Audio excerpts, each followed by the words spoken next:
Chapter 89 Sneak Attack. Chapter 89 Sneak Attack. Su Zimo kept silent the entire time, looking frighteningly calm. Standing beside him, little Fatty naturally could feel the sharp aura that was exuding forth from within Su Zimo. It was horrifying. Bro, if you want to fight, please don't touch them out here. The sect's rules states that cultivators can only spar within the spirit arena. Even though Su Zimo was only at level 6 chi condensation, for some reason, little Fatty always felt that he was extremely strong. Terrifyingly strong. Su Zimo headed up and checked out Shui Yi's wound. The sword had pierced his shoulder blade and the wound would take at least a month to recover. Shui Yi's face was pale.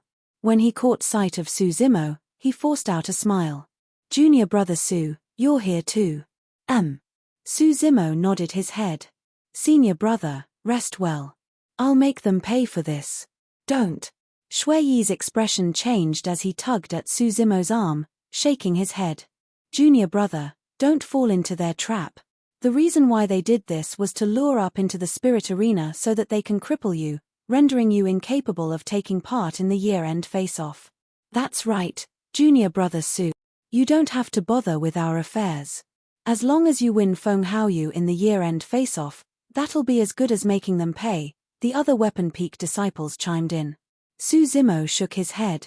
When he saw that, Shui Yi was even more anxious. Junior brother, you've only joined the sect for less than 3 months, so you've probably never been to Spirit Peak to learn battling techniques between cultivators. How are you going to fight them? I'm at level 9 chi condensation and I lost, let alone your level 6. Don't be silly. Even though Shui Yi's words were unkind, he had actually said them out of concern. Humph. Sun Dao, who had exited the spirit arena, passed by Su Zimo and the others. When he heard that, he smirked and raised his brow. If junior brother Su wants to have a fight, we've got other level 6 chi condensation disciples in Spirit Peak. If that doesn't work, how about I get a level 5 to go against you? How's that sound? Haha. A series of laughter burst forth from the crowd. Junior brother Su, I'm only at level 5 chi condensation. I'm willing to spar you in the spirit arena, do you dare to? A disciple from Spirit Peak stood up. Another Spirit Peak disciple yelled, Junior brother Su, we joined the sect at the same time. Even though I'm only at level 4 chi condensation now, I can still be your opponent too. Feng Haoyu looked at Su Zimo and remarked idly, if you're thinking of finding a level 3 chi refinement warrior as an opponent, then I guess that's something Spirit Peak doesn't have. Ha ha ha. The laughter roared even louder. That's too much. The disciples of Weapon Peak were so angry that their faces went green. Little Fatty sighed at the side. Even though he sided with Su Zimo, he was still someone of Spirit Peak at the end of the day and could not say anything at the moment. Shui Yi clutched his wound and said softly, Junior brother Su, let's head back. Don't fall for their trap. I was the cause of this to begin with, so things should end with me. Right after he said that, Su Zimo turned to look at Feng Haoyu before saying slowly, Feng Haoyu, for the sake of that fake title of being top of 3 peaks, you've created so much trouble directly and indirectly. I had initially thought that you would be a somebody, but now. Su Zimo did not continue, merely shaking his head. A gold glare flickered through Feng Haoyu's eyes as he asked icily, what do you mean by that? You've been wanting to challenge me, right? Su Zimo continued, as you wish. Get to the spirit arena then. The voices in the crowd gradually vanished. Everyone looked at Su Zimo in astonishment, unable to believe what they had just heard. Su Zimo wanted to challenge Feng Haoyu. One was at level 6 chi condensation while the other was at level 8. One was a disciple of Weapon Peak, untrained in fighting techniques, while the other was the #1 genius of Spirit Peak. The difference between the two of them was like heaven and earth.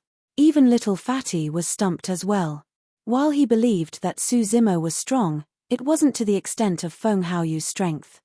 But the sudden challenge declaration to Feng Haoyu sent little Fatty into a fluster. Junior brother Su, don't do that. Shui Yi thought that Su Zimo had issued the challenge because he was young and impetuous. Ha ha ha. After a momentary silence, an even louder roar of laughter burst out from the crowd. Some of the Spirit Peak disciples clutched at their stomachs in laughter. I can't do it. This Suzimo is way too hilarious. He wants to challenge junior brother Feng. That's what I call overestimating one's strength. Isn't that right? How did he manage to even say it out? That guy is real thick, that's for sure. Feng Haoyu merely smiled and watched Suzimo silently. He did not have to say anything. By now, Suzimo was already a laughingstock of the entire place. Sun Dao said with a stifled chuckle nearby, "Are you even fit to challenge junior brother Feng?" Suzimo eyed him and replied coldly, "Don't worry, once I'm done with him, you'll be next." Roar. Suddenly, the spirit tiger lowered its body and gave off an ear-piercing howl, silencing the clamor of the crowd instantly. Many of the disciples that were onlooking were shocked as well, stumbling back instinctively as a stir broke out through the moving crowd. Scouring around the place, the spirit tiger's aura was ferocious as it looked on with feral eyes and snarling teeth. Some of the female disciples were so rattled that they screamed endlessly. This ended the spirit tiger's previous depression as it gloated internally. The fact that it was subdued by Suzimo did not mean that it was weak. On the contrary, it was strong. In fact, a high-level Qi refinement warrior might not even win it in a death bout. Most of the Spirit Peak disciples head out often and have been in many battles including against spirit beasts. Right now, they were much more composed as they realized that this was Suzimo's spirit beast from the badge on its neck. Sun Dao narrowed his gaze and sneakily dodged away from the spirit tiger's line of view. Pulling out a flying sword stealthily, his eyes were filled with malicious intent. Swoosh! The flying sword left his hand and shot out towards the spirit tiger's head.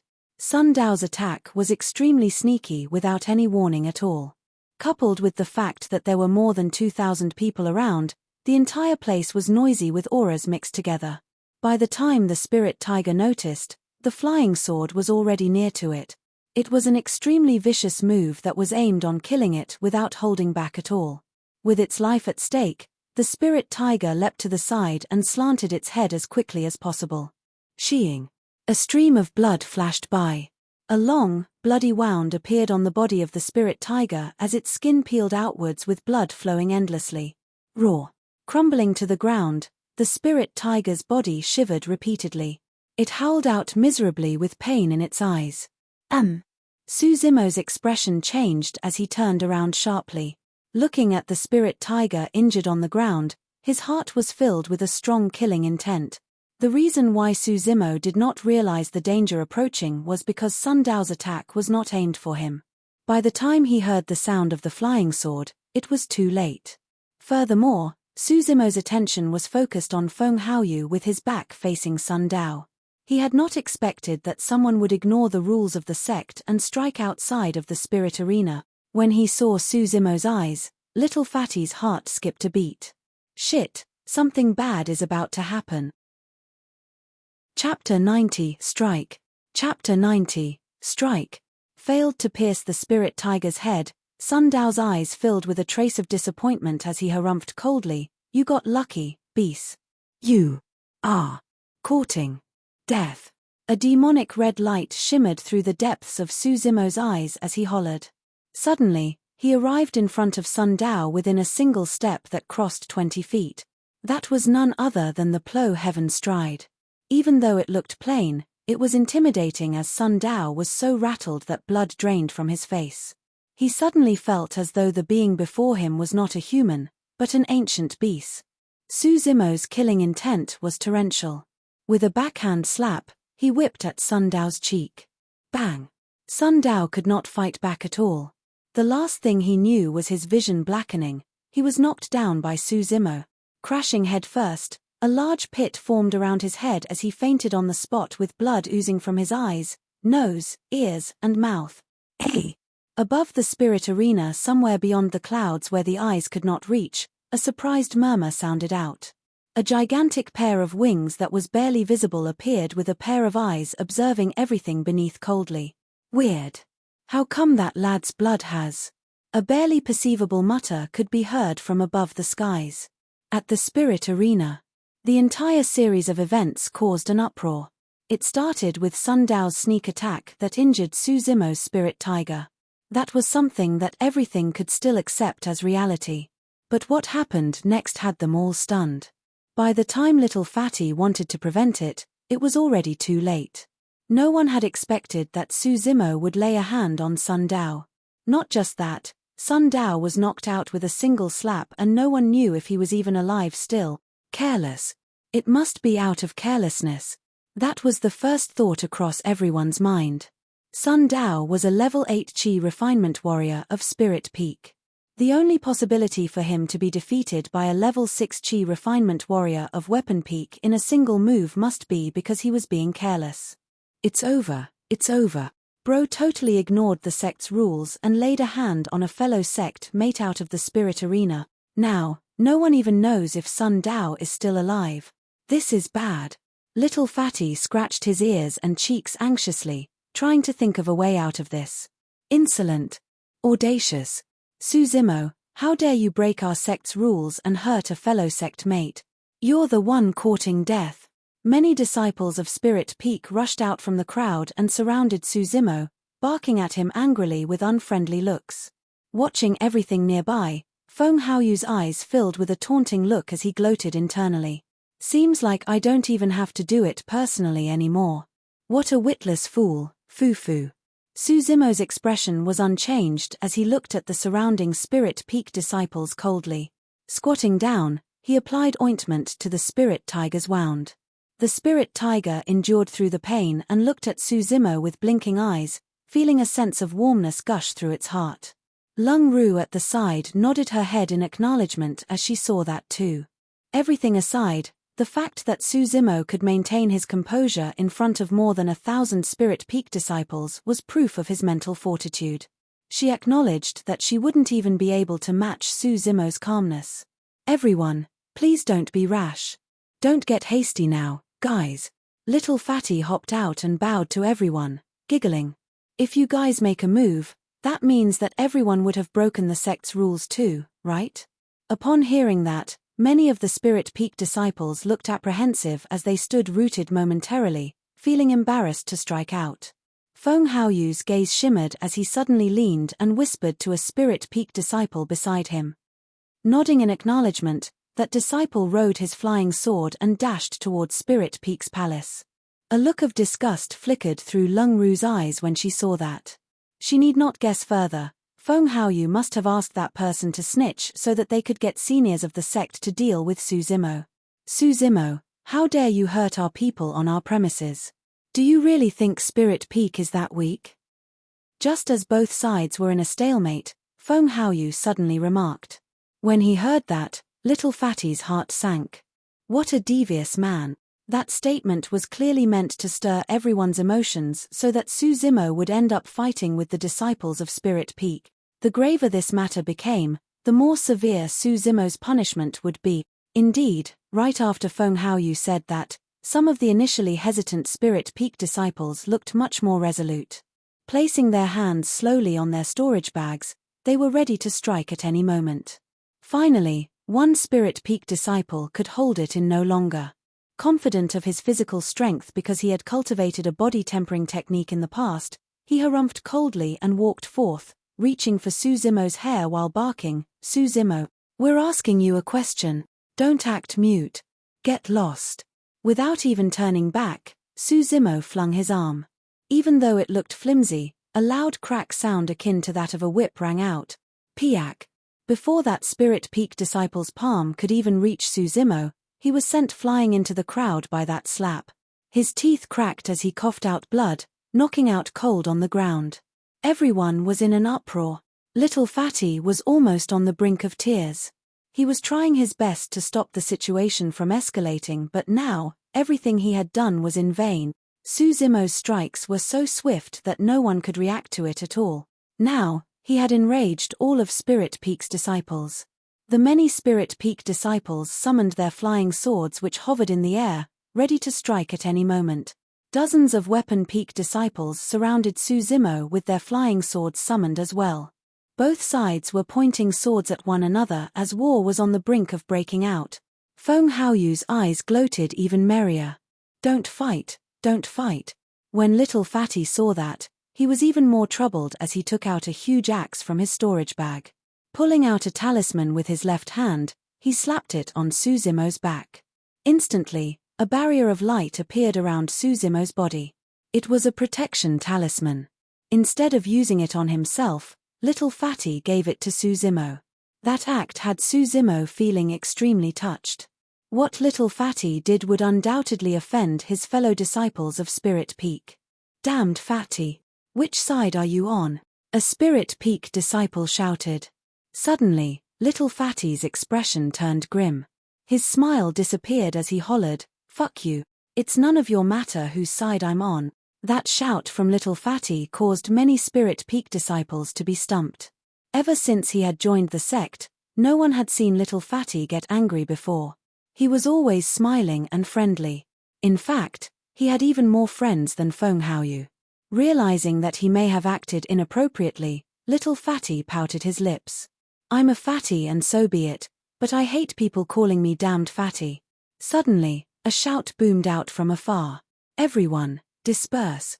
A beam of light shot over and appeared above everyone's head with an early-stage Foundation Establishment cultivator standing on his flying sword. Behind him stood the Spirit Peak disciple that snitched. "Greetings, Senior Brother Chen." "Good timing, Senior Brother Chen. Please redress our grievances." Susimo of Weapon Peak broke the sect's rules by assaulting fellow sect mates.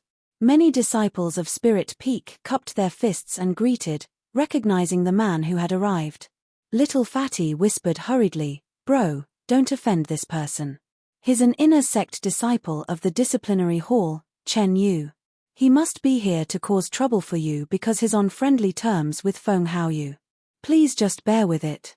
Pausing for a moment, little Fatty continued, afraid that Susimo might not understand the severity of things. "We can't afford to offend inner sect disciples. Otherwise, we'll suffer after we get promoted to the inner sect. Besides, he's someone of the disciplinary hall." Chapter 91, Tit for Tat. Chapter 91, Tit for Tat. It was only normal for someone of the disciplinary hall to come settle things since a disciple had broken the sect's rules. However, if the person that had arrived was on good terms with Feng Haoyu, that meant something. This person did not mean well. Chen Yu's expression was solemn as his gaze swept through the messy crowd. Descending slowly, he surveyed the place and asked sternly, "Who is Susimo?" Susimo was just done with attending to the spirit tiger's wound and the red gleam in his eyes had disappeared. Instead, it was replaced with a look of hidden uneasiness. He wasn't worried about this disciple of the disciplinary hall, but something else. When he heard Chen Yu's question, Susimo patted the spirit tiger's body to comfort it before standing up. Turning around, he replied calmly, "I am. I heard that you've only joined the sect for less than 3 months. Yes.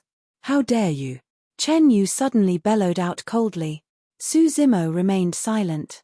Feng Haoyu's hands were behind his back with his lips slightly curled, looking on with a hint of mockery. The moment Chen Yu arrived, Feng Haoyu knew that Susimo's reputation was over. He could not think of a way for Susimo to get out of this. A ban from the year-end face-off was probably the lightest of all punishments for breaking sect rules. For worst-case scenarios, Susimo could be locked in seclusion indefinitely, have his cultivation crippled or even kicked out of the sect. Chen Yu smirked internally at Susimo's silence and declared, "Susimo, you've broken our sect rules by hurting your fellow sect mates. In the name of the disciplinary hall, I shall cripple you and kick you out of the sect." The moment he said that, everyone's expressions changed. That punishment was way too severe.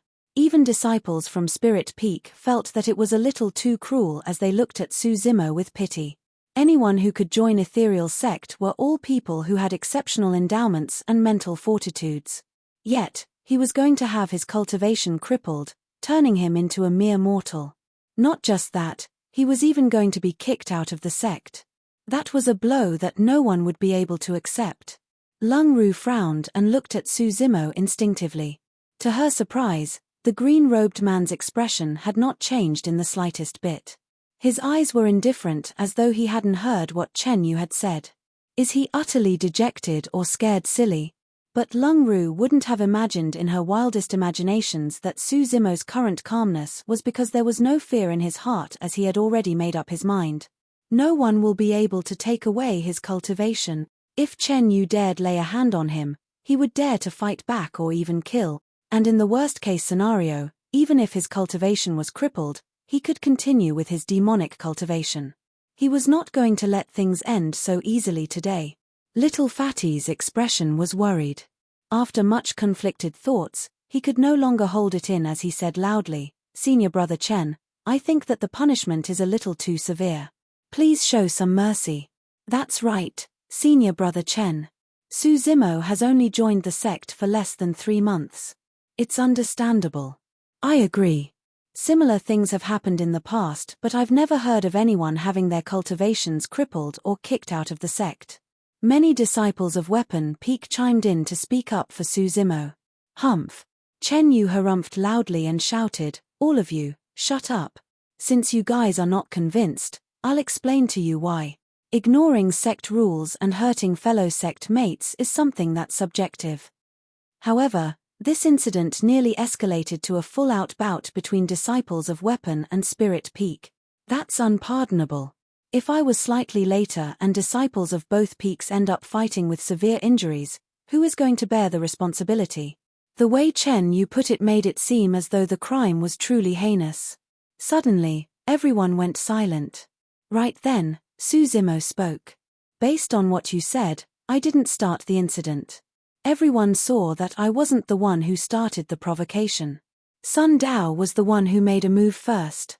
If we're talking about who broke sect rules, he did it first." When he heard that, Feng Haoyu shook his head with a taunting look. "Oh." Chen Yu was expressionless as he asked, "Sun Dao struck at you?" "That's right," Su Zimo nodded. "Bullshit." Chen Yu shouted, "Sun Dao clearly struck your spirit beast. The sect decreed that cultivators are not to strike at one another. However, there's no rules stating that they're not to strike at spirit beasts. So, Sun Dao's actions do not equate to a violation of sect rules." At that moment, some people finally realized why Sun Dao chose to strike at Su Zimo's spirit beast instead of him. It was premeditated. He just probably had not expected to be knocked out by a single slap of Su Zimo. Calmly, Su Zimo replied, "Striking at my spirit beast is the same as striking at me. There's no difference." "Foo-foo." Chen Yu scoffed coldly, "How dare you argue at a time like this? A spirit beast is nothing more than an animal. How dare you break our sect rules to injure fellow sect mates for an animal? That makes you doubly guilty. To me, spirit beasts are no different from people. In fact, some people aren't even comparable to spirit beasts. At least spirit beasts don't create internal strife and plot against you." Su Zimo continued indifferently, "If spirit beasts are no different from animals to you, then some people aren't even comparable to animals to me. If I whack those people, so be it then." When he heard that, Feng Haoyu's expression turned stiff. Those words pierced at his heart like needles. Most people around could tell what Su Zimo meant by those words. Little Fatty and Shui Yi could not help but roar in agreement internally. If it was them, they would not be able to rebut the same way in front of someone from the disciplinary hall. "What a glib tongue you have." Chen Yu's voice was ice cold as a killing intent rose within him. They were surrounded by trial disciples of all 5 peaks. Su Zimo's constant rebuttal caused him to look bad in front of everyone. If he did not exert his authority right now, his image as a disciple of the disciplinary hall was going to suffer in the future. "Su Zimo, don't force me to kill you with my own hands." Chen Yu narrowed his gaze, no longer hiding his killing intent. Little Fatty's body shuddered as he tugged at Su Zimo's sleeves, hinting for the latter to not say anything more and let matters get worse. Everyone could tell that if Su Zimo continued, Chen Yu would definitely make a move to kill him right there. Shui Yi looked at Su Zimo nervously, shaking his head fervently. The tension was so high around the spirit arena that the atmosphere felt ice cold. Everything that had happened was beyond everyone's expectations, including Feng Haoyu.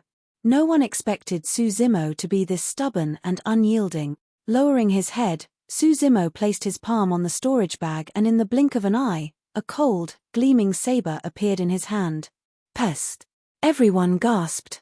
What Suzimo did was simply way too dangerous. He was going to get himself killed. Before that thought even dispersed from everyone's minds, Suzimo spoke indifferently, "If you dare lay a finger on me, I'll kill you." That was tit for tat. All 2,000-odd disciples of the 5 Peaks broke into an uproar. Chapter 92, Hidden Eyes. Chapter 92, Hidden Eyes.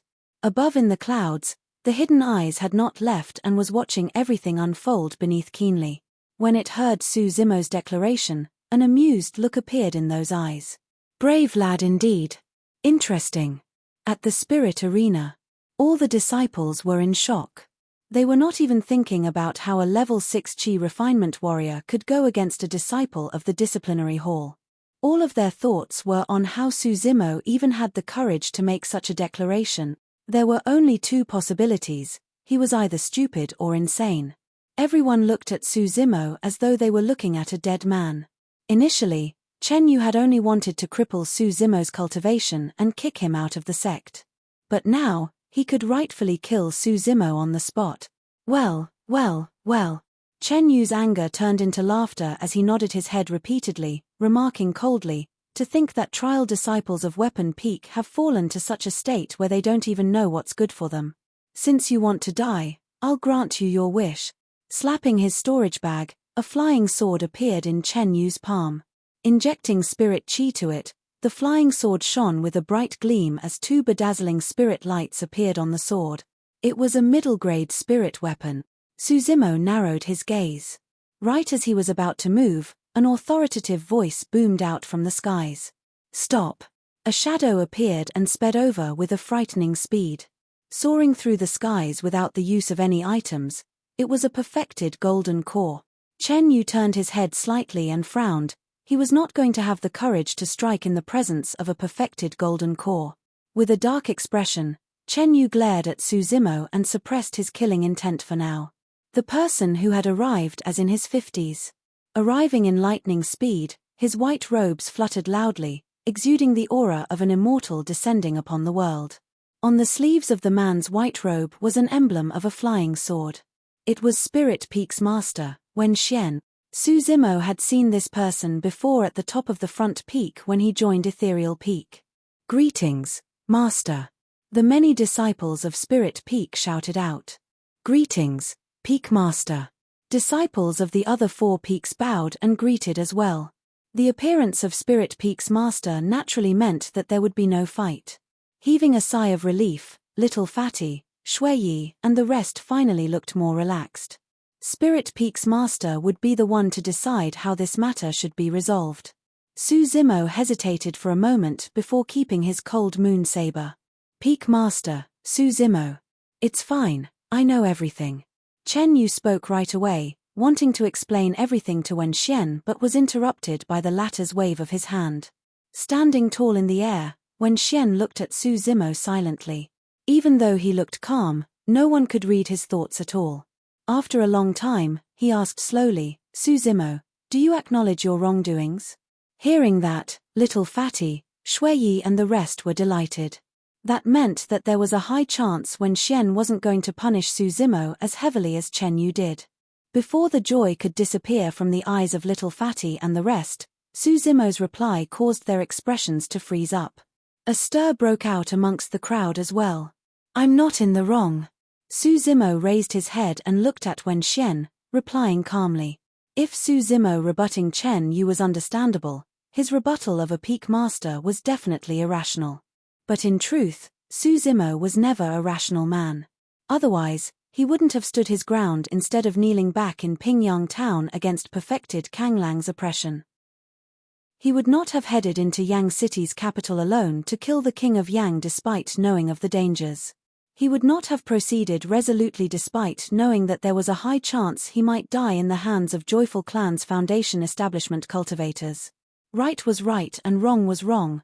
Suzimo was never going to bow down in the face of power. Not too far away, the other 4 peak masters watched the situation develop. There was no way they did not know about such a huge commotion where disciples of 2 peaks challenged one another. When he heard Suzimo's reply, Array Peak's master sighed gently. Even though that lad's character is stubborn and somewhat unlikable, it's really rare. I do admire him. That's the type of guts and defiance that someone who cultivates should possess. The path of cultivation is one that defies the heavens to begin with. Even though that's true, that lad's cultivation path will definitely be fraught with obstacles. Three peak masters discussed amongst themselves as the disheveled old man shook his head without saying anything.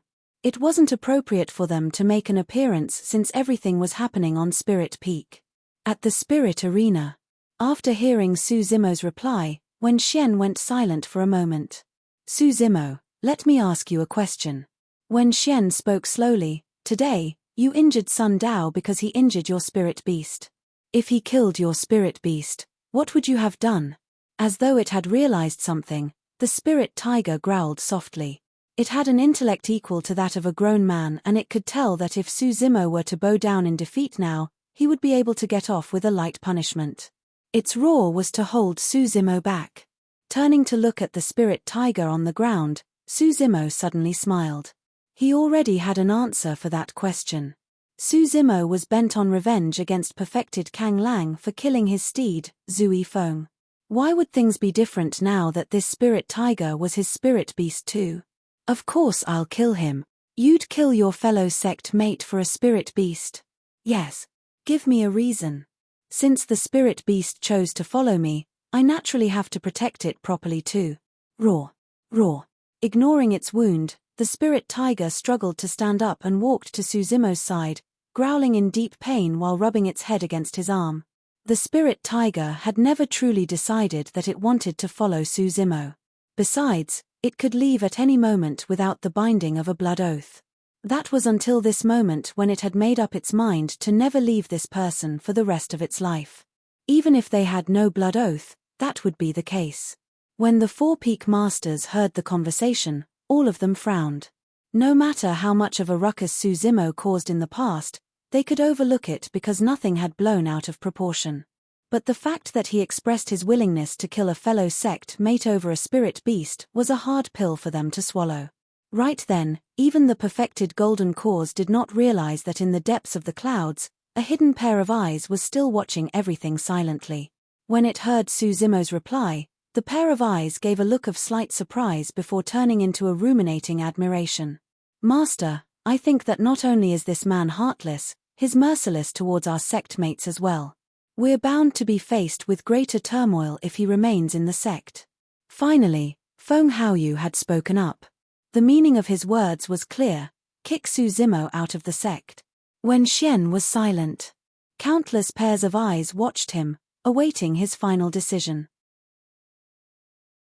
Chapter 93. See you in the Spirit Arena. Chapter 93. See you in the Spirit Arena. Suddenly, Wen Xian asked, Su Zimo, as a heaven spirit root, your endowment completely qualifies you for Spirit Peak. But, do you know why you were asked to join Weapon Peak? I don't know, Su Zimo replied. Su Zimo was not the only one. The many disciples around had the same doubts. It was especially so for Little Fatty and the others who had joined the sect at the same time. All of them had witnessed Su Zimo ascending the peak and passing through the 8 distresses formation. It didn't make sense for someone like that to not join Spirit Peak. Your killing intent is too strong and you're too hot-headed. The reason why you were asked to join Weapon Peak and learn about weapon refinement was to train your mind and mow away your rashness. Once you're ready, you can naturally join Spirit Peak thereafter. At that, everyone finally understood. Shaking his head, Wen Xian's eyes were filled with pity as he sighed. But it's a pity that you're still the same despite 3 months of mowing. Everyone could tell of the deep disappointment within Wen Xian's tone. Pausing for a moment, as though he had made a decision, Wen Xian took a deep breath and declared, Su Zimo, trial disciple of Weapon Peak, you have gone against sect rules today, and despite nearly causing a huge disaster, you refuse to acknowledge your wrongdoings. As the Peak Master of Spirit Peak, I declare that you're forbidden to take a single step into Spirit Peak from now on. The 2,000-odd disciples from all 5 peaks went absolutely silent. That punishment was way lighter than what Chen Yu proposed of crippling Su Zimo's cultivation and kicking him out of the sect. However, For the trial disciples, a restriction to Spirit Peak merely implied that they wouldn't get to learn the dueling techniques between Chi refinement warriors. It wasn't a huge loss. Little Fatty, Shui Yi, and the rest heaved a sigh of relief.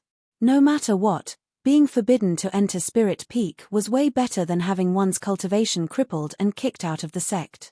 Even though Feng Haoyu was expressionless, he was indignant within. He had plotted immensely to create today's situation for the sake of getting Su Zimo kicked out of the sect. But it was all in vain.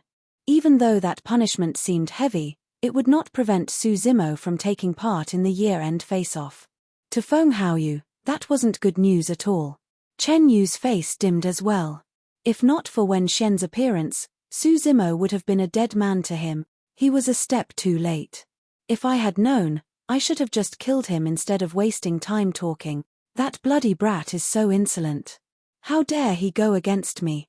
At the start, Chen Yu had only appeared as a favor for Feng Haoyu. But now, it was personal. All the disciples looked at Su Zimo, awaiting his response. After a moment, Su Zimo chuckled and replied nonchalantly, "I'm willing to accept the punishment, but..." Little Fatty and the rest had just felt relieved when their hearts sank once more. Su Zimo changed the topic and cast his gaze at Feng Haoyu, saying in a gradually intense tone, "This is not the end of today yet. Feng Haoyu, we both know the reason behind this challenge between disciples of both peaks. Since you want to fight, I'll grant your wish." Feng Haoyu smirked coldly in disdain. "Initially, I had only planned on taking part in the year-end face-off for Weapon Peak. But now, I've changed my mind." Su Zimo continued indifferently, "Listen up.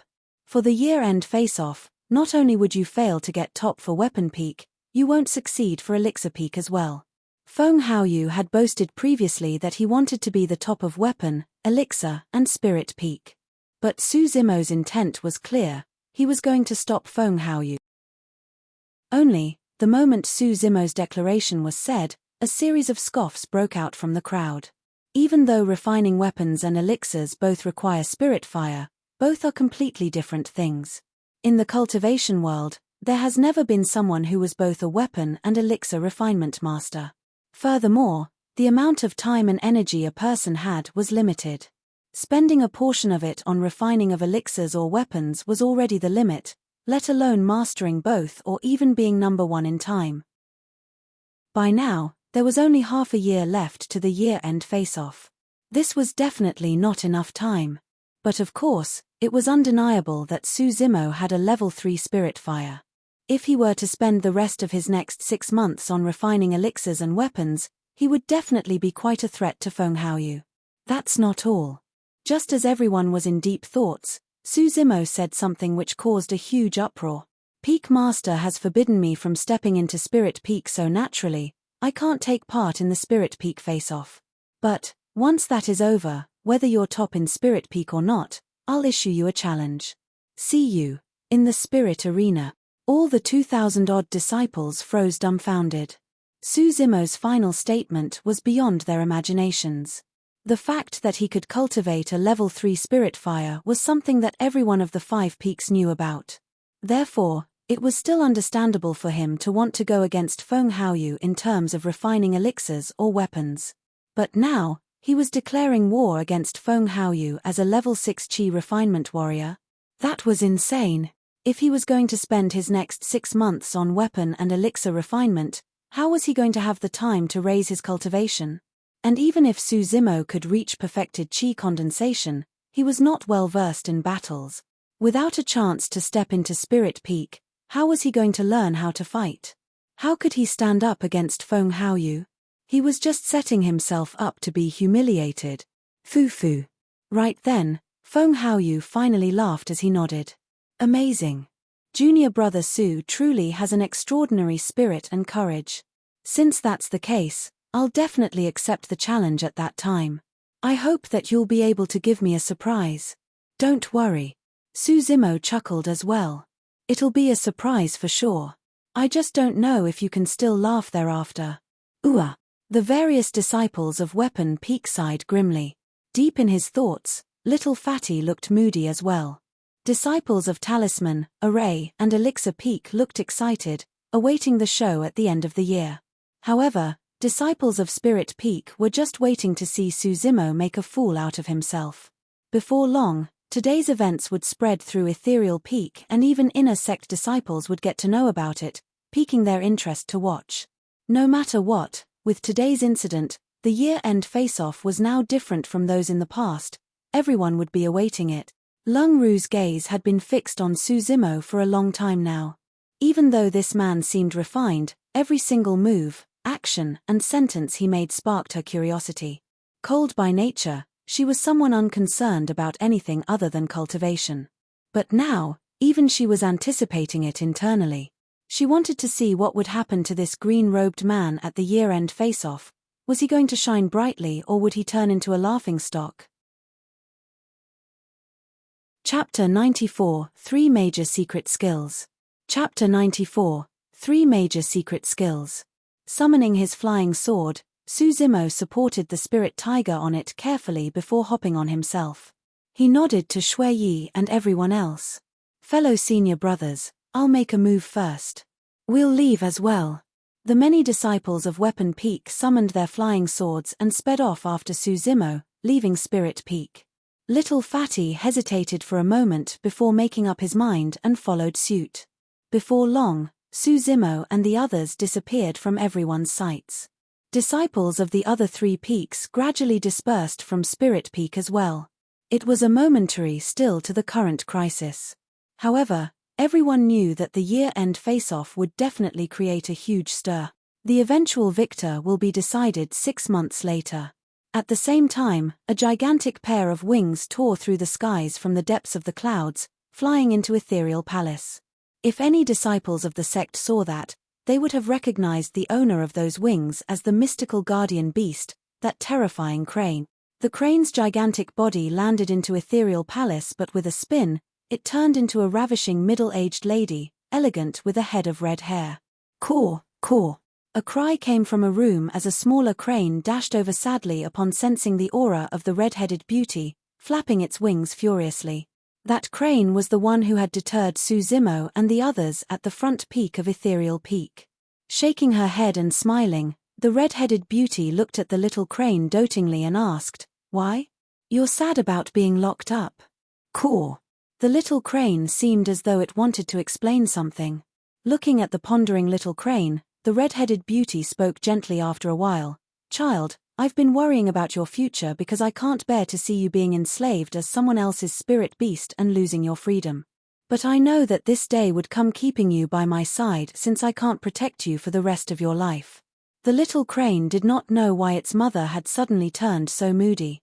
Feeling fearful, it ran beside the red-headed beauty hastily. Smiling, the red-headed beauty continued, "But I seem to have found someone rather interesting recently. He's quite suitable to be your master and I'm sure that you won't suffer following him." Caw, caw. The little crane called out once more.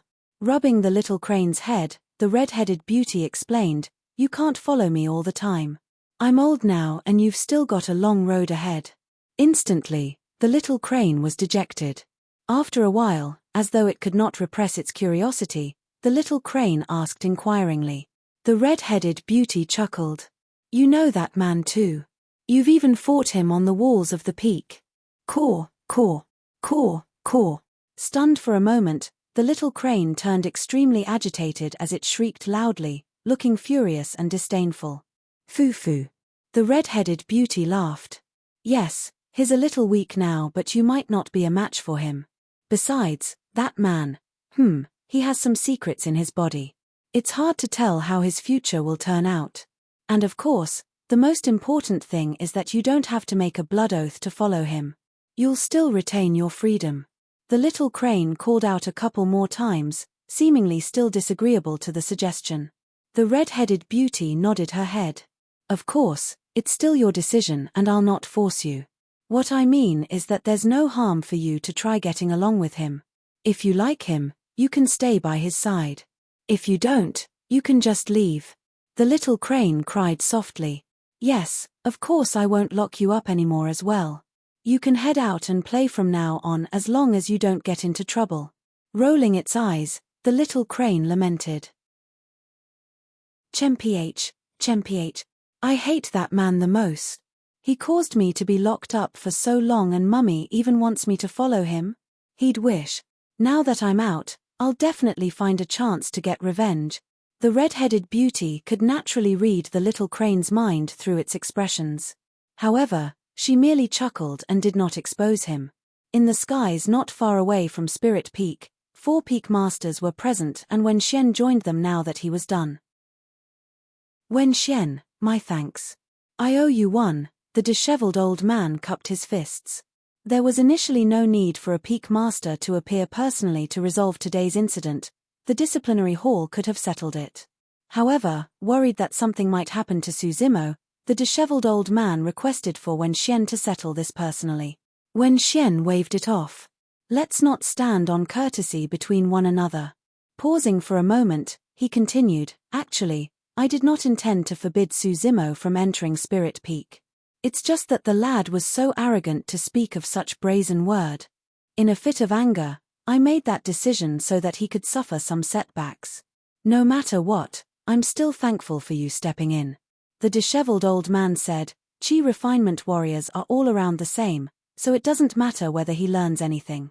As long as he enters Foundation Establishment realm and gets promoted as an inner sect disciple, he can learn all the fighting techniques he wants at that time. It's just that, the challenge between him and Feng Haoyu at the end of the year, when Xian paused in his words.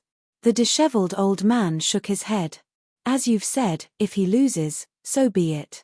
It'll be good for him to suffer some setbacks.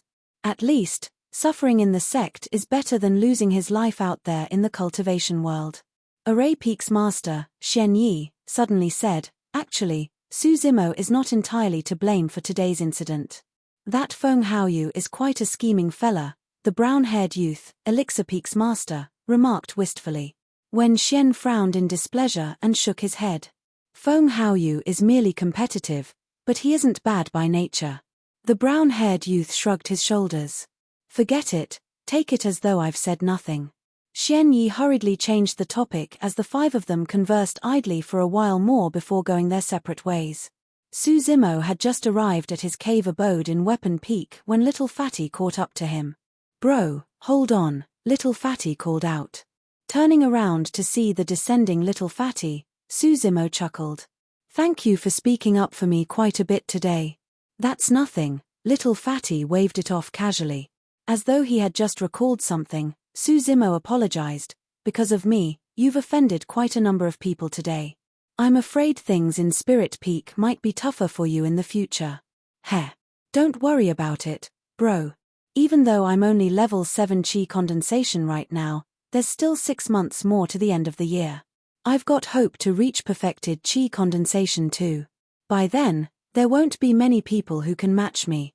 If anyone's unhappy with me, they can meet me in the spirit arena. Little Fatty replied in a relaxed manner. When he was done with that, he sighed. Bro, that final challenge you issued to Feng Haoyu was a little rash. Oh. Su Zimo could tell that Little Fatty was hinting something. Little Fatty asked, Bro, do you know of the 3 major secret skills of Ethereal Sect? Nopes, Su Zimo shook his head. Little Fatty explained, the reason why Ethereal Sect could become one of the 5 main clans of the Great Zhou dynasty is because they have the legacy of these 3 major secret skills. Even if you're promoted to an inner sect disciple, you can't get to cultivate those skills. Only legacy disciples amongst the inner sect disciples have the possibility of learning them. Chapter 95, Hidden Ailment. Chapter 95, Hidden Ailment. Legacy disciples? Su Zimo frowned. This was the first time he had heard of that title. Little Fatty nodded his head. Actually, every sect has legacy disciples. They are the prodigies that are highly valued and groomed by the sects. Some sects call them as core disciples. Understanding, Su Zimo asked, you mean to say that Feng Haoyu is a legacy disciple? Not yet. Little Fatty replied, but he's almost certain to be one once he promotes to become an inner sect disciple. That's because he's already begun to cultivate one of the 3 major secret skills, Ethereal Sword.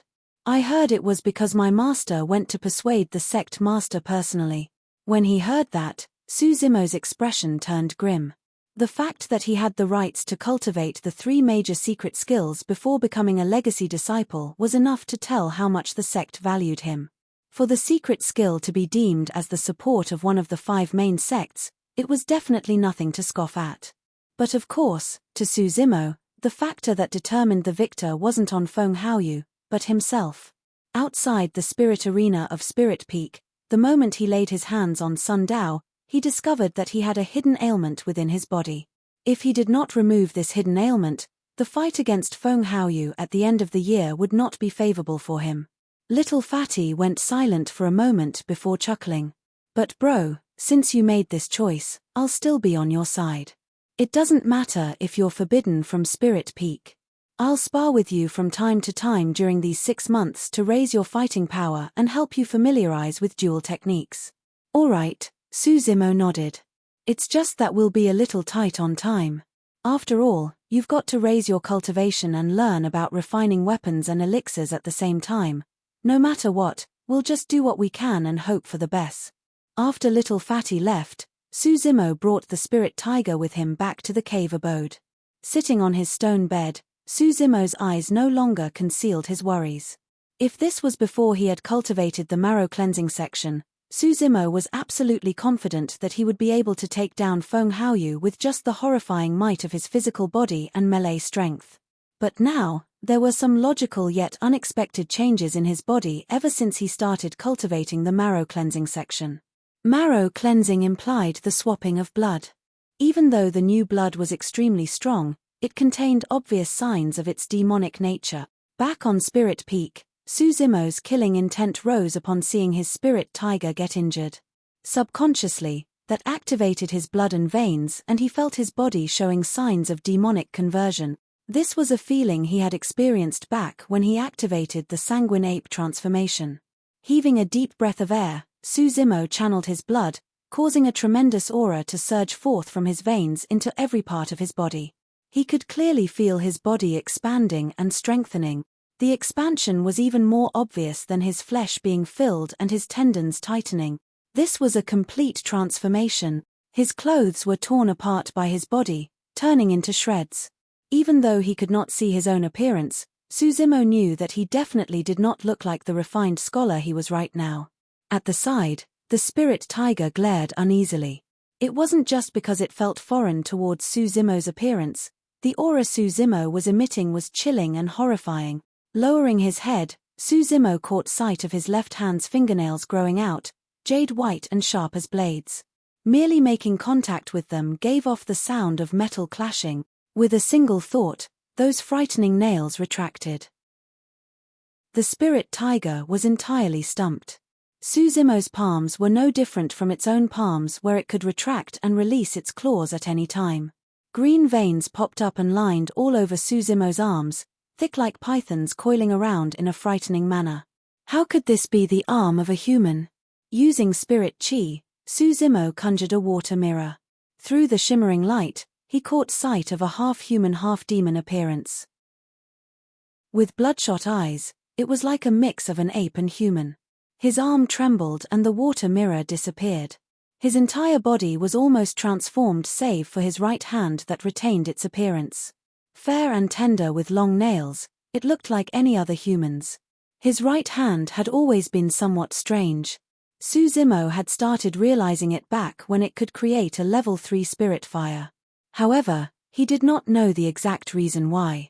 Heaving a deep breath of air, Suzumo's blood began to calm down as his demonic appearance faded too. This was the consequences of demonic cultivation. The effects were not so obvious in terms of tendons transformation, body tempering and bones strengthening. However, now that he was swapping blood through marrow cleansing, Suzumo was showing signs of truly turning to a demon. This was not what he wanted. No matter what, he was a human and did not wish to become a true demon. He had yet to cultivate the marrow cleansing to an initial success yet. But once that was done, or if he had achieved phenomenal success, his blood may undergo endless changes and he may never be able to revert to his current appearance. He could almost imagine the consequences of him failing to control himself earlier on at Spirit Peak and revealing his demonic state. First, he might be killed on the spot. Second, he might be forced into a blood oath to become someone's spirit beast. If Suzimo had revealed his demonic appearance, no one would take him as a human. The only way demons could survive in the cultivation world was by becoming the spirit beasts of cultivators. It was either that or he would have to leave the sect and live within mountains and forests from now on, mixing around with true spirit beasts while cutting off all ties with his family and kin. That was something Suzimo could not do. Yet, he was not willing to give up on demonic cultivation as well. What should I do? He was lost. Naturally, the greatest challenge to Suzimo right now was the fight against Feng Haoyu at the end of the year. Right now, he had no way of controlling his blood, and if his blood churned while he engaged in melee combat, he was definitely going to reveal his demonic nature. By then, many seniors of the sect in the audience would take him down before Feng Haoyu could. If he wanted to win Feng Haoyu, he could only rely on immortality cultivation methods, making use of fighting techniques between Qi refinement warriors. However, he was almost blank in that department since he had never practiced for it. There were still 6 months till the end of the year face-off. Raising his cultivation, refining elixirs and weapons while mastering sword-wielding and fighting techniques between Qi refinement warriors. Suzimo made up his mind to pause on the marrow cleansing section. It wasn't just because he did not have time. More than that, he did not dare to carry on. At least, the only thing he could do was to stop his demonic cultivation before he found a way to stop his hidden ailment. Retrieving the weapon tripod from his storage bag, Suzimo began to work on the step of spirit gathering. He had a hunch that he would be able to figure out the technique to spirit gathering soon. That was the most important step in weapon refinement. Chapter 96, The Spirit Gathering Method That Will Change the World. Chapter 96, The Spirit Gathering Method That Will Change the World. Weapon refinement masters had spirit perception, a sense gained over a long period of time through countless weapon refinements, and was extremely precious. There was naturally no way Suzimo could have attained it, having only started on weapon refinement for less than 3 months. However, he had a spirit perception as well. His was a sharp sense towards danger. Was it possible to use his spirit perception towards spirit gathering? Gathering a scarlet level 3 spirit fire in his right palm, Suzimo warmed the tripod. After a moment, he dug out a pure gold ore from his storage bag and placed it into the weapon tripod along with other materials and began smelting. Under the high heat of a level 3 spirit fire, the materials in the weapon tripod turned to liquid state extremely quickly and began to bubble. Spirit Qi seeped out from the materials, swirling thickly within the weapon tripod. The impurities within the materials were being purged as well as they condensed. Before long, smelting was over.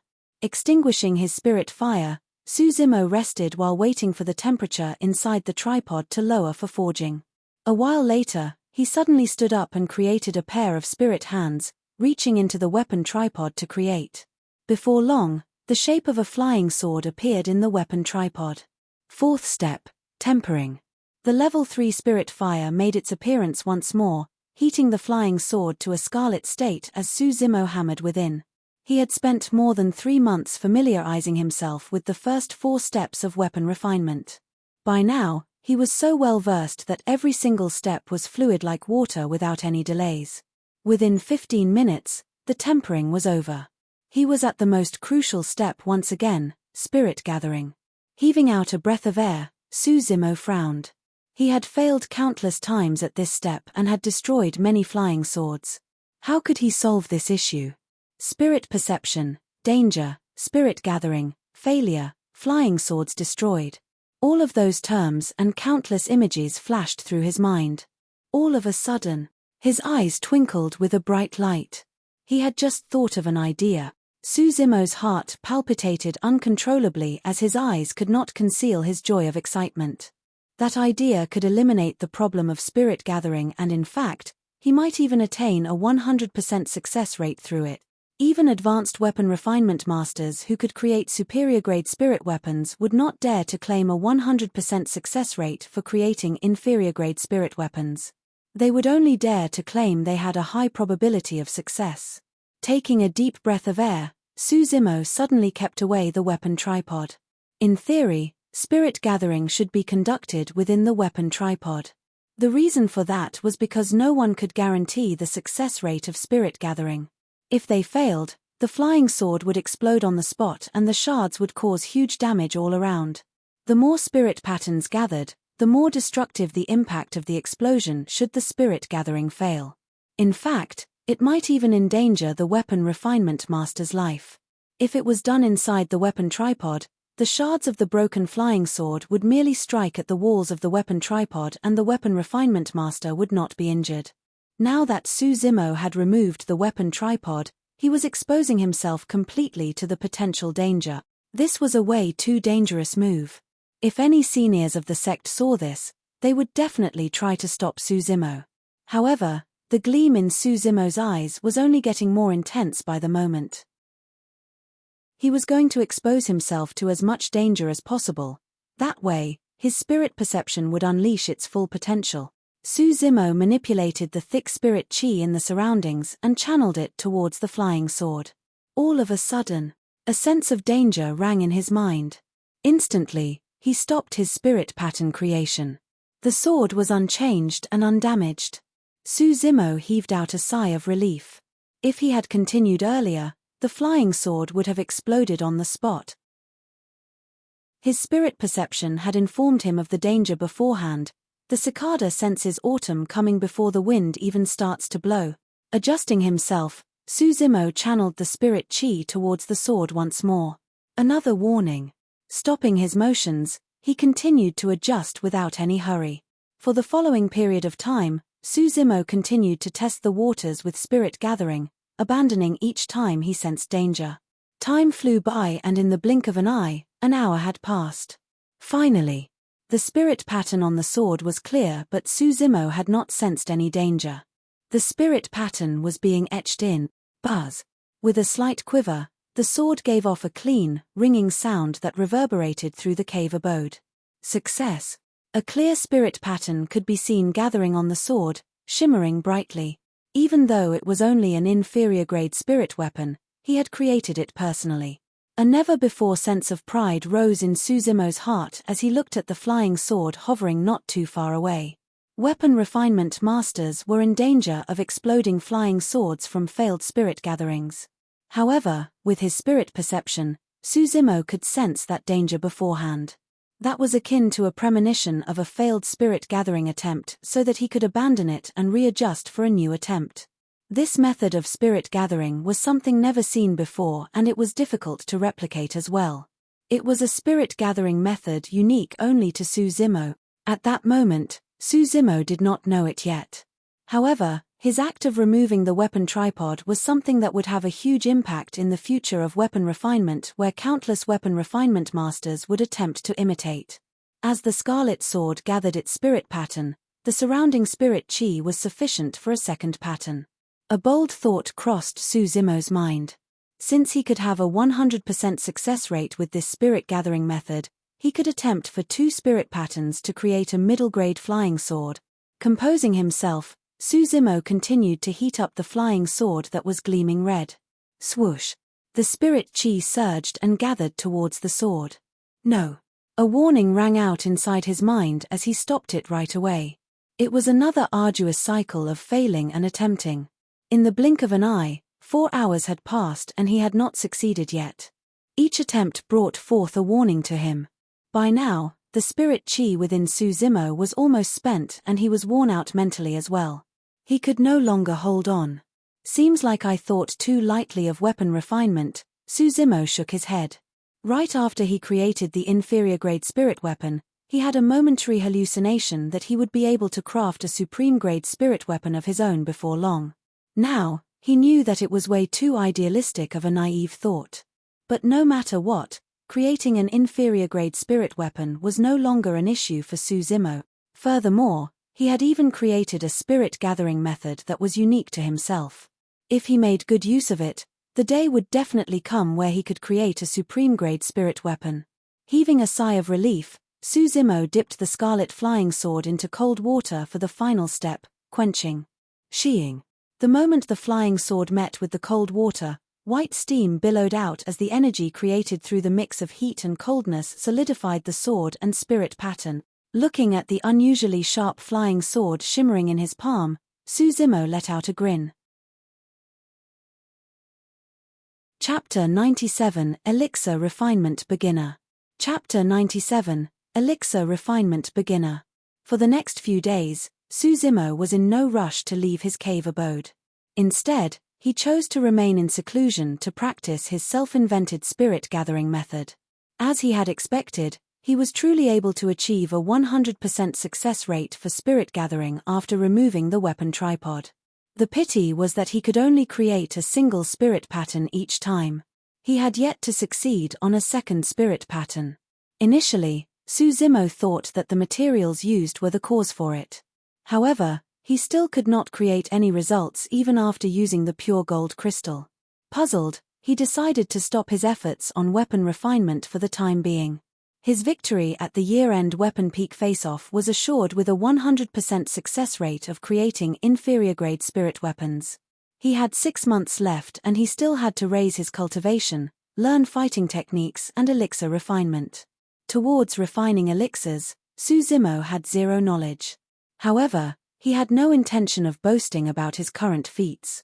The fact that he was able to create an inferior-grade spirit weapon after just 3 months into weapon refinement was something that would shock the world.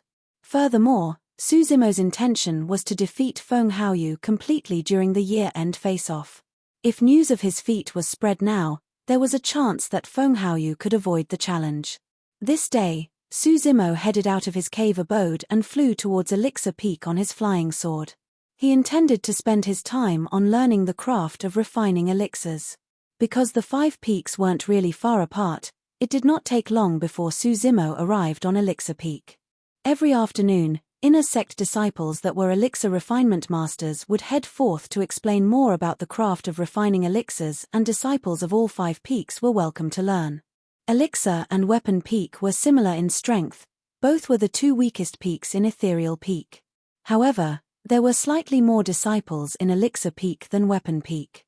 The reason was simple: an elixir refinement master could create elixirs for himself, which was a huge booster for raising one's cultivation. However, weapon refinement masters could only create spirit weapons. Even though they boosted one's fighting strength, it was of no use to one's cultivation. There were many cultivators who were talented in weapon refinement but failed to form a core. Because of that, they still died of old age with a lifespan of 100 years. Most importantly, refinement of elixirs was comparatively simpler than weapons because it did not require the step of spirit gathering. Spirit gathering was something so difficult that through the history of time, there were no weapon refinement masters who would dare proclaim a 100% success rate. Suzumo was the only one. Suzumo's arrival at Elixir Peak attracted quite a bit of attention. After the events of the Spirit Arena, there were now extremely few trial disciples of the 5 peaks who did not recognize him. The feud between him and Feng Haoyu was something everyone knew about. Of course, the disciples of Elixir Peak were unsurprised at Suzumo's appearance on Elixir Peak too.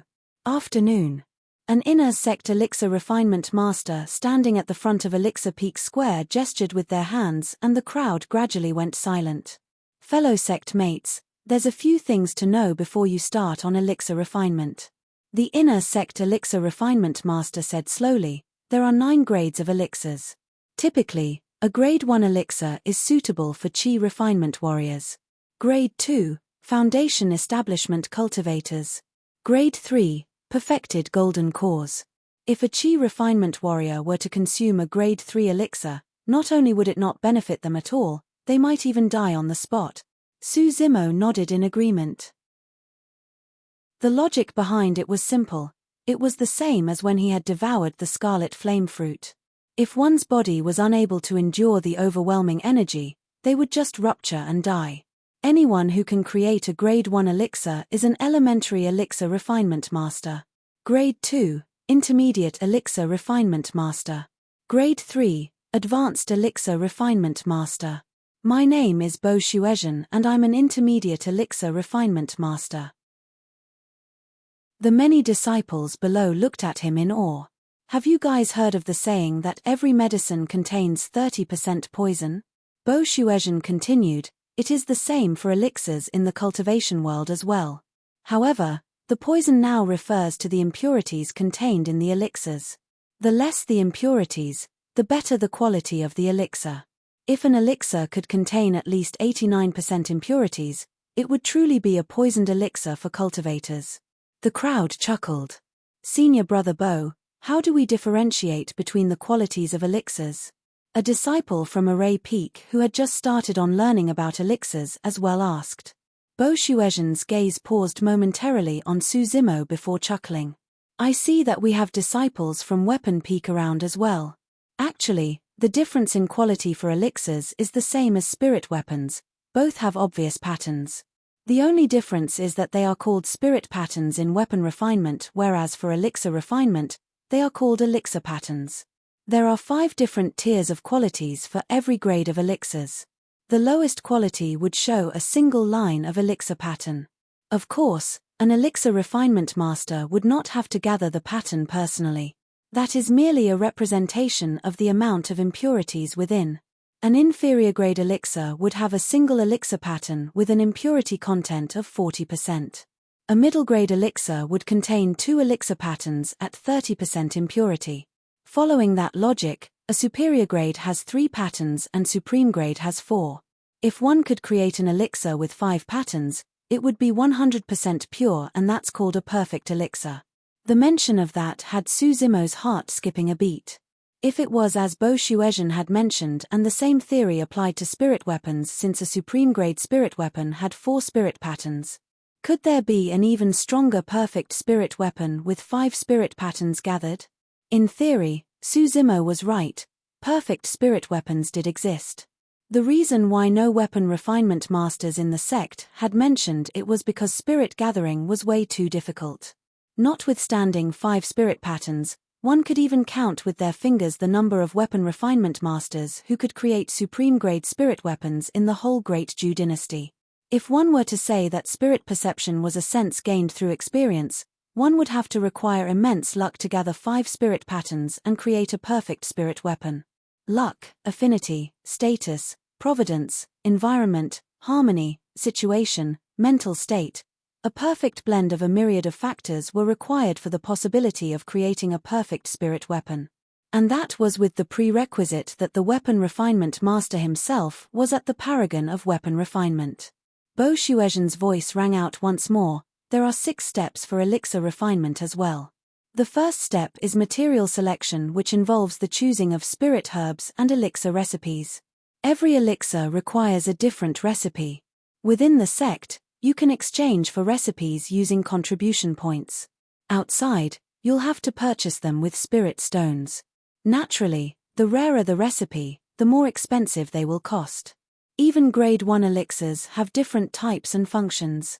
There's the essence nourishing elixir, which is used for stabilizing one's foundation and nourishing their essence, and there's also spirit regeneration elixir, which is used for recovering spirit chi. Something like the spirit gathering elixir is the most commonly available elixir, which can help cultivators gather spirit chi better. Those elixirs are easier to refine at the same time. Of the grade 1 elixirs, the foundation establishment elixir is the most difficult to refine, requiring the most complex ingredients. As the name implies, the foundation establishment elixir can help perfected chi refinement warriors with breaking through the barrier to foundation establishment. The gap in cultivation between chi condensation and foundation establishment was a huge one. If one had the help of a foundation establishment elixir, things would be much easier. Su Zimo listened intently. Even after Bo Shuezhen left, he sat on the spot for a long time, making sure he remembered everything he had learned thoroughly before standing up. Arriving at the elixir chamber, he used his contribution points to exchange for an elixir furnace and a recipe for the spirit-gathering elixir before returning to his cave abode. Chapter 98, Something Weird. Chapter 98, Something Weird. Back in his cave abode, Su Zimo was in no hurry to start with elixir refinement. Instead, he continued pondering over everything he had learned today and took mental notes of his doubts. Thereafter, he memorized the recipe of the spirit-gathering elixir by heart, and just like that, An entire day had passed. Night descended. According to his previous plan, Suzimo should be lying on the stone bed right now, cultivating the mystic classic of the 12 demon kings of the great wilderness. However, because he could no longer cultivate the marrow cleansing section, Suzimo could only go to sleep while following the breathing and expiration technique of the first 3 sections: body tempering, tendons transformation and bones strengthening. Thankfully, he had only just learned the marrow cleansing section and it was not a habit for him yet. The second day, he got up bright and early and began on his chi condensation. Retrieving a spirit stone from his storage bag, he gripped it in his palm and started to raise his cultivation. After level 5 chi condensation, Suzimo could sense a clear decline in his cultivation speed. If he were to merely absorb spirit chi making use of the spirit stone, he would most likely only reach level 8 chi condensation at best by the end of the year. After all, he had to spend a huge chunk of his time on elixir refinement as well as fighting techniques too. In the blink of an eye, it was already noon. Suzimo left his cave abode once more and headed to Elixir Peak on his flying sword. To his surprise, the person explaining things today was Elixir Peak's master, a brown-haired youth. Compared to Bo Shuezhen, the brown-haired youth's knowledge of elixir refinement was way deeper. As he explained, the brown-haired youth's gaze would linger from time to time towards Suzimo for some reason. After an hour of listening, Suzimo felt his understanding of elixir refinement deepening with many of his previous doubts clarified. After the talk, just as Suzimo was about to leave, the brown-haired youth called him back, beckoning with his hands. Suzimo went over hurriedly. "How was it? Could you understand?" The brown-haired youth asked, smiling with a warm attitude. Even though Elixir Peak's master looked to be a youth, his tone was no different from that of an elderly person. One could tell that he had reverted to his youthful appearance. "Yes, it's not bad," Suzimo nodded his head. "Do you have any doubts?" Suzimo pondered for a moment before asking, "I heard senior brother Bo mention previously that every medicine contains 30% poison. Except for perfect elixirs, every other elixir contains impurities. Would that affect the cultivation of cultivators who consume them?" An approving look flickered through the brown-haired youth's eyes as he nodded. "There is a reason why we set 40% impurities as the minimum value for inferior-grade elixirs in the world of elixir refinement. This is a conclusion made by seniors before us through history and experience. Therefore, any elixirs that have a grade, even inferior grade, are harmless to cultivators." With a slight pause, the brown-haired youth continued, "However, seniors have mentioned the impact on one's cultivation should they consume too many elixirs such that the impurities become sediment in the body and are unable to be purged. Regarding that, there are many different theories to it in the cultivation world, but no one has yet to discover the specific impacts that would be caused." Suzimo nodded. The brown-haired youth patted Suzimo on the shoulders. "Go back and practice. Elixir refinement is much easier than weapon refinement and you'll get better with practice. With a level 3 spirit fire as foundation, you can definitely do it. If you have any doubts in the future, feel free to come look for me at any time." Suddenly, Suzimo realized. He might have been the reason why the brown-haired youth was conducting the session today. Touched, Suzimo nodded his head. The brown-haired youth passed Suzimo a storage bag. "There's quite a bit of spirit herbs in here. This should suffice your practice needs. Keep it." Hesitating for a moment, Suzimo took over the storage bag and bowed deeply. Back to his cave abode. Suzimo retrieved his elixir furnace and prepared himself for his first elixir refinement. Before him, 4 sets of ingredients were laid out neatly according to their types.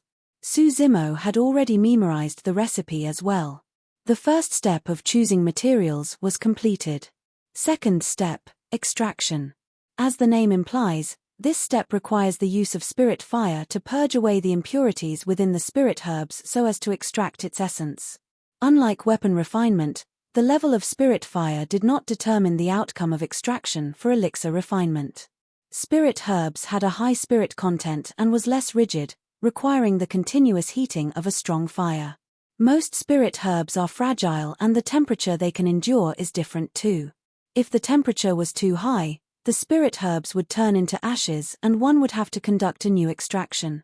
If it was too low, the desired outcome of extraction would not be met. That was the reason why elixir refinement masters had to practice continuously so that they understood the temperature requirements of different spirit herbs. Heaving a deep breath of air, Suzimo took up a spirit herb and started the extraction process. Swoosh! The moment his flames were ignited, the spirit herb turned into ashes. Watching at the sides, the spirit tiger snickered in a mocking manner.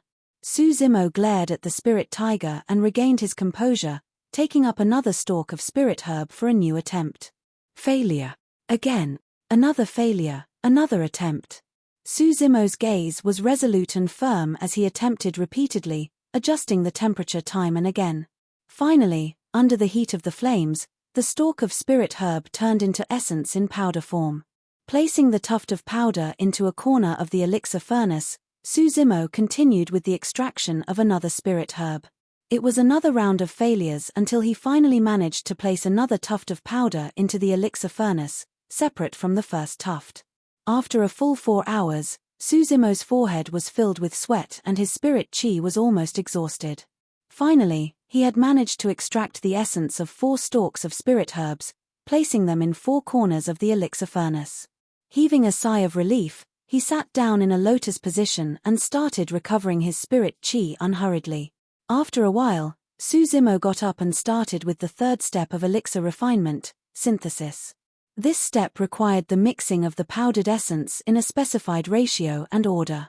It was a relatively simple step since the ratio and order were documented in the recipe. However, a single margin of error would affect the content of the produced elixir and in worst-case scenarios, it would be a failed refinement. After synthesis was the 4th step, secondary extraction. This was the most critical extraction. A failure in this step would result in a waste of all previous efforts.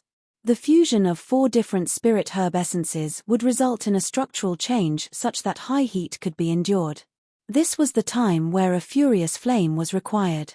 This was also where the advantage of having a level 3 spirit fire comes in. Whether or not an elixir could be formed with a grade would depend on the amount of impurities that could be purged with this step. The scarlet level 3 spirit fire heated up the elixir furnace repeatedly, turning the powdered essence into liquid form. The 9 holes of the elixir furnace began to seep with white smoke as a fragrant medicinal smell wafted out. If the level of spirit fire was too low for this step, black smoke might be emitted instead along with a pungent smell. After a moment, the secondary extraction was completed. 5th step, formation. This was a step that required absolute focus and the slightest bit of distraction could result in a failure of elixir formation. Suzimo took in a deep breath of air and composed himself before dividing the essence within the elixir furnace into 9 portions. Fusing together, they gradually took shape and solidified towards a pill form. Right then, something weird happened. Chapter 99 Attack of the Stupid Bird. Chapter 99 Attack of the Stupid Bird. Boom. An ear-piercing boom sounded out as the main entrance to the cave abode was slammed wide open. Instantly, both doors dropped to the ground heavily, creating a dust cloud. One must not be disturbed during the process of pill formation. Caught unaware, Suzimo was totally shocked as he saw the pills that were about to be formed explode on the spot. His efforts had gone to waste. Not only that, because Suzimo was still stunned, his mouth was slightly agape and he ended up eating a mouthful of dust. He was finally about to bear fruits for the elixir refinement he had spent an entire afternoon on only to see it go up in smoke. Right then, Suzimo even had thoughts of killing someone. Unable to control his blood in a fit of anger, he transformed to his demonic form. Caw, caw. At that moment, a familiar, mocking cry rang out in front of his cave abode. Turning around, he caught sight of a crane standing at the entrance of his cave abode, flapping its wings excitedly and looking gleeful. Phoo! Suzimo was about to cuss when he realized his mouth was filled with dust and coughed furiously. Caw, caw. When it saw that, the crane was even more amused. If it could laugh, it would have done so long ago. This was the crane that had fought against Suzimo on the front peak when he was about to join the sect. Suzimo recognized it right away. Of all times, This stupid bird chose to arrive at this critical juncture. Suzimo was so pissed off that his curled fists were crackling and his eyes were bloodshot. Roar! The spirit tiger leaped up and roared towards Little Crane with widened eyes. Glancing at the spirit tiger, Little Crane's eyes were filled with disdain. Initially, the spirit tiger was rather wary about making the first move against Little Crane that was a spirit demon. However, that look of contempt triggered the spirit tiger instantly. "I can't take that lying down. I've got my pride." With a feral roar, it rushed up with fire flaring out of its eyes. Bang! The spirit tiger was sent rolling back even faster and more ferocious than it was when it had pounced ahead. The moment it leapt ahead, Little Crane flapped its wings and knocked it back. Rolling a few times on the ground, the spirit tiger ate a mouthful of dust as well, looking wretched beyond anything else. Flipping up, the spirit tiger spat out its mouthful of dust and hollered, ready to strike once more. "Come back," Suzimo called softly. Without any hesitation, the spirit tiger retreated as though it was waiting for Suzimo's command from the get-go. At the end of the day, the spirit tiger was only a spirit beast and wasn't a match for that stupid bird. "Alright, since you destroyed a batch of my elixirs today, let's use that to write off our feud. From now on, don't come look for me and I won't offend you too. How's that sound?" Suzimo decided to negotiate with the stupid bird since their feud wasn't deep to begin with. If he did not resolve this issue, he was not going to have a peaceful life in the future as well. Notwithstanding elixir refinement, Suzimo wouldn't be able to handle it even if the stupid bird came every once in a while during his cultivation.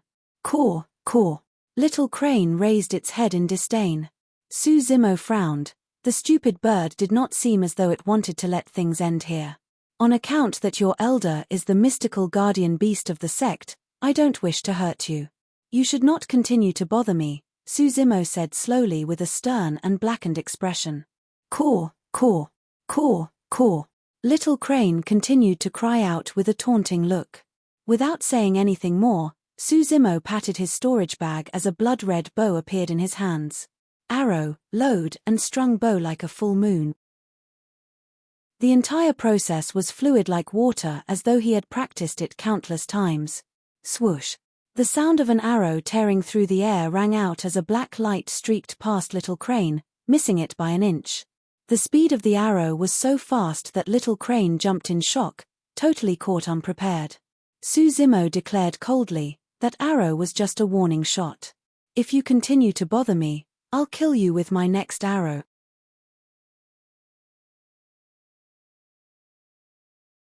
Chapter 100 Delving into Formations. Chapter 100 Delving into Formations. This morning, Suzimo sported 2 black eye circles. Looking worn out and fatigued with bloodshot eyes, he was in the same state as the spirit tiger. Under the torment of Little Crane, it was yet another sleepless night for the man and tiger pair. Suddenly, Suzimo spoke, "This can't go on. We've got to think of something." The spirit tiger was listless and shrugged its head drowsily. Counting on the spirit tiger to suppress Little Crane was way too unrealistic. It had a normal bloodline and it was a long way before advancing to become a spirit demon. Even if it could turn into a spirit demon, it had no way of flying and would only be led by the nose by Little Crane. Suzimo's current methods were not enough to suppress Little Crane as well. Neither the man nor Crane could injure the other, but Suzimo could not afford this waste of time. He had considered asking seniors of the sect for help as well. However, given the Crane's status, it wasn't a guarantee that he would receive any help. Furthermore, Suzimo had his ego as well. Was he going to be defeated by a stupid bird? After a long silence, he looked at the nearby spirit tiger and said sternly, "I'll go out for a while. Don't follow me. As long as I'm not here, the stupid bird won't bother you." The moment the spirit tiger heard that, it was invigorated and so touched that tears nearly streamed down its cheeks. If Suzimo had not left, the spirit tiger was prepared to head out to tide through this predicament as well. Patting the spirit tiger on the head, Suzimo left the cave abode and summoned his flying sword, speeding towards Array Peak. After much thought, he concluded that only an array formation could suppress the stupid bird. If he could set up a large array formation in front of his cave abode similar to the fog that was protecting the sect, He would be able to get rid of the stupid bird once and for all. Suzimo had zero knowledge about formations and he had to learn from scratch. However, it was better than wasting his time in the cave abode accomplishing nothing at all. Before long, he arrived at Array Peak. It was early morning at that time and there weren't many disciples on Array Peak. Most of them were cultivating in their cave abodes. The Array Peak Square would only be filled with more trial disciples come afternoon when it was time for inner sect array formation masters to share their experience. Similar to talismans and elixirs, formations are divided into 9 grades. Elementary array formation masters are able to lay out and dispel most Grade 1 formations. Grade 2 formations, intermediate array formation masters. Grade 3 formations, advanced array formation masters. There were many types of formations but generally, they could be divided into 4 types: killing, trapping, illusionary and buffing formations. The 8 Distresses formation was a type of illusionary formation whereas the fog formation protecting the sect was a combination of a trap on top of an illusionary formation. In layman terms, the principle behind forming a formation was to make use of different obscure formation patterns while gathering spirit chi to activate various effects. Unlike the other 4 peaks, Array Peak had a symbolic structure. On the west of Array Peak was their spirit arena and beside it stood the 10 Formations Pagoda. There were 10 floors to the pagoda containing a different formation on every level. Each time a cultivator entered, they would fall into a formation and they could only ascend to the 2nd floor if they managed to dispel it. Following that logic, only cultivators who passed through the first 5 formations were qualified to be called elementary array formation masters. Suzimo's arrival did not cause much of a stir. However, many Array Peak disciples were surprised. There were only 6 months left to the year-end face-off. Everyone knew that Suzimo had to work on elixir and weapon refinement alongside preparing for a duel against Feng Haoyu. There was no time at all. Most disciples present at Array Peak thought that Suzimo's appearance to listen in on formations was because the latter had chosen to give up on his duel against Feng Haoyu and scoffed it off. However, none of them knew that Suzimo was here because he had no choice. He naturally hoped that he could spend all his effort on refinement of elixirs, raising his cultivation and working on fighting techniques. However, the appearance of that stupid bird had ruined all his plans. From that day on, Suzimo stayed in Array Peak temporarily. Of course, there was no way Array Peak would provide Suzimo with a cave abode. He spent his days in the array chamber, rarely appearing and delving into books to learn of the various formations. Starting with the most elementary formations, he learned and dug further, exploring and researching.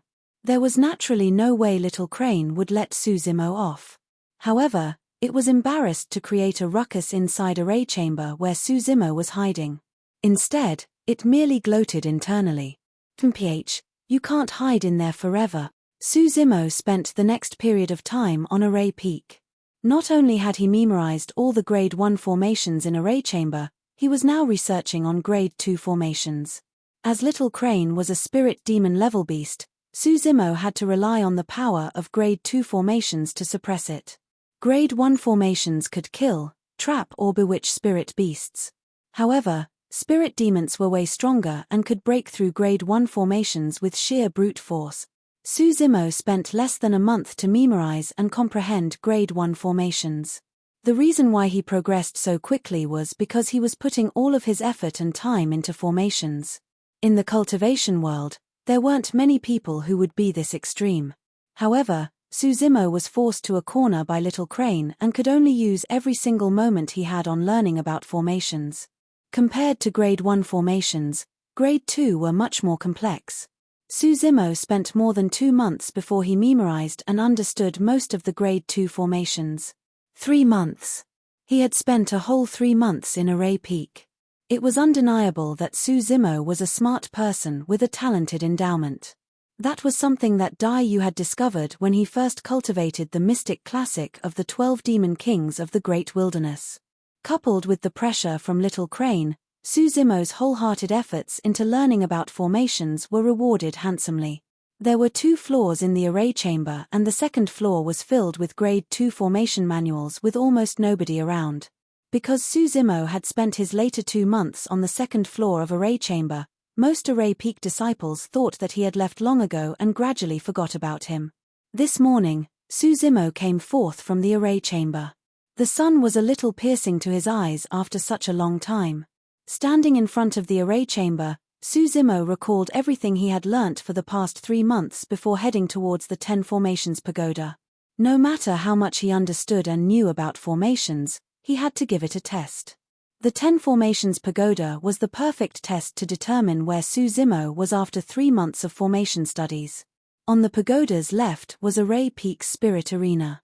On its right, a tall stele etched with dense lines of words was erected.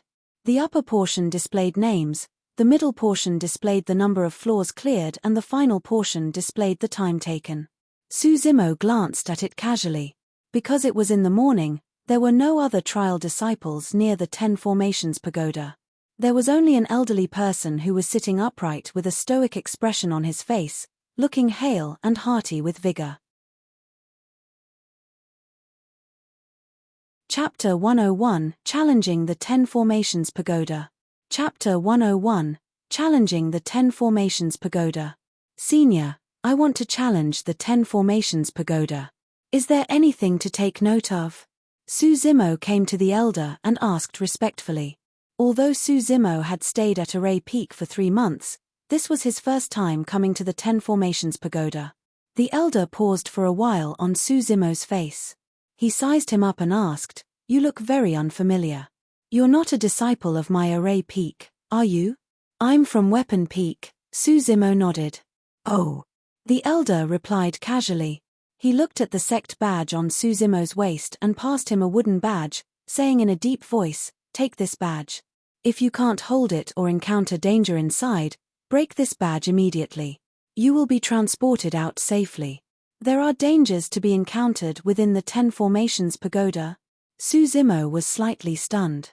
The elder explained patiently, Level 1 of the 10 Formations Pagoda is very simple. As long as you set up a supplementary formation, you can reach Level 2. Level 2 is an illusion formation and the type of illusion is random. You will need to dispel the formation to reach Level 3. Level 3 is a trap formation. Once you clear the trap formation, you will be able to see the entrance to the Level 4, the Killing Array. It is extremely dangerous inside and if you aren't careful, you might lose your life. If you can't crack it, don't force yourself. Crush this badge. Level 5 is a combination formation consisting of 2 of either a trap, illusion, or killing formation. You can only be considered as an elementary array formation master after dispelling the formation. With that, you can ascend to Level 6. With a rough understanding of the 10 Formations Pagoda now, Suzimo bowed and expressed his thanks before entering the pagoda. Looking at Suzimo's back view, the elder smiled and mumbled to himself, "It's rare for disciples of Weapon Peak to come and try to clear the 10 Formations Pagoda. I wonder how many levels that lad can clear. Perhaps 2. Suzimo. That's quite a familiar name. I seem to have heard it before somewhere." Murmuring softly, the elder shook his head and did not think much about it. After all, there were many disciples challenging the 10 Formations Pagoda on a daily basis and he only paid attention to some of the more outstanding ones from Array Peak. 10 Formations Pagoda, Level 1. This was a slightly spacious room that was empty. The floor was a little strange, it was soft with some elasticity. Surrounded by 4 walls, the door behind Suzimo slammed shut the moment he entered and the entrance to Level 2 was not in sight. Suzimo thought for a moment and understood. The entrance to Level 2 would only appear if he laid out a supplementary formation on the ground. He did not hesitate as a stream of spirit chi shot out from his fingertips. Squatting down, he drew on the ground carefully. He was drawing a soundproof formation. Inside, no one could hear any noise made from the outside. This was the first formation that Suzimo learnt and his motive was to isolate little cranes chirping. While drawing a formation pattern, one had to focus intently without any distractions or deviations. Even the slightest deviation of the formation pattern would result in a failed formation that could not be activated. This was a test of a cultivator's patience and conscientiousness towards details. The better they were, the more perfect things would be.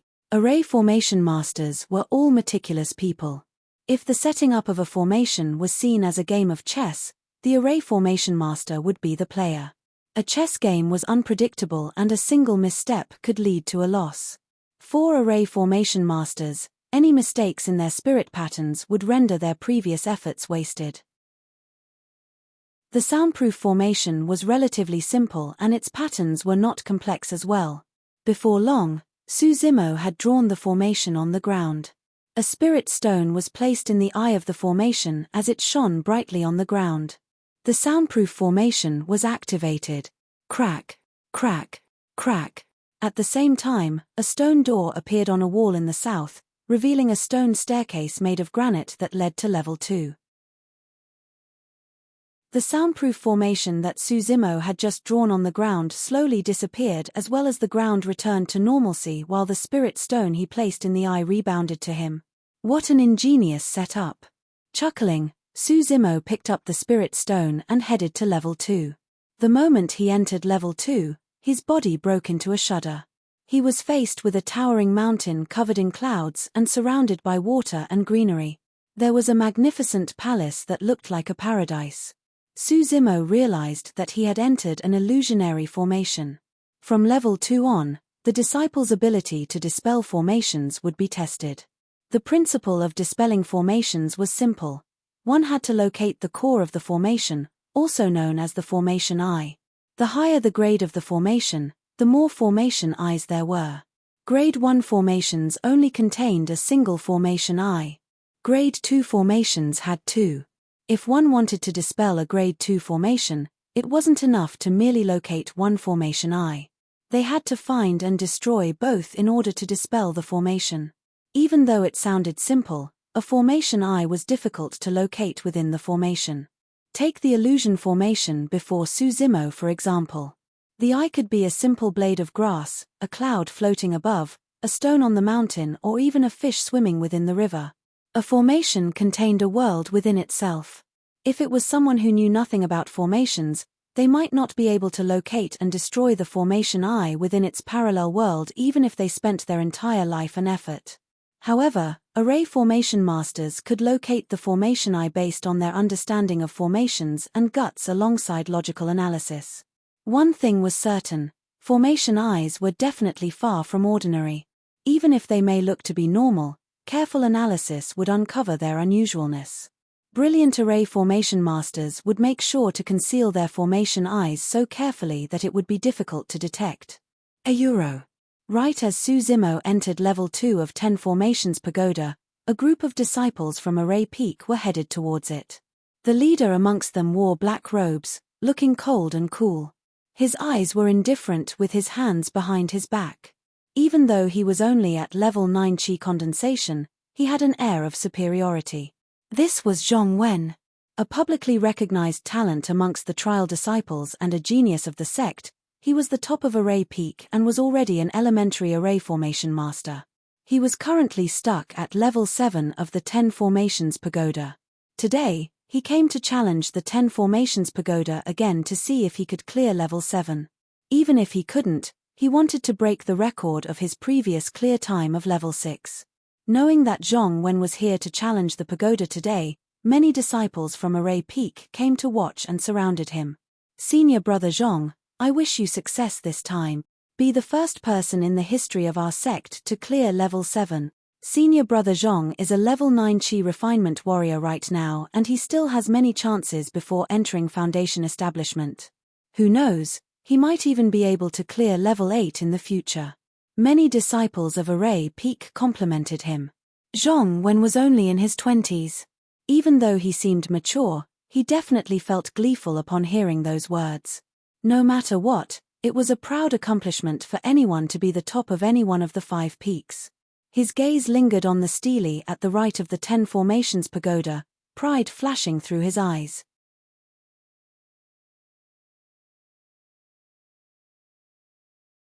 Chapter 102, 10 Formations Stele. Chapter 102, 10 Formations Stele. The ancient stele was thick and heavy. At about 10 feet tall, it was called the 10 Formations Stele. It was of extraordinary significance and honor for any trial disciples of Ethereal Peak to have their names left behind on the 10 formations stele. Carrying with it the memories of Ethereal sect over thousands of years, the 10 formations stele had also witnessed the changes of the sect through those years. There were a total of 100 names on the stele, all of them geniuses through the history of Array Peak. Time was merciless and cultivators were no exception to that rule. Many of the genius cultivators on the list had passed away and the only trace left of them was probably on the stele. Behind every single name was the number of levels cleared as well as time taken. The higher the levels cleared, the further ahead one's name would be. For those at the same level, ranking would be dependent on time taken. The bottom 30-odd names on the 10 formations stele were trial disciples who had passed level 4. A huge chunk of names in the middle were disciples who had passed level 5 with the fastest amongst them using 12 hours. The tens of disciples on top were those who had cleared level 6. Zhong Wen's name was right at the top of the list. He was the top of Array Peak. There was reason for Zhong Wen to be proud and he was definitely qualified as well. After all, he had already taken over every single genius through the thousands of years of history of Array Peak. He was the true number 1 of Array Peak. A line of words was displayed on the first row of the 10 formations stele. Zhong Wen cleared level 6, 11 hours. Right then, level 2 of the 10 formations pagoda suddenly shone with a bright light, attracting the attention of the Array Peak disciples. That unique light that belonged to a formation pattern would only shine if someone had cleared the level. Zhong Wen declared indifferently, to think that someone would be here earlier than me today to challenge the pagoda. Interesting. Greetings, Elder Luo. Zhong Wen arrived before the 10 formations pagoda and bowed slightly to the elder at the entrance. Elder Luo looked at Zhong Wen in appreciation. You're here so early to challenge the pagoda. Are you intending to clear level 7 this time round? Yes. Zhong Wen nodded. Pausing for a moment, he continued, I've learnt quite a bit during this period of time. Even if I can't clear level 7, I should be able to make a new record on the 10 formations stele. The so-called record was naturally the one he had created. In Zhong Wen's eyes, no one from the 5 peaks could compare to him in array formations. What he wanted to do was to constantly challenge himself. All right, I'll be awaiting your return from the challenge. Elder Luo smiled encouragingly and passed Zhong Wen a wooden badge. Nodding to the many Array Peak disciples behind him, Zhong Wen entered the 10 formations pagoda. Challenging the pagoda was something he was extremely familiar with. Without hesitation, spirit chi seeped out from his fingers and he started drawing the moment he entered level 1. His choice of supplementary formation was the simplest type. Challenging the pagoda wasn't only a test of the number of levels cleared, one had to take into account the time taken too. Zhong Wen was naturally not going to waste any time. Before long, he was done drawing the formation pattern. Placing a spirit stone in the formation eye, the entrance to level 2 appeared. Retrieving his spirit stone, Zhong Wen rushed up to level 2 swiftly. Similar to Su Zimo, Zhong Wen found himself transported into an illusionary formation the moment he entered level 2. Looking calm, he surveyed his surroundings and walked about casually, stopping from time to observe the ground. 15 minutes later, he heaved out a sigh gently and summoned his flying sword, piercing it at the ground nearby. All of a sudden, the surrounding illusion disappeared and the entrance to level 3 came into sight. Zhong Wen was in excellent condition as he walked confidently to level 3. Su Zimo was in the level 3 trap formation at the moment as well. Even though they were in the same level, they were in different formations and neither would see nor affect the other. Outside the 10 formations pagoda. When they saw the burst of light emit from level 2, the crowd gasped. Senior brother Zhong only took around 15 minutes to clear 2 levels. That's slightly faster than before. Of course. He wouldn't have come for the challenge if he wasn't confident. More and more trial disciples were gathered when they heard about Zhong Wen's challenge of the pagoda today. An hour passed and a bright light shone from level 3. He passed. Yes, an hour. That's around the same as before. The disciples of Array Peak discussed. I wonder how long senior brother Zhong will take for level 4. I remember he took 2 hours previously. Actually, level 4 is not too bad. It's just a singular formation after all. Level 5 is the most difficult since it's a combination formation. The difficulty is doubly high. Time passed by quickly and another 2 hours were gone. A bright light shone from level 4. Just as the shocked disciples were about to speak, a bright light shone from level 3. That caused a clamor. Huh! There's someone else other than senior brother Zhong challenging the pagoda today? Some of the Array Peak disciples that had arrived later asked in confusion. Many disciples of Array Peak would normally choose to avoid the pagoda if Zhongwen was challenging it. Even though all challengers were unaffected by one another, they would undoubtedly feel the pressure knowing that they were doing it at the same time as the number one of Array Peak, and that would affect their performance as well. That person sure is ambitious to want to challenge at the same time as senior brother Zhong, someone scoffed coldly. I wonder who he is. He'll definitely suffer at level 4. Fufu, I'll wait here and see that person get kicked out of the 10 formations pagoda in a wretched state. Many Array Peak disciples were waiting to see a joke. Shocked, Elder Luo turned to look at the 10 formations pagoda as he recalled a handsome disciple in green. Disciple of Weapon Peak? Chuckling and shaking his head, Elder Luo murmured to himself, to think that the lad could clear level 3 as well. Yes, someone like that is definitely talented in formations. I wonder why he was sent to Weapon Peak to begin with. In truth, notwithstanding the many Array Peak disciples, even Elder Luo did not expect much of Su Zimo. To Elder Luo, even if Su Zimo could get through level 3, he would definitely fail at level 4. After all, level 4 was a killing formation. Every single step within was filled with danger. Any misstep and one could lose their life there.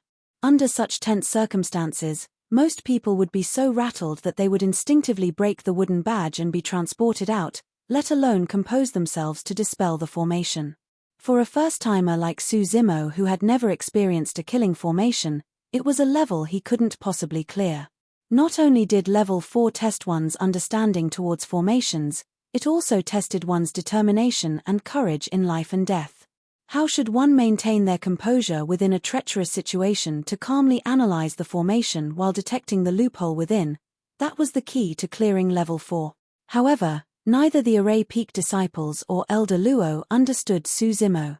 Compared to the knights in Kanglang mountain range, the danger posed by a grade 1 killing formation was way too weak for Su Zimo. Furthermore, he possessed an ability no one else had, spirit perception.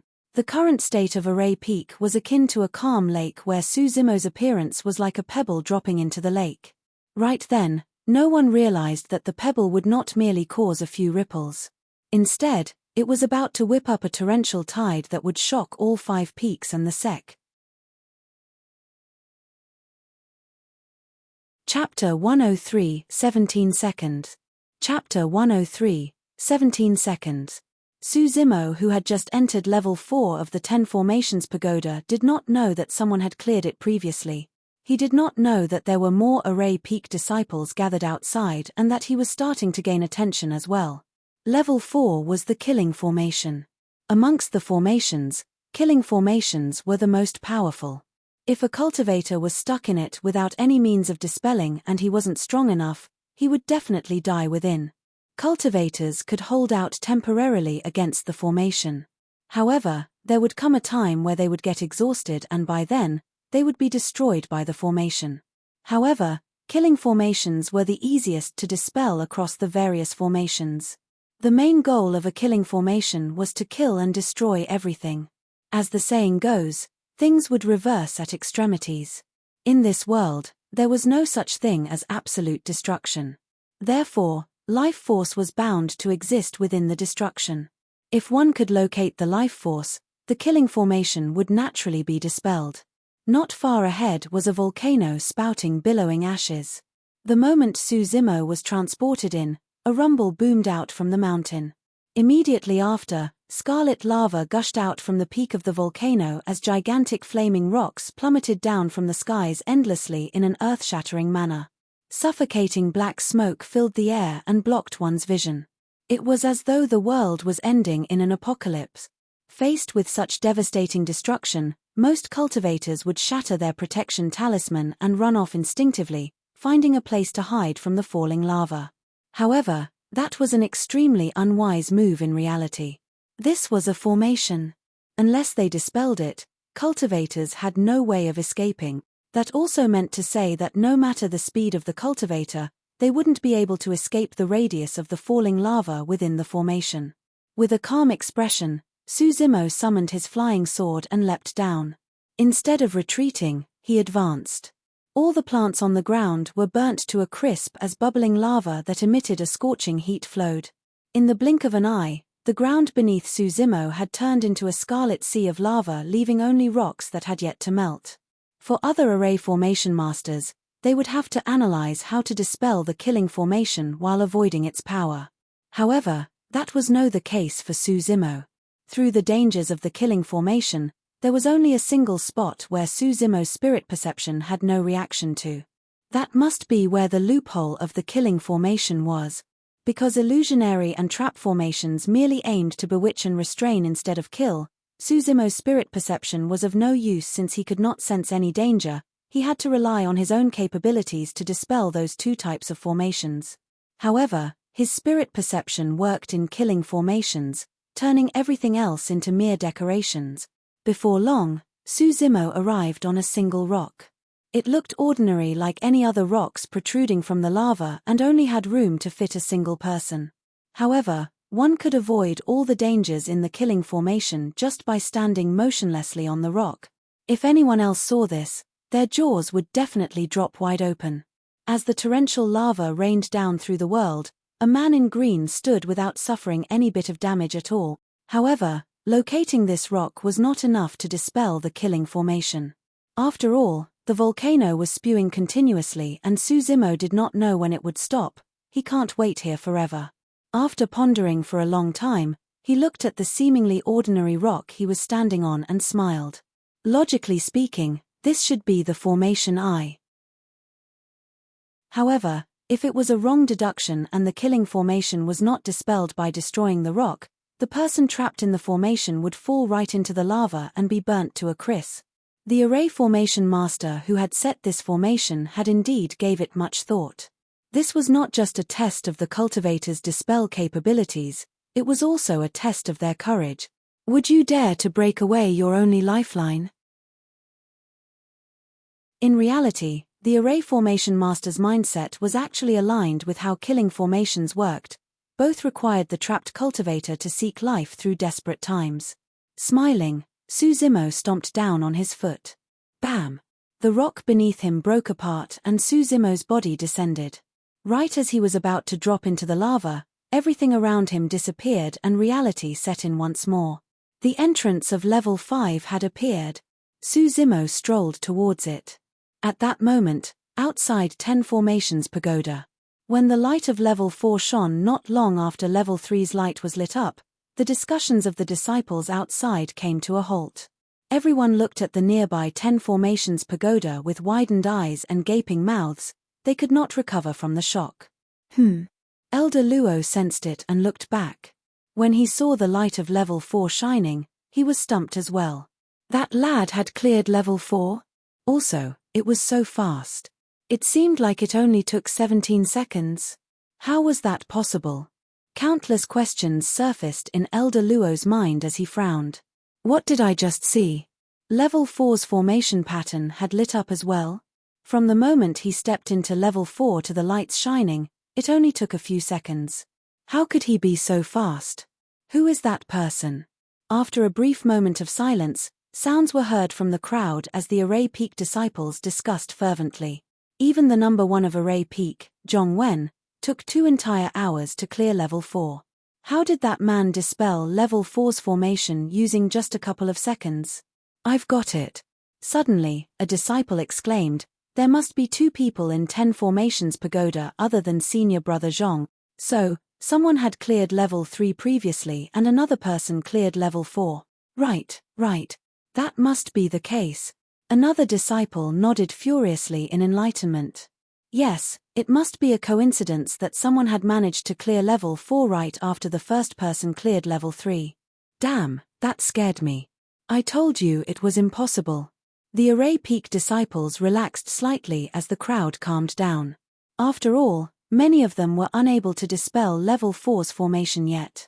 If they knew that someone had cleared it using only a few seconds, it would be a huge blow for them. Upon hearing the conclusion in the crowd, Elder Luo lowered his head slightly to conceal his shock. No one knew better than him that from morning till now, only 2 people had entered the 10 Formations Pagoda. Since Zhong Wen had already cleared level 4, there was only one other person who could have cleared level 4 using a couple of seconds. It was that trial disciple from Weapon Peak, Su Zimo. Elder Luo turned and glanced at the 10 Formations Steely. The 30 over lines at the bottom were all formation geniuses who had cleared level 4. The fastest amongst them was Sichu Boyon, who had spent 1 hour. Even if Su Zimo failed at level 5, he would definitely leave a mark on the 10 Formations Steely above Sichu Boyon's name. His time taken to clear level 4 was the fastest through history, 17 seconds. Chapter 104, Level 6. Chapter 104, Level 6. Right as Zhong Wen entered Level 5, Su Zimo ascended as well. This level was the final test for one to become an elementary array formation master. A combination array formation. Even between elementary array formation masters, some had deeper understanding towards formations. Some could combine 2, 3, or even more formations together. Level 5's combination formation comprised of 2 of either an illusory, trap or killing formation. The reason why it was difficult was partly because the combination of formation patterns was difficult to distinguish, making it easy to commit a wrong judgment. At the same time, a combination of 2 grade 1 formations implied that there were 2 formation eyes, and that increased the difficulty level of the formation. Even though grade 2 formations had 2 formation eyes as well, they were still more difficult to dispel than 2 grade 1 formations combined together. The reason for that was simple. Destroying a formation eye was equivalent to destroying half of the combination formation. With that, the remaining half would be much easier to dispel. However, destroying a formation eye in a grade 2 formation would not dispel the formation entirely. Su Zimo stood on the spot and sensed his surroundings, realizing instantly that he was in a trap and illusion combination formation. My luck's average. Su Zimo muttered softly. Things would have been much simpler for Su Zimo if it was a combination formation with a killing formation. However, given his current understanding of formations, clearing level 5 wasn't difficult, it was just a matter of time. Time slowly passed. The Array Peak disciples outside of 10 Formations Pagoda did not leave. At the moment, most of the people's attention was not on Zhong Wen. Instead, they were curious as to who the person who cleared the level 4 formation was. As evening approached, level 5 lit up. That must be senior brother Zhong. Yes. He broke another record once more. He's even faster than before. I wonder if he can clear level 6.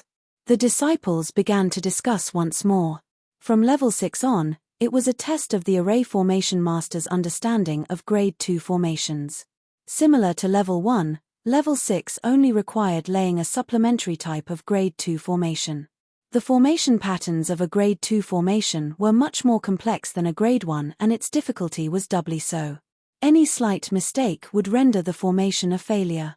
The Array Peak disciples knew that 2 hours was all it took to know whether or not one could pass level 6. Everyone waited patiently. 2 hours were nearly up and there was still no sign of light from level 6. All of a sudden, a blur appeared at the entrance of 10 Formations Pagoda as a figure appeared. Everyone's hearts skipped a beat as they looked over. It was Zhong Wen. It's a pity, but I failed level 6. Actually, it's a good thing. You took a faster time clearing the first 5 levels, so you've already broken your previous record, senior brother Zhong. Because he had gone through the killing formation of the 10 Formations Pagoda, Zhong Wen's clothes were tattered and he looked somewhat wretched. However, his expression was still calm and firm as he looked towards the 10 Formations Steely. A bedazzling bright light shone on the first row of the 10 Formations Steely. The name written was still Zhong Wen and it was still stated that he had cleared level 5. However, the time taken had changed from 11 hours to 10 hours and 15 minutes. Zhong Wen heaved a sigh of relief. His arm had quivered slightly at the critical juncture of setting up his grade 2 formation.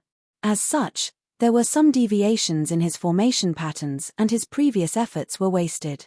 However, he had still gained something for breaking his own record once more. Elder Luo smiled. Not bad, not bad. Work harder when you get back and try to break through level 6 before you become an inner sect disciple. Don't worry, Elder Luo. Level 6 can't stop me, Zhong Wen replied confidently. He believed that as long as he spent more time researching, he would be able to get through level 6. Cupping his fists, Zhong Wen bid farewell to Elder Luo and nodded to the array peak disciples behind him before turning to leave. He walked a few steps before realizing something strange. The reason why those array peak disciples had gathered was because they wanted to see if he could break a new record. However, now that he had left, they did not seem like they had any intention of leaving. Now that night had descended and those disciples weren't attempting to challenge the pagoda, what were they waiting for? Zhong Wen stopped in his tracks and swept his gaze across the faces of those array peak disciples. He realized that everyone was looking at 10 Formations pagoda from time to time as though they were waiting for something. Was someone challenging the pagoda? But who else other than him would attract all of those audiences for their challenge of the pagoda? Frowning, Zhong Wen came beside an array peak disciple and asked in a seemingly casual manner, "Junior brother Wang, what are you guys waiting for?" That disciple was somewhat flustered as he stammered, "There are 2 other people challenging the pagoda right now and one of them made it through level 4 as well. However, we don't know who it is. I'm waiting to see who that person is." "Yeah, it's just out of curiosity," another disciple smiled awkwardly. After all, they had accompanied Zhong Wen for the pagoda challenge initially. As such, they naturally felt somewhat embarrassed that they were still lingering on with their attention on someone else despite Zhong Wen wanting to leave. Zhong Wen's expression relaxed as he chuckled and waved it off. "Alright, since I've got nothing on, I'll wait and see too." The moment he said that, level 5 lit up. The crowd was in an uproar. He cleared level 5. That's enough to leave a name on the 10 Formations steely. Amazing. Who is that person? When he heard the discussions of the crowd, Zhong Wen's expression turned serious. Even though he knew that grade 2 formation patterns were much more complex and this person would not be able to clear level 6, for some reason, he felt uneasy. It felt as though his status was being threatened. Elder Luo's gaze lingered for a long time on level 5. Where did that disheveled old man find this treasure? To think that he's an array formation genius. However, how did he manage to clear the killing formation in just 17 seconds? Could the formation I have appeared right beside that lad? Was it luck? Elder Luo frowned in thought. The array peak disciples who already had no intention of leaving were even more determined to stay on after seeing the mysterious person clear level 5. Level 6 was a test of grade 2 formation skills. An outcome would be determined within 2 hours. None of them minded waiting for another 2 hours. The night got darker. Having spent an entire day waiting in front of the 10 Formations pagoda, even the Qi refinement warriors were showing signs of fatigue. An hour has passed. It'll be soon. Yes, let's wait and see. Right after that disciple spoke, a bright light shone from level 6 and illuminated the night skies. Silence. Hundreds of array peak disciples raised their heads and watched with agape mouths, forgetting to even breathe momentarily. Everyone's expressions were frozen. Their eyes were filled with complex emotions: shock, confusion, amazement, surprise. In only an hour, Su Zimo had cleared level 6. Elder Luo bolted upright and looked at the shining formation pattern light on level 6, lamenting internally, holy shit, a true formation genius has appeared in our sect." Chapter 105, Turbulent Undercurrent. Chapter 105, Turbulent Undercurrent. A new record for the 10 Formations pagoda was born. It was so sudden, unexpected, and shocking. This was supposed to be the most ordinary day on Array Peak. However, everything changed the moment level 6 lit up. The birth of a new record also implied that Zhong Wen was dethroned from his number 1 status in Array Peak from this moment. Many Array Peak disciples turned to look at Zhong Wen subconsciously. His expression was extremely ugly as he glared fiercely at level 6. Because he was gripping his fists so tightly, both his arms were shivering in rage. Everyone could more or less empathize with how Zhong Wen was feeling at the moment, as there was inevitably a look of pity in their gazes. It was a hard pill to swallow even for anyone else in Zhong Wen's position. Closing his eyes for a long time, Zhong Wen let out a deep breath. By the time he opened his eyes once more, his gaze shone with a renewed confidence. At that, Elder Luo nodded to himself. To be able to walk out of such a trauma that quickly meant that Zhong Wen had a good character, his accomplishments in the future wouldn't be bad too. Very well. There's finally someone who can give me pressure. Smiling, Zhong Wen muttered to himself, "It's been a long time since I've experienced this feeling. Even though I don't know who you are, your appearance will force out the best in me." With that said, Zhong Wen looked at the 10 Formations Pagoda deeply once more and turned to leave without hesitation. Many Array Peak disciples understood that before long, Zhong Wen would be back to challenge the 10 Formations Pagoda once more. At that time, the number 1 of Array Peak would be determined by the person who clears level 6 in the shortest period of time. Even after Zhong Wen's departure, many of the Array Peak disciples had no intention of leaving. Everyone was even more curious to see who this mysterious person who was challenging the pagoda was. The thought of the challenger clearing level 7 did not cross everyone's minds. From the looks of it, it wouldn't be long before the person was sent out. However, time continued to pass and yet the challenger had not appeared. It was as though he was residing within the 10 Formations Pagoda silently. The night passed just like that. The morning sun rose and the many Array Peak disciples before the 10 Formations Pagoda were getting sleepy after staying awake for the entire night. Casually, they stretched their bodies and gathered their spirits. What's that person doing inside? He should come out if he can't continue. Why is he taking so long? I don't know, but I can't take it anymore. I've got to head back and rest. A worn-out disciple shook his head, no intending to waste any more time here. Yeah, I'm heading back too. After all, this person will definitely leave his name on the 10 Formations Stele after clearing level 6. I'll just see who he is then, another disciple remarked. Right then, someone sped towards them on a flying sword. When the person approached, everyone focused their attention over. It was Zhong Wen who had left the previous night. He was back after a single night. One could imagine how he must have spent all his time and energy into researching on Grade 2 formations rather than sleep the previous night.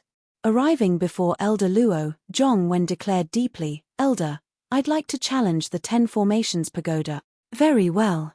Elder Luo nodded his head and passed Zhong Wen a wooden badge. Upon receiving it, Zhong Wen turned and entered the 10 Formations Pagoda.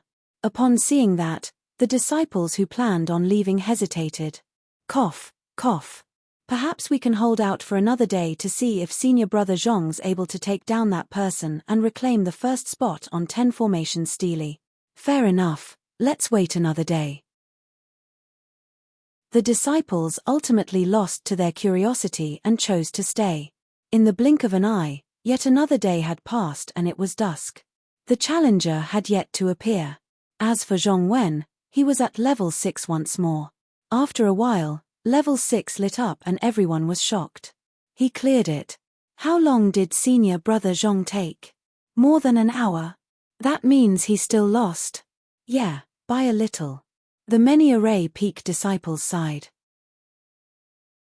Before long, Zhong Wen was sent out of the 10 Formations Pagoda and he glanced at the 10 Formations Pagoda.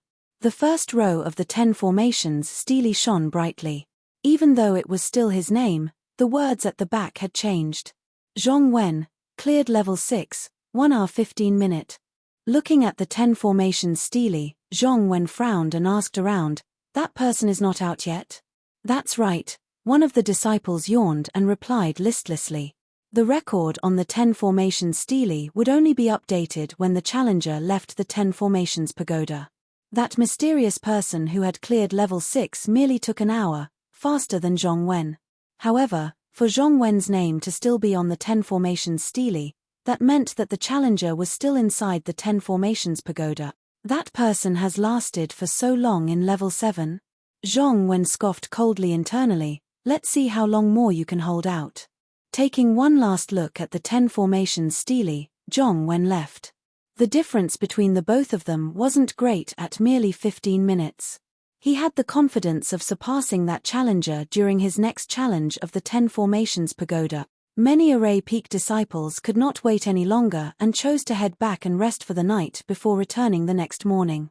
Some of the disciples who were unwilling to give up remained waiting, bent on witnessing the person who created the new record. Yet another night passed.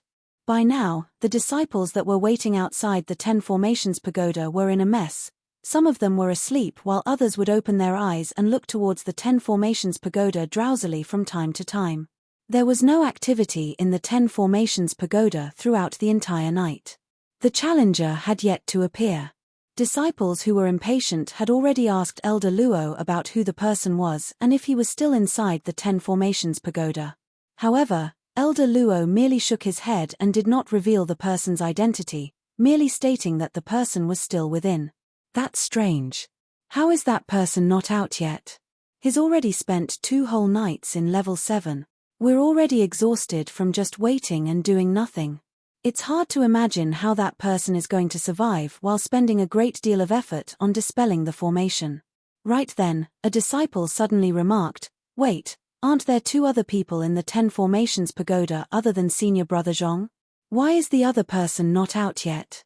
Suddenly, the discussions quietened down as everyone's eyes flashed in bewilderment as though they had just recalled something frightening. The presence of 2 individuals in the 10 formations pagoda was just their speculation. The reason for that was because they could not believe that someone would be able to get through level 4's killing formation in such a short period of time. But now, a more realistic possibility existed. There was only one person inside the 10 formations pagoda. That person had truly taken a few mere seconds to clear level 4. It was the same person who had created the new record. The atmosphere in front of the 10 formations pagoda was stiff as no one spoke. It was as though an invisible arm had choked them into suffocating. Right then, Zhong Wen arrived once more. He entered the 10 formations pagoda again, bent on breaking the record of the mysterious challenger. This was already the morning of the 3rd day. In the past 3 days, events on Array Peak gradually spread among the 5 peaks. A turbulent undercurrent was charging beneath the calm lake surface, ready to burst forth at any moment.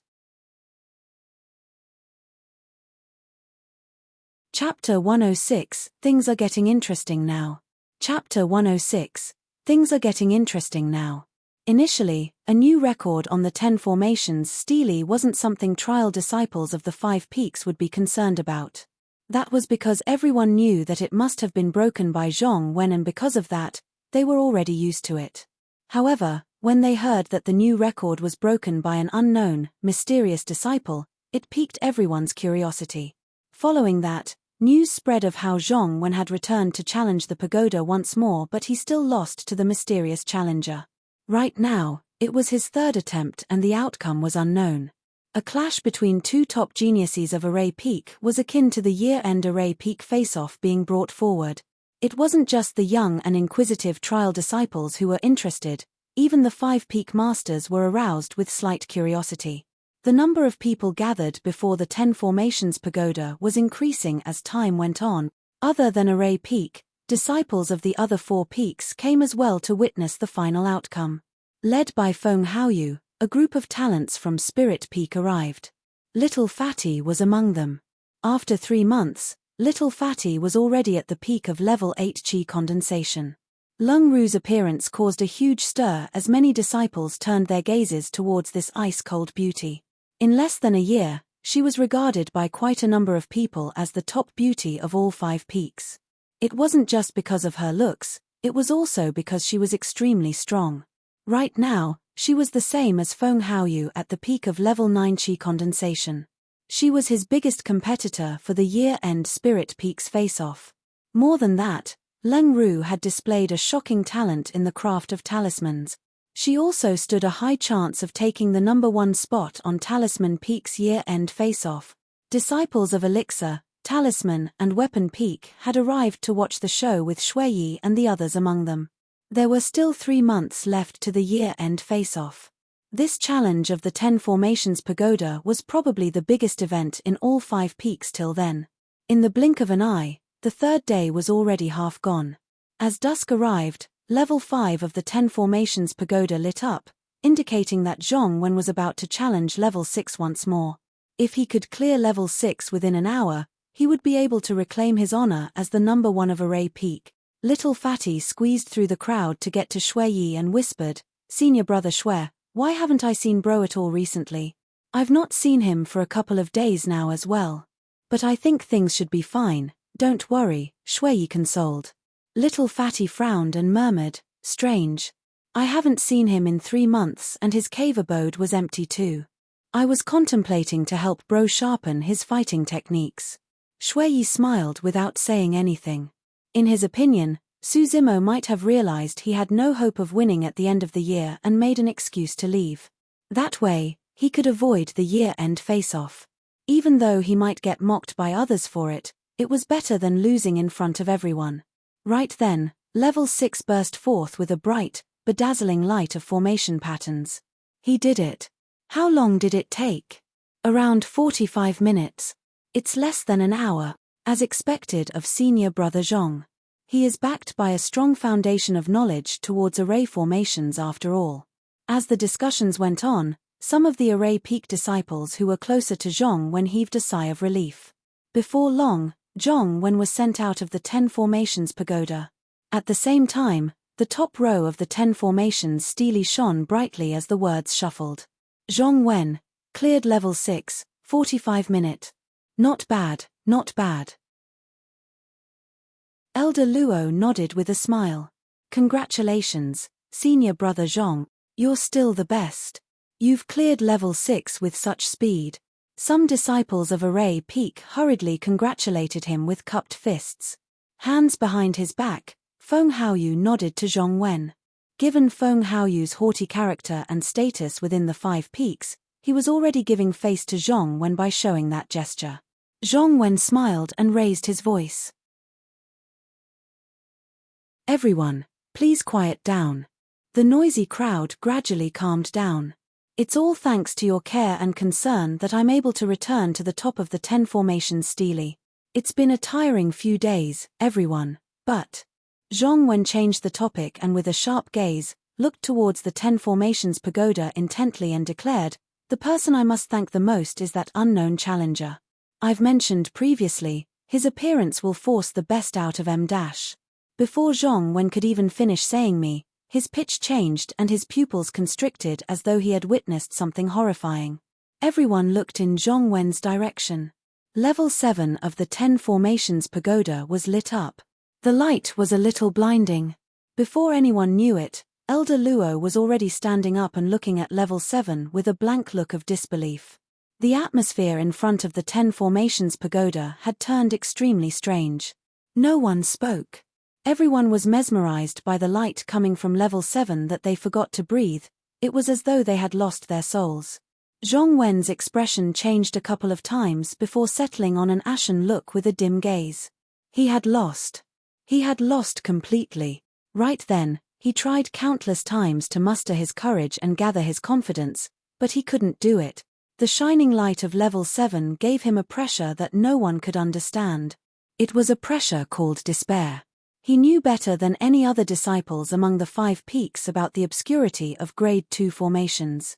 Even that mysterious challenger had spent an entire 2 days and nights before deducing his way to clear level 7. However, a clear was a clear. Yet, Zhong Wen was completely lost in the face of level 7's formation. He was trapped by the illusion formation and could not locate any loopholes of it at all. In fact, he could not last for more than 4 hours within level 7. If he continued to stay on, there was a high chance he would suffer irrecoverable damage to his psyche. Ooh. Sighing sadly, Zhong Wen turned around and mumbled to himself despondently, "I've got no chance of surpassing him." "You do." Right then, a warm voice rang out beside Zhong Wen. Zhong Wen looked up. Out of nowhere, Array Peak's master, Shen Yi, had appeared and was standing not far away, smiling and looking at him encouragingly. When he met with that gaze, Zhong Wen shuddered and the haze within his heart dispersed, allowing him to see the light once more. Taking a deep breath of air, Zhongwen nodded his head and replied deeply, "Don't worry, master. I won't be defeated that easily. I'll be back once more." "Well done. That's more like my disciple."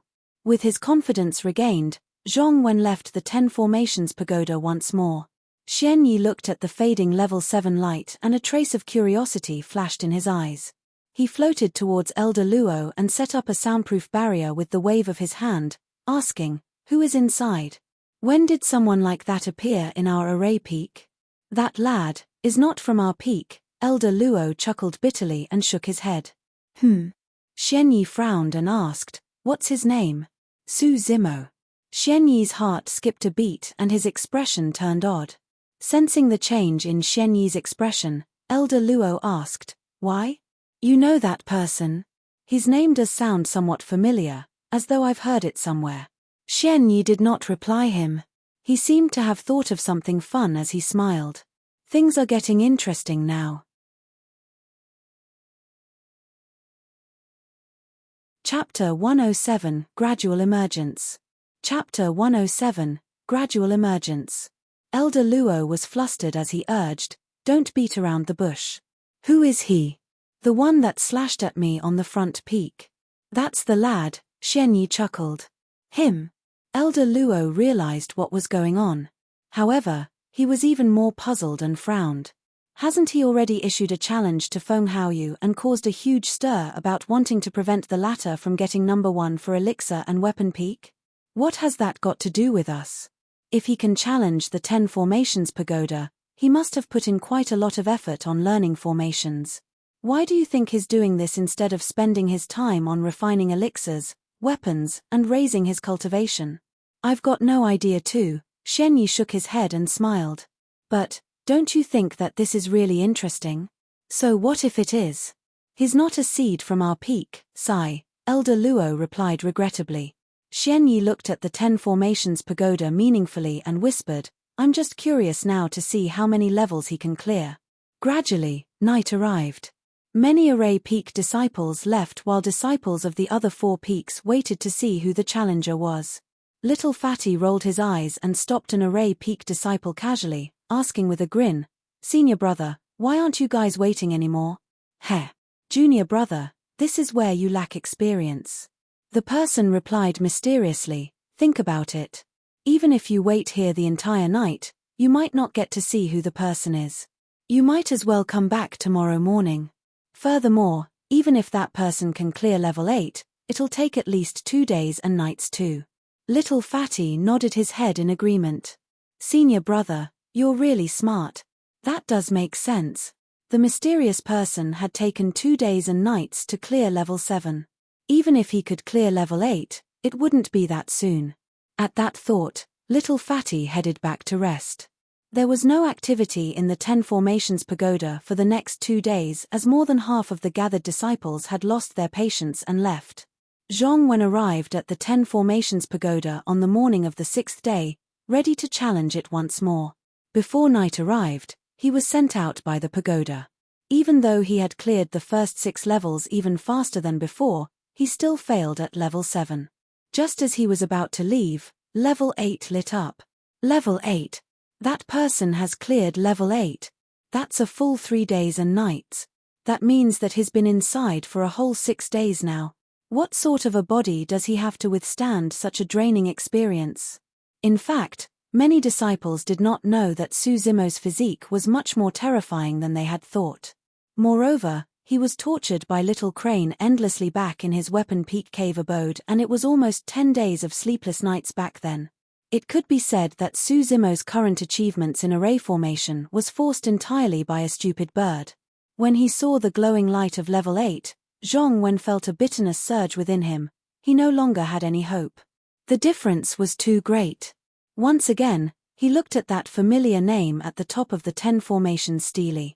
He found it a little eye-piercing and could not help but laugh at himself bitterly before leaving.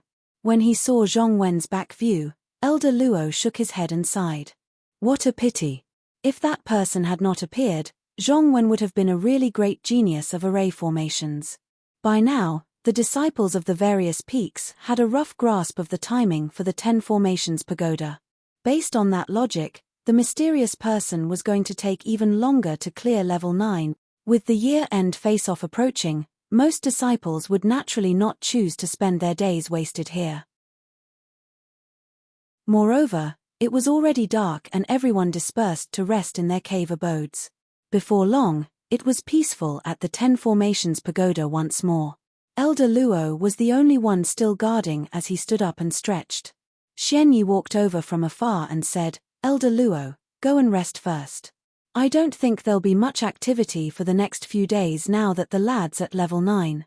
Elder Luo shook his head. "Why? You're still worried?" Xianyi chuckled. "If you are, I'll help you watch over tonight."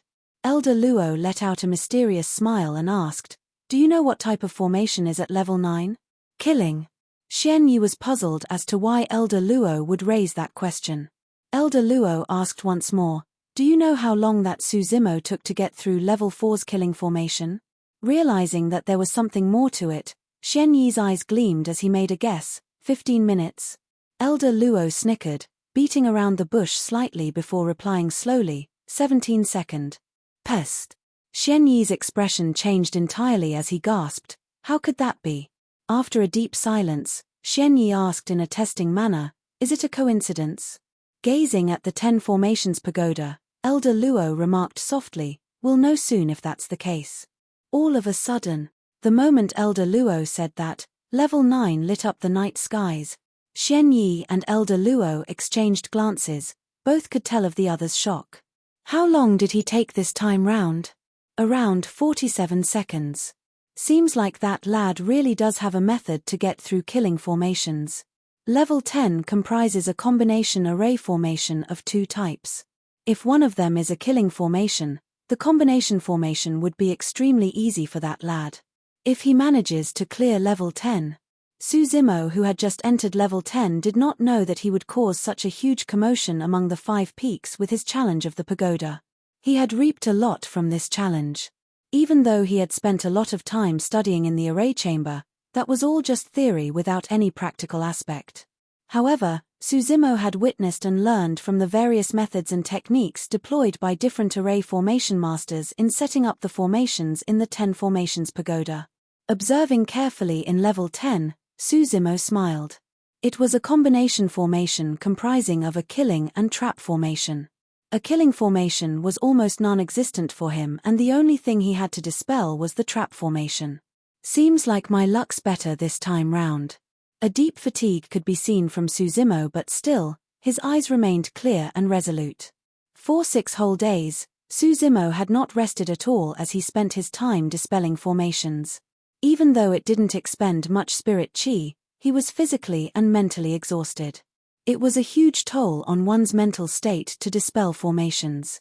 However, fully motivated by the thought of not having to worry about that stupid bird after getting out of this place, Suzimo picked himself up and worked at dispelling the formation. On around midnight of the 8th day, the moon was bright with little stars in the skies. Other than Elder Luo, there was no one else in front of the 10 Formations Pagoda. Just as Elder Luo was about to fall asleep, the peak of the 10 Formations Pagoda lit up without any warning. Astonished, Elder Luo looked at those shining formation patterns for the longest time in silence. According to the time that Suzimo cleared level 10, it was now short of 6 hours to make a full 8 days since he had entered the 10 Formations Pagoda. A challenge of this duration was not merely a test of a cultivator's ability to set up and dispel formations, it was also a test of their determination, physique, mental state, etc. Elder Luo was very pleased.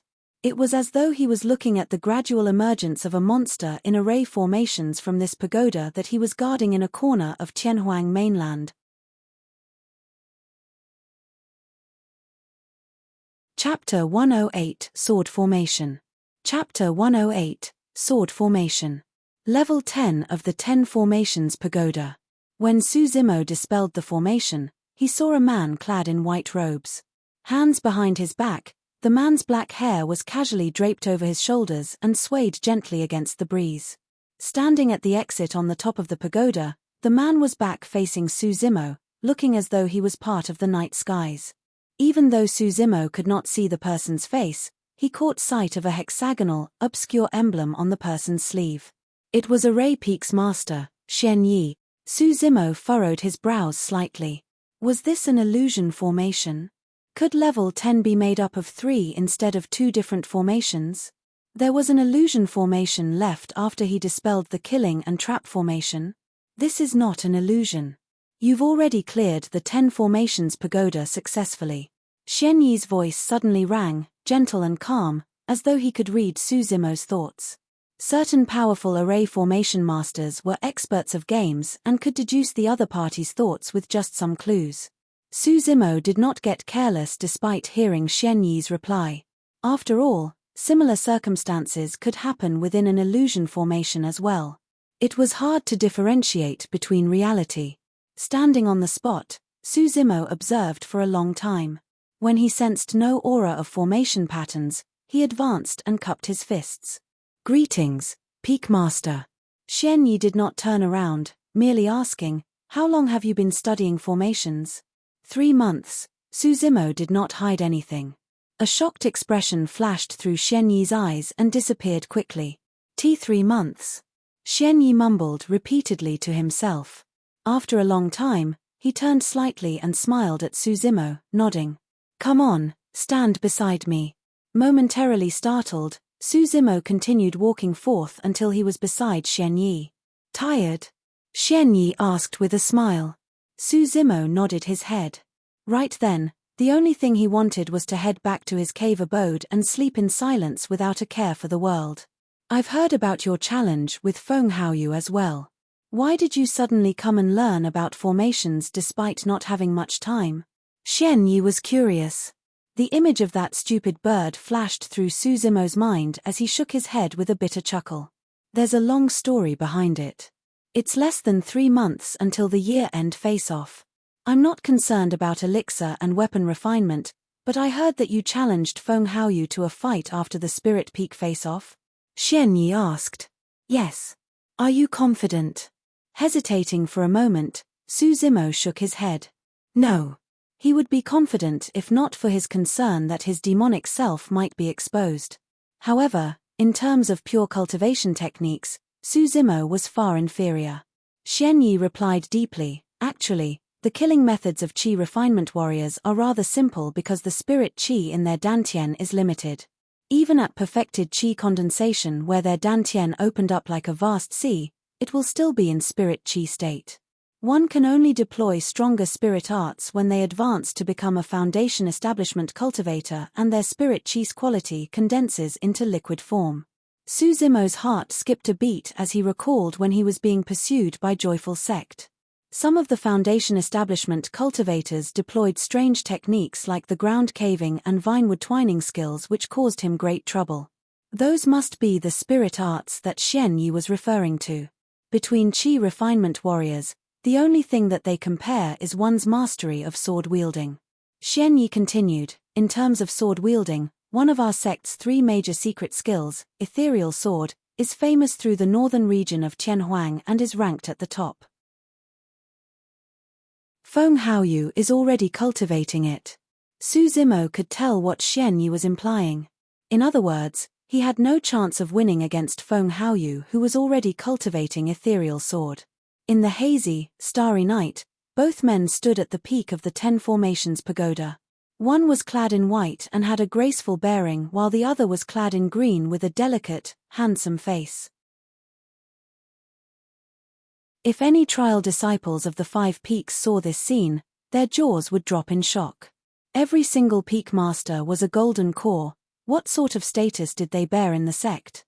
The fact that a mere trial disciple at only level 6 qi condensation was able to stand shoulder to shoulder and chat with Array Peak's master was a treatment that would make anyone envious.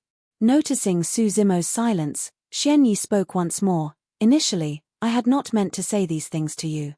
However, since you've already cleared the 10 Formations Pagoda, I can offer you a way out. Whether or not you succeed depends on yourself. Thank you, Peak Master. Su Zimo's heart skipped a beat as he bowed hurriedly to express his thanks. Xian Yi continued slowly, other than the standard skills and secret techniques of sword wielding, there is another method that can raise a cultivator's fighting strength, It's called a sword formation. Sword formation? Suzimo furrowed his brows in deep thought. In array chamber, he had chanced across a bamboo scroll named tripartite sword formation. Xianyi replied, most array formation masters are weak because in fights, opponents would not give you a lot of time to set up your formation before rushing in blindly. However, there exists a special branch amongst array formation masters, the sword formation master. The prerequisite of becoming a sword formation master is that they must first be an array formation master with a deep understanding towards formations. Secondly, they had to cultivate a type of sword formation. Suzimo nodded. Sword formation manuals are extremely rare, and even within our sect, we only have two. One is called the tripartite sword formation while the other is the hexagonal sword formation. The former is a grade 1 formation while the latter is a grade 2. The activation of a sword formation is through remnant marks created by tearing through the void with a flying sword. By using them as replacement for formation patterns, an array formation master is able to create a formation that can produce a powerful force. Suzimo was shocked to hear this. Just setting up of formation patterns was something that was extremely difficult for array formation masters. Any single mistake and the formations would fail. Furthermore, they were now talking about using the remnant marks in the void as a replacement for formation patterns. Xianyi spoke. The reason why there are so little sword formation masters is because the conditions are way too harsh. Every single sword formation master is an elite among the array formation masters and have a far superior understanding of formations. Furthermore, sword formations usually require the use of multiple flying swords. Using a single flying sword in battle is tough enough, let alone using many for a sword formation. Suzimo nodded. For example, 3 flying swords were required for the tripartite sword formation. As the name implied, hexagonal sword formation would most likely require 6 flying sword. Also, controlling multiple flying swords would cause one's spirit chi to deplete faster. If the formation was a failure, it would be a waste of spirit chi for the sword formation master and he would end up placing himself in danger. Xianyi chuckled. Furthermore, how are normal array formation masters going to get that many flying swords? For example, many of our trial disciples barely have a single inferior grade flying sword, let alone 3, 6, or even more. Can they use flying swords of different grades as replacement? Suzimo asked. No. Xianyi shook his head. You have to understand that the flying swords used for a sword formation must be of the same grade. If the grades were different, the formation patterns left in the void would deviate and the formation would definitely fail. Chapter 109 Earth-Shattering. Chapter 109 Earth-Shattering. Of course, if the flying swords used are of the same build, size, weight and sharpness etc., it would be even easier to set up a formation. Pausing for a moment, Xianyi chuckled. But that's not too realistic unless the flying swords are created by the same weapon refinement master who had specially created them as a set. A set of flying swords. Suzimo's eyes twinkled meaningfully. You're a disciple of Weapon Peak.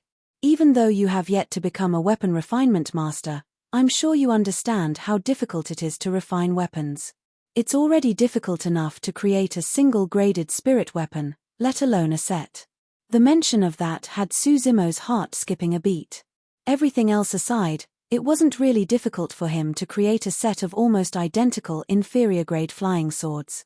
But of course, I know that this is not an easy path to undertake and this idea might not even be of help for you to defeat Feng Haoyu. After all, with just 3 months left to the year-end face-off, time is limited for you. Xianyi continued expectantly, however, you're the most talented array formation master that I've ever seen. Perhaps, you can one day be a true sword formation master if you continue in this direction. Peak Master, are you a sword formation master? Suzimo suddenly asked. I'm the only sword formation master in our sect. Xianyi nodded his head with a smile. It was only then that Suzimo understood why Xianyi was waiting for him and telling him about those things. The latter wanted to find a sword formation master successor in the sect. Pulling out a scroll from his storage bag, Xianyi passed it over to Suzimo. I believe you must have come across the tripartite sword formation in the array chamber. This is the hexagonal sword formation.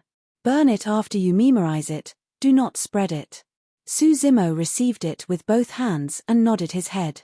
Xian Yi pondered for a moment and continued, Zimo, don't harp on a moment's failure. There is still a long way to go. Su Zimo knew that Xian Yi was worried he would lose to Feng Haoyu and have his confidence dashed, hence that advice. In truth, Xian Yi was not the only one. Neither of the 4 peak masters nor anyone in the sect had their eyes on Su Zimo winning. Perhaps he might be evenly matched with Feng Haoyu in terms of elixir and weapon refinement. However, in everyone's eyes, the outcome was already decided. If the both of them fought, Su Zimo would only humiliate himself. Of course, there was a single existence in Ethereal Peak who thought highly of Su Zimo. Only, that existence wasn't human. Go on, time is precious. Spend more effort on elixir and weapon refinement so that you can get number 1 for those 2 peaks, Xian Yi instructed. Su Zimo nodded his head and closed the hexagonal sword formations manual. Summoning his flying sword, he left the 10 formations pagoda and disappeared into the night skies. The moment Su Zimo left the 10 formations pagoda, the names on the 10 formations stele started shifting as everything was pushed down for a blank space above. Zhong Wen's previous record was now pushed to the second row. A line of words appeared on the first row of the 10 formations stele. Cleared level 10, 7 days 18 hours. However, the portion where his name was supposed to be was a complete blank. Right then, Xian Yi descended from the 10 formations pagoda and accidentally caught sight of what happened. Slightly surprised, he murmured softly, that lad must be so tired that he forgot to place his sect badge on the 10 formations stele. Stunned for a moment, Elder Luo suddenly realized. Aya, I forgot to tell him about this. The 10 formations stele would only record one's name after they tapped their sect badge on it after the pagoda challenge. For the past 3 months, Su Zimo spent his time buried in the ancient texts in Array Chamber with absolute focus. He did not interact with any Array Peak disciples as well. In fact, he did not even know about the function of the 10 formations stele. When he saw the huge stele before his challenge, he did not think much nor ask about it and headed for the pagoda straight. Elder Luo thought that as a disciple of Weapon Peak, Su Zimo was merely there to join the crowd and did not mention it since he had not expected the latter to leave a mark on the stele either. Should I call him back? Elder Luo leapt into the air, prepared to chase after Su Zimo to inform him about it. Xian Yi waved it off and shook his head. Forget it. That lad hasn't slept a single week in nearly 8 days. Let him have a good rest. Should I look for him tomorrow then? Elder Luo asked. Xian Yi remained silent for a moment. Perhaps after the 5 peaks face-off. Let's hide this for him for the time being. Needless to say, something like this would definitely cause a commotion among the 5 peaks and it'll attract trouble for him if the other disciples knew that he was the one who cleared the 10 formations pagoda. Yes, that's good too. Elder Luo nodded his head. It's less than 3 months to the end of the year. Let's not affect his cultivation because of this. The both of them chatted casually for a little more before leaving the place. Elder Luo could finally rest in peace as well. Once again, the 10 formations pagoda returned to normalcy. Disciples of the 5 peaks were fast asleep at the moment as no one realized that overnight, a new line had appeared on the 10 formations stele. Yu Ping was a disciple of Array Peak. His habit for the past few days would involve running to the 10 formations stele for a look in the morning before going off to do his own things. This morning, Yu Ping arrived on his flying sword and took a spin around 10 formations pagoda, glancing at 10 formations stele casually. Yeah, no changes. He murmured softly. There were a total of 100 lines on the 10 formations stele and there were truly not many changes with a single glance. All of a sudden, Yu Ping's expression changed starkly as he turned around, glaring at the first row intently. His eyes widened as his pupils constricted. Something changed. There was a change on the 10 formations stele. Senior brother Zhong was pushed to the second row. The name of the first row was What was the meaning of this? Blank. Yu Ping was dazed. Blinking his eyes, he looked again. It was truly a blank. Landing on the ground, he approached even closer and rubbed his eyes. However, it was still blank. The challenger had no name. Instinctively, Yu Ping continued reading the row of words as his jaws dropped apart while his eyes flooded with shock. Cleared level 10, 7 days 18 hours. That line of words had him rattled silly. Yu Ping stood there motionlessly, absolutely stunned as his mind went into chaos. The only thing he did was mumble subconsciously, cleared level 10, cleared level 10. Junior brother Yu, you're so early today? Someone greeted him from the back to be met with his silence. What are you doing standing here and getting immersed in the 10 formations steely? A disciple of Array Peak who came after Yu Ping patted him on the shoulder and commented casually before raising his head. Instantly, that person's smile froze as well. After a long time, a shrill shriek tore through the skies, waking countless of Array Peak disciples who were still deep in their sleep. Cleared. Cleared. The mysterious challenger cleared level 10. A new record is born. Zhongwen has lost completely. Within an hour, the news spread through all 5 peaks. It was earth-shattering.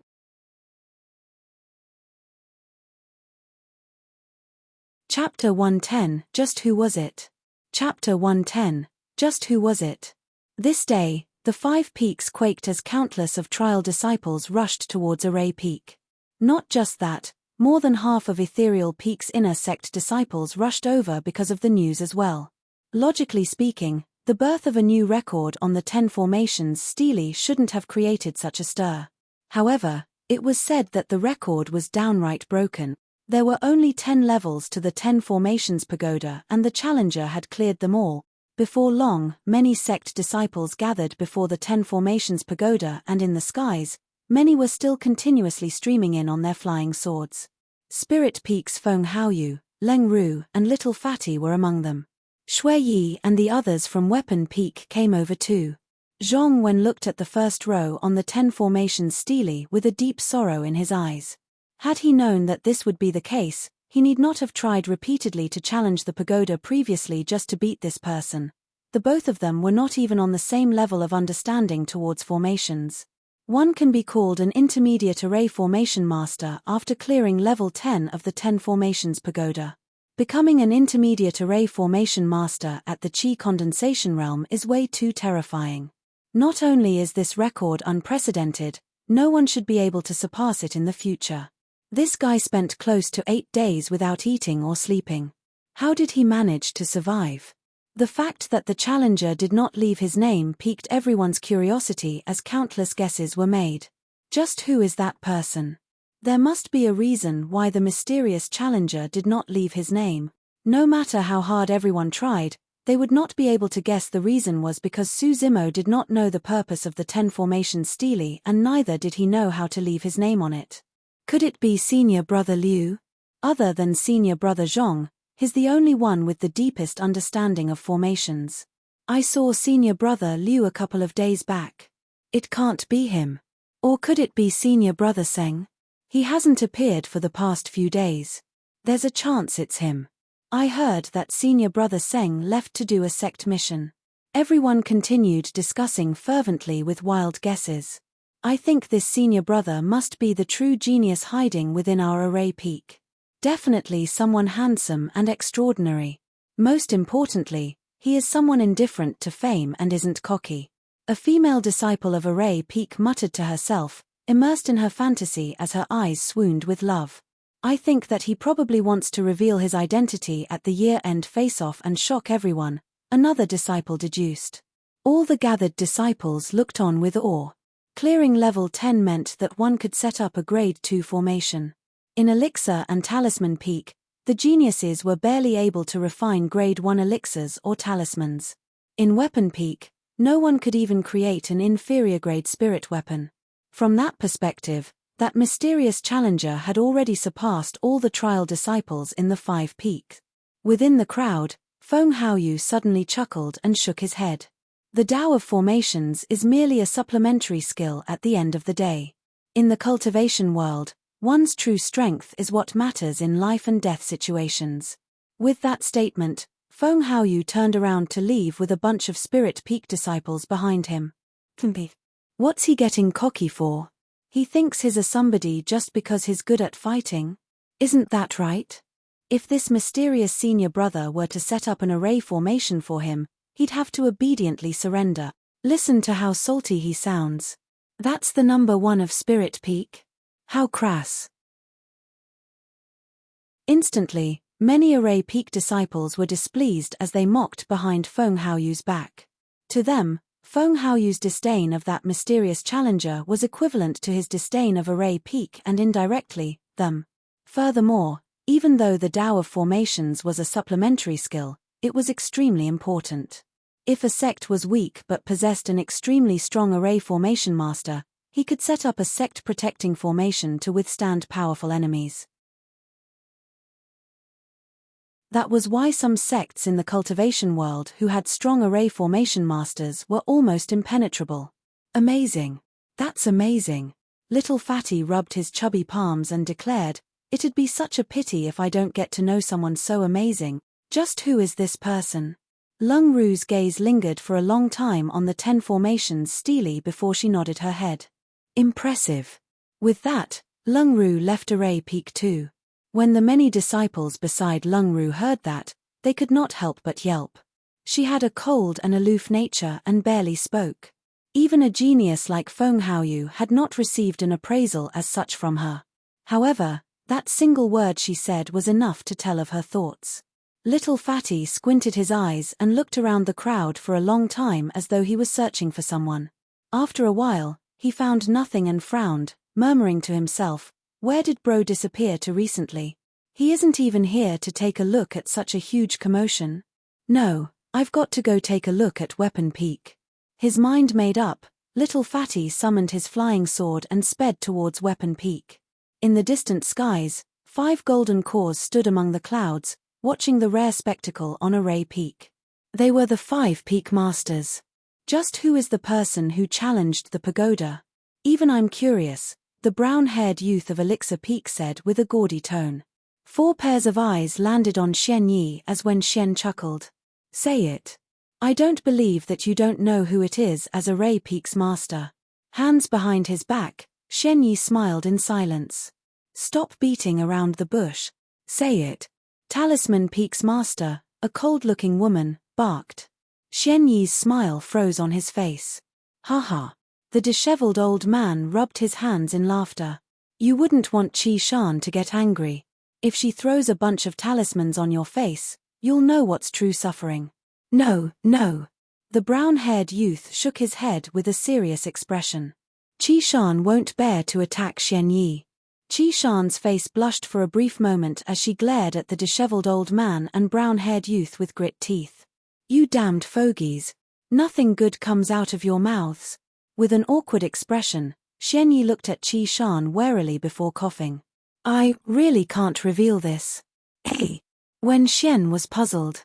That's strange. How unique is the identity of this lad that you can't tell us? Xian Yi shook his head in silence. The disheveled old man waved it off. Forget it, let's not make things difficult for him. Pausing for a moment, the disheveled old man couldn't help but remark, but, you're quite something, Xian Yi. To think that you've managed to groom such a talent without letting us know about it. That's quite skillful of you. I reckon he must have spent quite a bit of time and energy on that lad, Qi Shan scoffed. Xian Yi smiled. Not really. He's self-taught. Self-taught. The 4 Peak Masters exchanged surprised glances. If someone could clear the 10 Formations Pagoda based on his own studies without the guidance of a strong array formation master as backing, that was truly something incredible. Damn, that's going to make us even more curious, when Xian laughed bitterly. Xian Yi pondered for a moment and replied, Don't worry. His identity won't be hidden for long. It's just a matter of time before you guys know about it.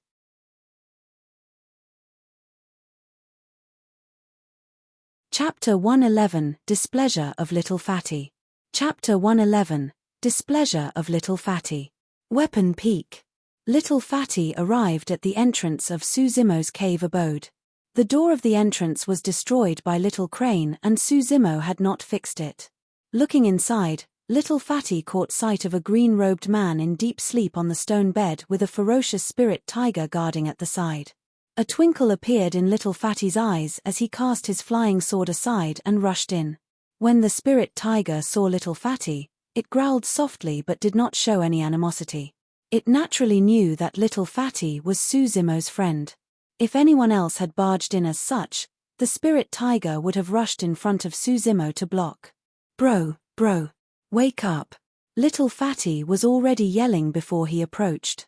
Even though Suzumo was deep in sleep, he was already awake subconsciously the moment Little Fatty had barged in. Shaking his drowsy head, Suzumo sat up and blinked his sleepy eyes while stretching his tendons. Bro, where have you been for the past 3 months? Why haven't I seen you anywhere? Little Fatty asked. Suzumo replied casually, I went out to relax. Rolling his eyes, Little Fatty grumbled, Bro, you sure are confident. The 5 Peaks face-off is approaching and yet you went out to relax. Pausing for a moment, Little Fatty inched towards Suzumo and said mysteriously, Bro, haven't you heard that something major happened in our sect recently? Ah. Suzumo was somewhat puzzled as he shook his head. I don't know. Bro, you know that there's a 10 formations pagoda in Array Peak, right? Yeah. A mysterious disciple cleared the entire 10 formations pagoda. Suzumo's heart skipped a bit and he was more awake now. Frowning, he asked, How did you know about it? I'm not the only one. All trial disciples of the 5 Peaks know about it. Before long, the entire sect's going to know about it. There's a lot of people gathered on Array Peak right now. Suzumo was shocked. He had not expected that his unintentional actions would have caused such a stir. Could Elder Luo and Peak Master Xian Yi have spread the news? Wrong. On second thought, Suzumo asked, What do you mean by mysterious disciple? Nobody knows who cleared the 10 formations pagoda. Hee. Little Fatty gave a mysterious smile as he said beamingly, That's the most incredible part. After the disciple cleared the pagoda, he did not leave his name on the 10 formations stele. Now, disciples of all 5 peaks are guessing at that person's identity. 10 formations stele? Suzumo blinked his eyes and vaguely recalled that there was a huge stele filled with words beside the 10 formations pagoda.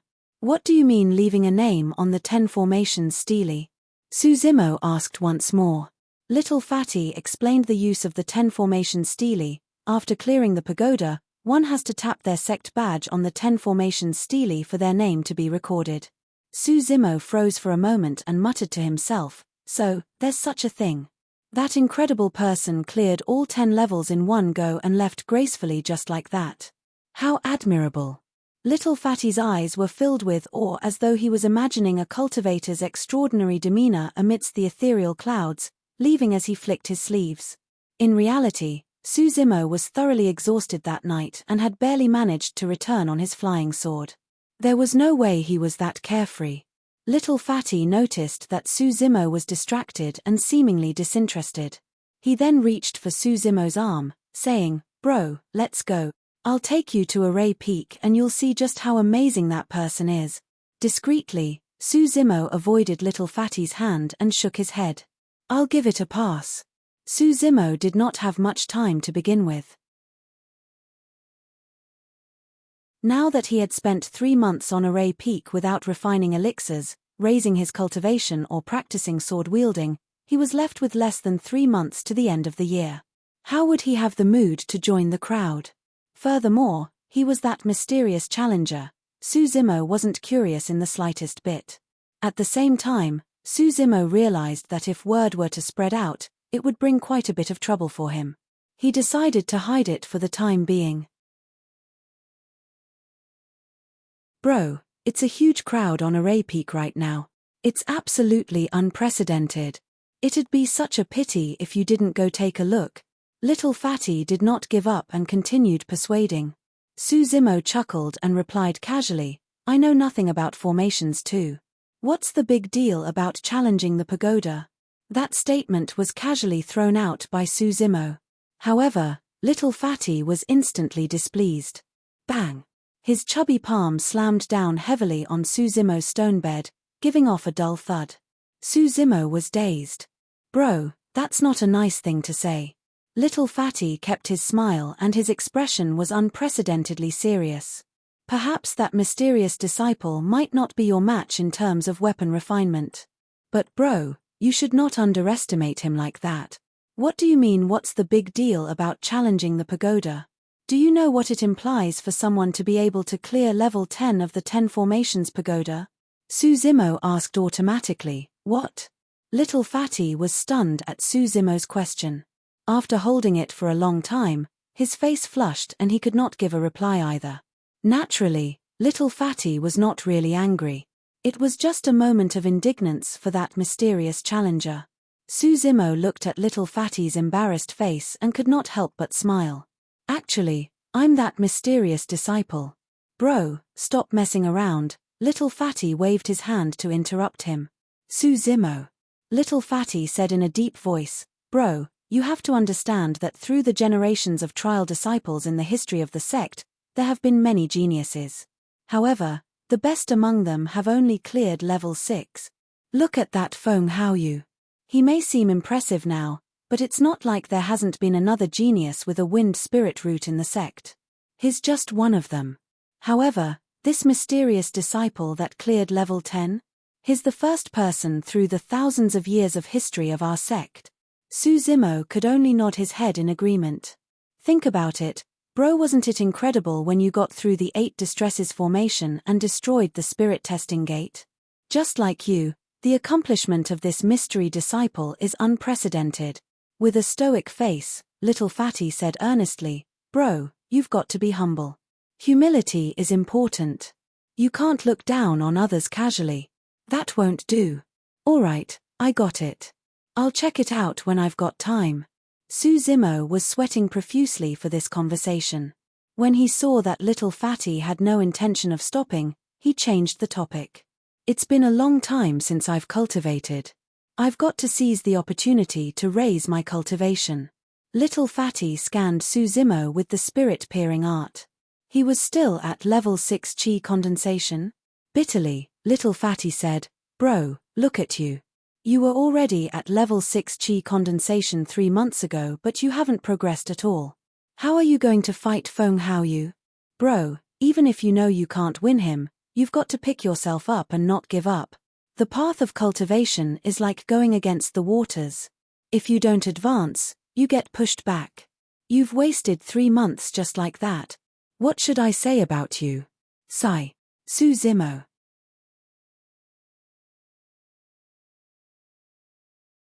Chapter 112 Elixir Choice. Chapter 112 Elixir Choice. With a great deal of effort, Suzimo finally managed to send Little Fatty away. He then squatted at the entrance of his cave abode and focused on setting up a formation.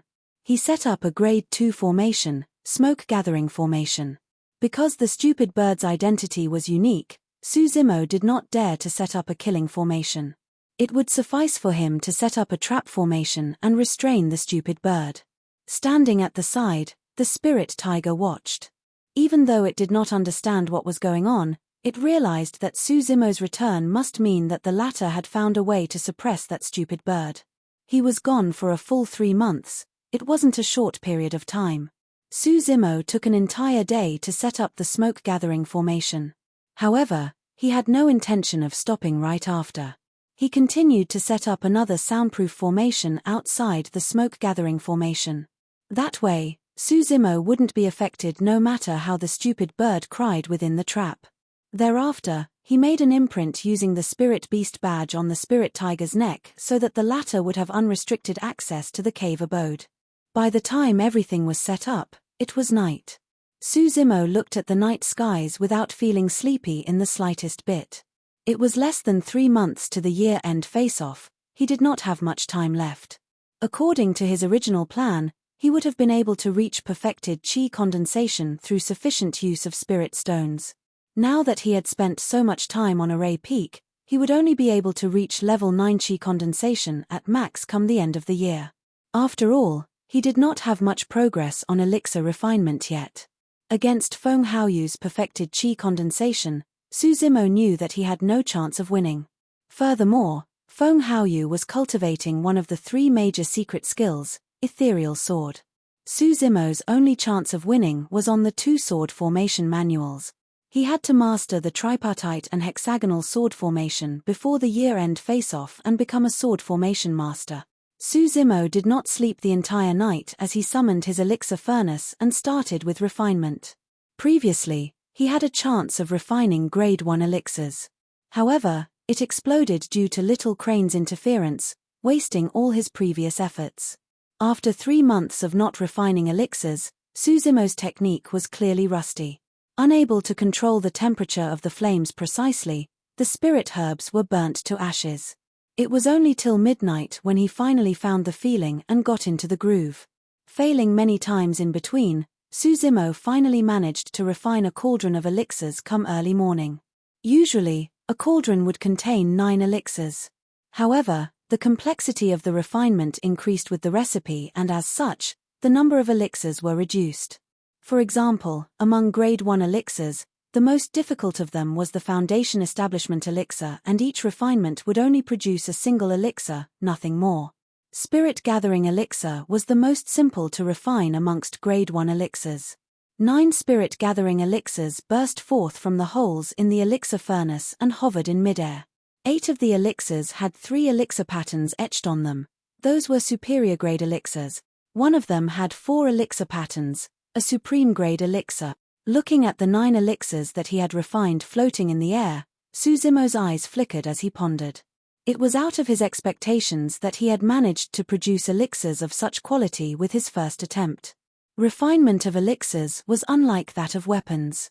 For weapon refinement, fire was the foundation. However, the true core of it was on the steps of tempering and spirit gathering. As for elixir refinement, the true core lies in the 2 extraction steps. The more thorough the extraction, the less the impurities of the elixir and the better the quality of the end product. With a single thought, a scarlet flame appeared from the fingertip of Suzimo's right hand with a loud thud. There was only a single explanation as to why he could create elixirs of such quality. It was the level 3 spirit fire.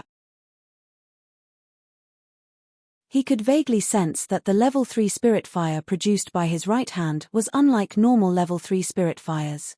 In fact, it seemed to give him a unique advantage in terms of refining spirit herbs. As long as he continued practicing on grasping the flame's temperature precisely and familiarizing himself with the ratio of spirit herbs, it wouldn't be impossible for him to create perfect elixir. Perhaps this flame of mine isn't actually a level 3 spirit fire? Maybe it just shares the same color as one. Suzimo looked at his right hand repeatedly and fell into deep thought. Right then, a familiar cry of a crane appeared outside his cave abode. Caw, caw. The spirit tiger trembled as it jolted up in fright. The hair on its back all stood up as fear seeped out of its eyes. Even after 3 months, the spirit tiger still had lingering fears. That was enough to tell how tormented it was by Little Crane. It's finally here. Suzimo smiled gently as he looked calmly at Little Crane descending from the skies.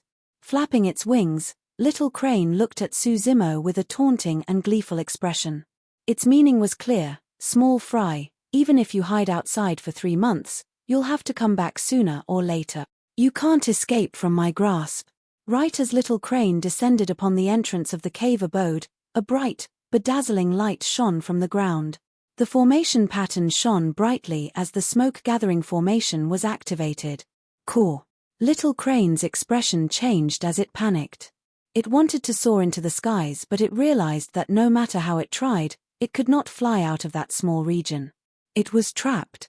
Having grown up in Ethereal Peak, Little Crane naturally knew of the methods deployed by cultivators. Instantly, it realized that it might have fallen into a type of array formation. Caw, caw.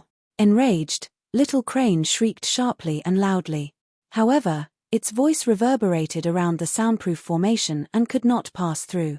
Inside the cave abode, the spirit tiger looked at Little Crane opening its mouth without any sound coming out. Instantly, it beamed and jumped around the spot in excitement. It was his turn to see the stupid bird suffer. Finally, comeuppance. It's my turn for revenge. The spirit tiger reared its head and howled, letting out all its indignance. When it saw the spirit tiger's provocation, Little Crane was even more enraged. It stood silent on the spot for some time before suddenly flapping its wings. Amidst the raging hurricane formed, it swooped towards the cave abode with cold, sharp talons. The spirit tiger jumped in right. Just as it was about to dodge, it realized that Little Crane was still stuck within the same region and could not escape at all. It merely slammed around the corners like a headless bug. That caused the spirit tiger to laugh even more merrily. Suzimo heaved out a sigh of relief. It was obvious that the stupid bird knew nothing about formations. Furthermore, it was not strong enough to break through the formation with brute force. He could finally cultivate in peace for the next few days. Totally indifferent towards Little Crane, who was rampaging and crying at the entrance of the cave abode, Suzimo took out a spirit stone from his storage bag and channeled chi condensation to cultivate. His cultivation was stagnant for 3 months now, and he had to raise it as soon as possible. Even though he had just refined a cauldron of spirit-gathering elixirs, Suzimo had no intention of consuming them. He found out from Elixir Peak's master previously that other than perfect elixirs, all other graded elixirs had impurities. The impact they had on cultivators was something that was undetermined. At that time, Suzimo had already made a choice. Unless it was a perfect elixir, he was not going to consume it casually. At that moment, Suzimo did not realize it yet. However, that choice of his was precisely the reason why he would gain a solid foundation that no one could match in his path of cultivation.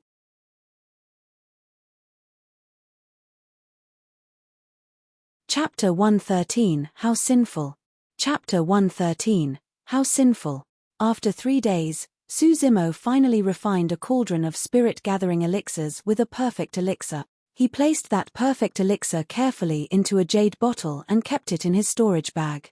Little Crane was trapped by the smoke-gathering formation for the past 3 days and was unable to escape. It was also hoarse after crying for 3 days and nights. By now, it was sprawled on the ground in a despondent manner, looking at Suzimo pitifully. Suzimo came before the smoke-gathering formation and looked at Little Crane with a fake smile. "Stupid bird, you know how strong I am now?" Little Crane nodded hurriedly and let out a look of awe. Suzimo was unmoved. This stupid bird had a high status and had never suffered before in the sect. There was no way it was going to give in so easily. If Suzimo let it go, it might even come back and cause a greater ruckus. "Stay here for 3 months. I'll let you off after the 5 Peaks face-off," Suzimo remarked casually. "Caw, caw."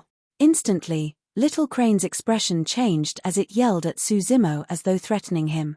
Scoffing coldly, Suzimo pretended as though he saw nothing and left his cave abode, riding his flying sword towards Elixir Peak. Knowing how to refine spirit-gathering elixirs was not enough for him to be the number 1 of Elixir Peak. The greatest difficulty of weapon refinement lies in spirit gathering. As for elixir refinement, the difficulty lies in the deep knowledge that was required of all the various types of spirit herbs. An elementary elixir refinement master would be able to differentiate between the spirit herbs for grade 1 elixirs as well as their attributes and the temperature they could endure. Someone who was unfamiliar with those things would be put in a spot if someone were to give them a recipe and they did not know of the spirit herbs listed. If so, how could they refine any elixirs? Incredible elixir refinement masters would be able to understand the recipe's description based on their imaginations and creativity. From there, they could refine new elixirs using their own ratios. But of course, Suzimo was still far from that. Suzimo's motive for heading to Elixir Peak was to exchange for a record of grade 1 spirit herbs so that he could memorize them. Thereafter, he would exchange for some recipes and spirit herbs to continue practicing on refinement. Before long, Suzimo returned to his cave abode. For the next few days, he worked on raising his cultivation and elixir refinement. Trapped in the formation, Little Crane had nothing to eat and had lost weight, looking even more pitiful. The spirit tiger could not bear to see it suffer, and hence, when it hunted for food outside, it would bring some back for Little Crane as well, chatting with it every now and then. During this period, the relationship between the tiger and Crane had improved quite a bit. Only, the way Little Crane looked at Suzimo was still filled with resentment and pride. Suzimo could not be bothered. This day, He refined another cauldron of elixirs with 4 supreme grade and the rest being superior grades. Just as Su Zimo was about to keep the elixirs, he had an idea. Even though he was not going to consume those elixirs, they still contained the essence of spirit herbs. He wondered if they would work to help spirit beasts raise their cultivation faster too. At that thought, Su Zimo walked towards the spirit tiger with the fragrant-smelling elixirs. Right as he was about to ask, the spirit tiger wagged its tail with a pandering look. Its mouth was gaping and saliva was almost drooling. All right, that saved him the question. Look at your worthless expression, Su Zimo scolded jokingly before tossing some of the freshly refined elixirs over.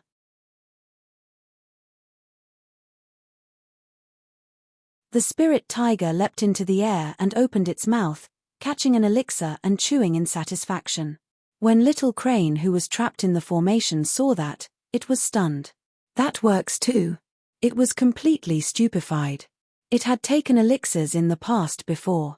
However, even if its mother was the mystical guardian beast, the elixirs given to her were middle grade at best. Little Crane had never seen someone like Su Zimo who would feed a dog superior grade elixirs. To Little Crane, the way the spirit tiger fawned with a wagging tail earlier on was no different from a dog. Little Crane had a clear view of everything. There were even supreme grade elixirs. How extravagant! How wasteful! How exciting! How sinful! But, I like it. Little Crane jumped on the ground excitedly and winked at Spirit Tiger, trying to signal to it. There were many cultivators who reared spirit beasts in the cultivation world. However, only few of them would be willing to feed their spirit beasts with elixirs, much less superior or supreme grade elixirs. Cultivators would not even bear to eat those elixirs, much less feed their spirit beasts. Little Crane felt that it was getting along quite well with the spirit tiger these days, and it was implying for the latter to share some elixirs with it. The spirit tiger glanced at Little Crane and hesitated for a long time. Finally, it picked up an elixir of the worst quality from the ground and tossed it into the smoke-gathering formation. Little Crane was enraged, but it couldn't do anything at all. Twerking its butt, the spirit tiger ran back and clawed a circle on the ground, protecting the rest of the elixirs in front of it. It looked like it was ready to fight anyone to the death if they dared touch those pills. Su Zimo shook his head and smiled. Retrieving a couple of jade bottles from his storage bag, he poured all the elixirs within in front of the spirit tiger. Most of them were superior grade elixirs with some supreme grade ones. Even the lowest quality was at middle grade. He remarked, "It's all for you. Hurry and raise your cultivation." The spirit tiger was bedazzled. This happiness came too suddenly. Joy has finally come to me. The spirit tiger dove head first into the pile of elixirs and nearly fainted from the fragrance of it all. Little Crane was getting more and more anxious as it watched, crying repeatedly, but her voice could not be heard at all. "How can you finish so many elixirs? Share some with me." After a moment, the spirit tiger regained its senses and swallowed another few elixirs. It then sprawled on the ground and began snoring. Every spirit beast knew how to cultivate innately. However, certain spirit beasts with powerful bloodlines would contain a memory heritage that would make their cultivation techniques even stronger. The spirit tiger merely had an ordinary bloodline, and its cultivation technique would never be able to match the marrow cleansing section, let alone the mystic classic of the 12 demon kings of the great wilderness. The thought of imparting the marrow cleansing section to the spirit tiger so that it could turn stronger had crossed Su Zimo's mind as well. However, Dai Yu had once warned him not to impart the skill to anyone else, and as such, Su Zimo could only abandon that thought. Seeing that no one was paying attention to it, Little Crane felt extremely aggrieved. Left with no choice, it picked an elixir left behind by the spirit tiger earlier and began cultivating. Within a couple of days, the tiger and Crane finished all the elixirs. Even though Little Crane's cultivation rose, it wasn't obvious because it was a spirit demon and did not consume much elixirs to begin with. However, the spirit tiger's aura was clearly much more ferocious. Its gaze had turned more sinister and its fur was now golden, standing erect like shimmering needles. If it continued cultivating as such, it wouldn't be long before the spirit tiger became a Foundation Establishment realm spirit demon. After the elixirs were consumed, both the spirit tiger and little crane were yearning for more as they looked at Suzumo wistfully, waiting for him to refine. By now, the spirit herbs that Suzumo had exchanged for were used up entirely. Because he no longer had any contribution points, he would have to use spirit stones if he wanted to exchange for spirit herbs at elixir peak. However, Suzumo required spirit stones to raise his cultivation. Meeting the anticipating gazes of the two spirit beasts, Suzumo merely shrugged his shoulders and shook his head. I can't refine any more elixirs. I'm out of spirit herbs. It was like thunder striking. The news was a huge blow to the tiger and crane. Both of them were addicted and had yet to enjoy to their heart's contentment. However, he was going to stop.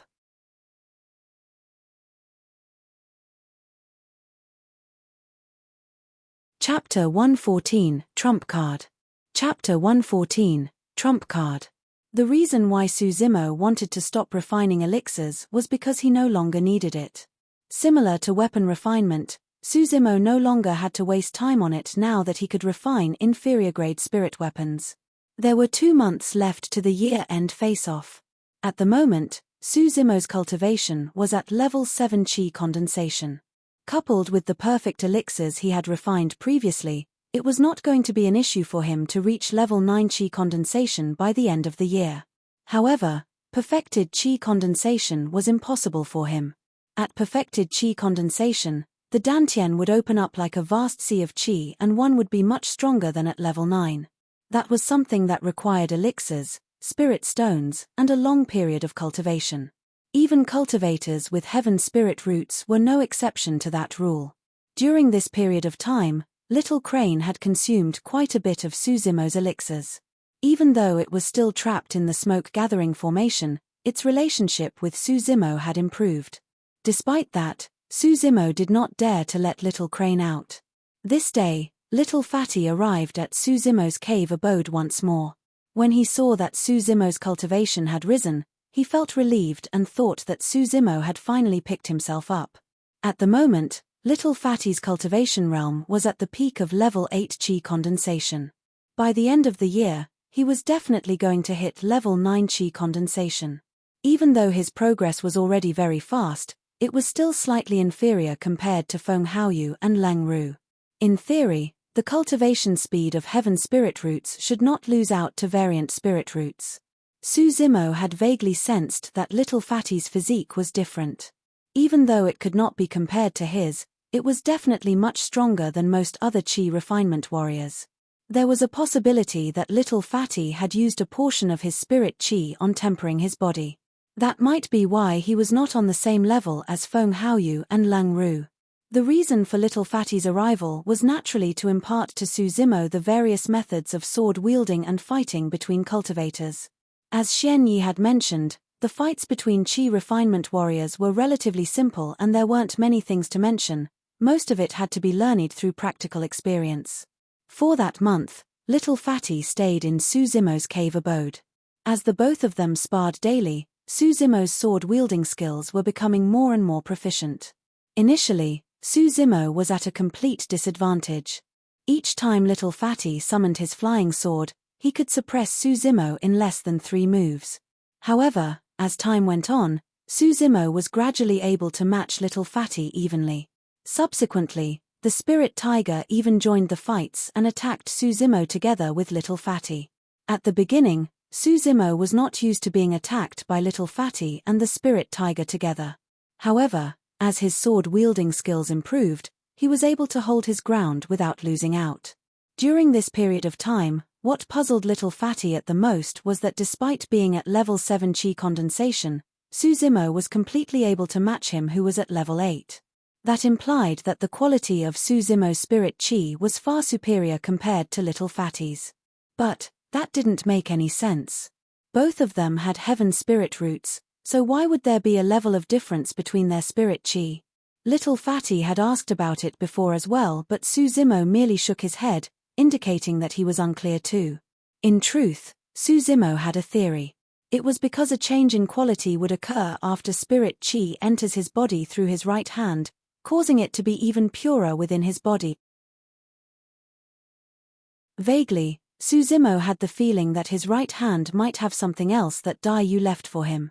That was the reason why he could produce the level 3 spirit fire too.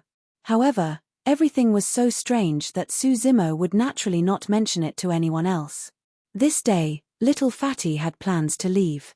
He had already taught Suzimo most of what he had learned in Spirit Peak. It was meaningless to stay any longer.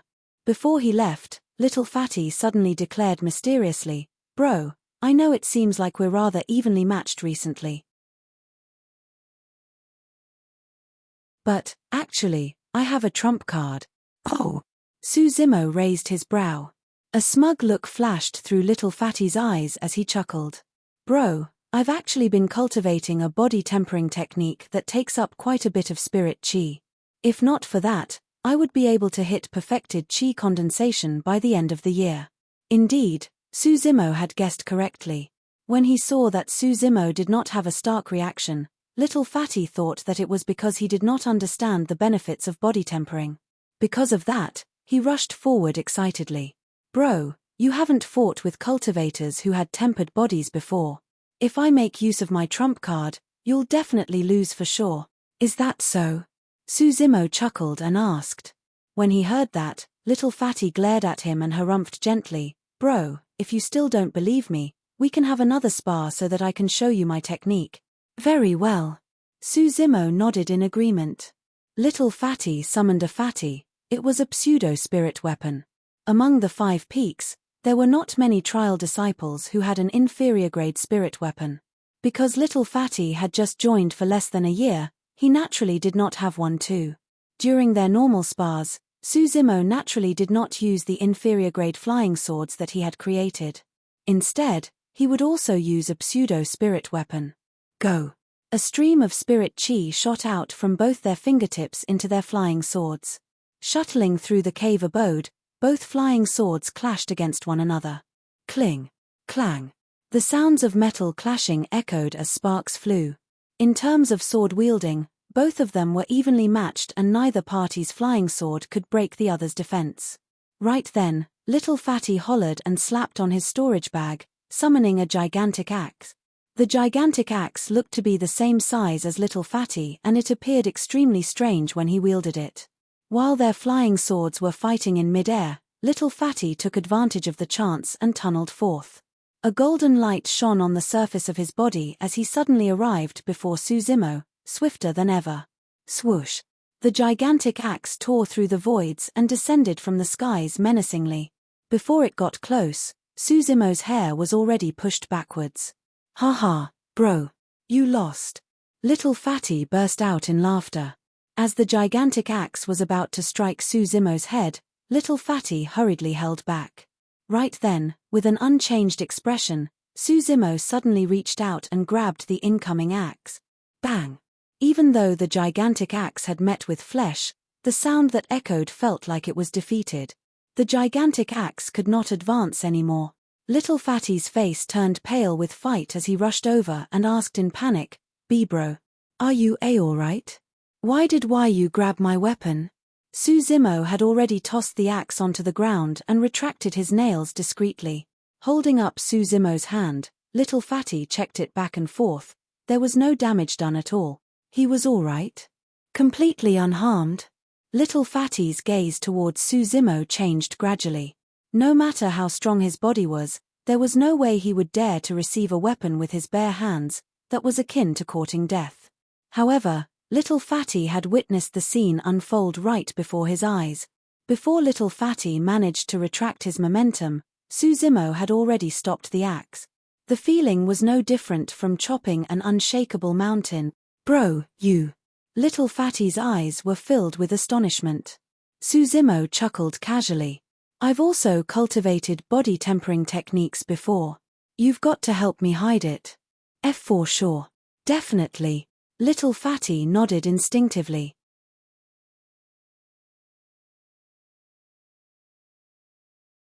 Chapter 115, Face-Off Commencement. Chapter 115, Face-Off Commencement. When little Fatty left Suzimo's cave abode, he was still filled with doubts. In a daze, he had not snapped out of what happened earlier. There were no lack of amazing body tempering techniques in the cultivation world. However, he had never heard of one which the user could catch weapons barehanded. And he wasn't injured at all. Even demons who were known for their powerful bodies might not dare to do such a thing. Suddenly, little Fatty recalled the scene of them entering the sect. Suzimo was carrying him while dealing with a spirit demon on the walls of the peak. That wasn't something that could be done with just body tempering. Frowning, little Fatty remembered the moment when his gigantic axe met with Suzimo's palm. Other than the dull thud, there were some other strange noises. It was as though something sharp had scratched on his weapon, making a crisp sound. Because everything had happened so suddenly, little Fatty did not think too much into it. However, things felt odd in retrospect. Instinctively, he took out his gigantic axe and swept it with his gaze. Instantly, his pupils constricted as the hair on his back stood up. He was petrified. There were 5 small holes on the surface of the axe. With a deep breath of air, little Fatty composed himself and gestured his palm on the axe. He placed his palm on the blade of the axe. His fingers fit exactly where the 5 holes were. Broop. Little Fatty gulped. Keeping his axe hurriedly, he adjusted his emotions and calmed himself before leaving. In the cave abode, Suzimo looked at his palm and sighed gently. He had merely wanted to grab little Fatty's axe on a whim earlier on. He didn't expect that he couldn't suppress the power of blood and forced out those sharp nails. It may not have been a big deal to be seen by little Fatty. However, if seniors of the sect saw it, they might turn suspicious and that might even reveal his demonic bloodline. This matter is ultimately a problem. Suzimo shook his head with a look of worry on his face. It was 1 month away from the year-end face-off. Suzimo's cultivation had just risen to level 8 chi condensation. He retrieved the weapon tripod from his storage bag. No matter what, he had to master the tripartite sword formation within the month. It would be best if he could master the hexagonal sword formation too. That would increase his chances of victory against Feng Haoyu. The prerequisite of cultivating a sword formation was that one had to possess a set of flying swords. Suzimo already had an inferior grade flying sword. He had to refine 5 more. For him, refining inferior grade flying swords was no longer a problem. He had the help of his spirit perception for the aspect of spirit gathering, turning it into a 100% success rate. However, he was still unable to refine middle-grade spirit weapons for some unknown reason. After a day, Suzimo managed to refine 5 inferior-grade flying swords to make up a set. In his cave abode, he recalled the contents of the tripartite sword formation and began to cultivate. An extremely high mastery of flying swords was required for sword formations. The setup had to be perfect. Fortunately, Suzimo had established a firm foundation in sword-wielding thanks to little Fatty's help through the past month. Now, what he had to learn was how to control multiple flying swords. In the final month, the atmosphere in the 5 peaks was clearly much more dense. Most disciples were holed up in their cave abodes cultivating, preparing to showcase their prowess in the face-off. The commotion caused by the mysterious challenger of Array Peak had gradually simmered as well. Previously, the identity of the mysterious challenger had become the most popular topic amongst disciples of the 5 peaks, with everyone guessing at his identity daily. However, the discussions had mostly died down as the end of the year approached. This day, a bell sounded from Ethereal Palace. There were a total of 5 sounds. The 5 peaks face-off had officially commenced. Many trial disciples appeared from their cave abodes one after another, speeding towards Weapon Peak with energized expressions. The 5 peaks face-off lasted 5 days. Because Weapon and Elixir peaks were the weakest, according to the previous year's arrangement, their face-offs were arranged on the first and second day. However, things were different this year. Every one of the 5 peaks knew of Feng Haoyu and Suzimo's challenge. Coincidentally, both of them were going to take part in the Weapon and Elixir peak face-offs. Be it refinement or weapons or elixirs, both took a huge toll on one's spirit chi, energy and mental state. In order to ensure that the both of them could take part in the face-offs in their best condition, the 5 peak masters agreed that they would separate the events. First day, Weapon peak face-off.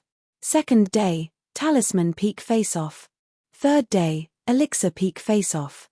4th day, Array Peak Face-Off. 5th day, Spirit Peak Face-Off. Because the Spirit Peak Face-Off was the most anticipated event among the 5 peaks, it was always on the last day every year. The reason why they arranged for the Array Peak Face-Off before it was so that Feng Haoyu could get sufficient rest and prepare for the Spirit Peak Face-Off. Weapon Peak's Face-Off was held in the Weapon Refinement Hall. On the first day, nearly all disciples of the 5 peaks had gathered outside the Weapon Refinement Hall. There were even inner sect disciples gathering. Weapon Peak had never seen such a crowd before.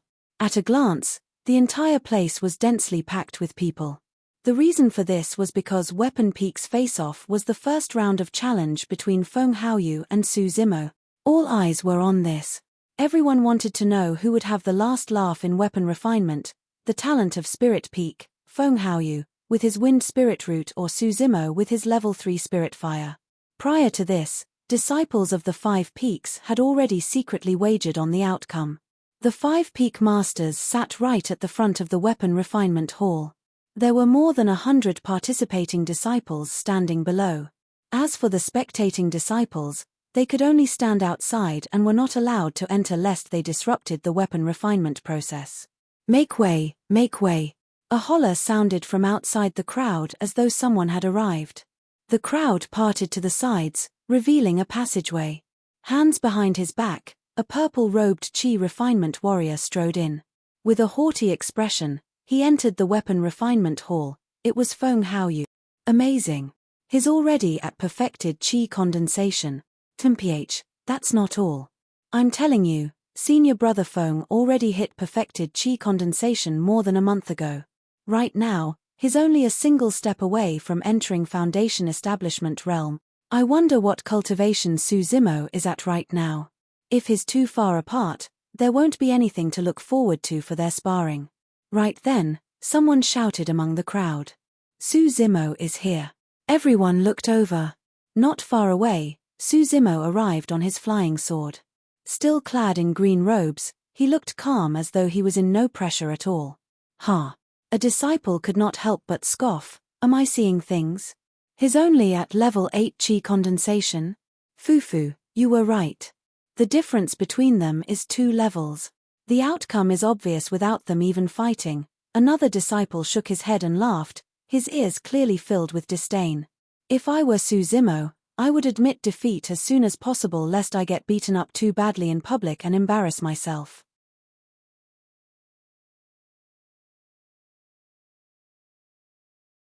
Chapter 116, What is he refining? Chapter 116, What is he refining? Despite the ridicules of the crowd, Su Zimo remained expressionless. As if he had not heard anything, he walked straight to the Weapon Refinement Hall. As he had spent 3 months on Array Peak and placed much effort into learning about sword formations, Su Zimo's cultivation had not reached his expected level 9 Qi condensation. But of course, there were still a couple more days before his final battle with Feng Haoyu. If Su Zimo were to seize the chance to cultivate during the few days, he would have a chance to reach level 9 Qi condensation. Bro, good luck.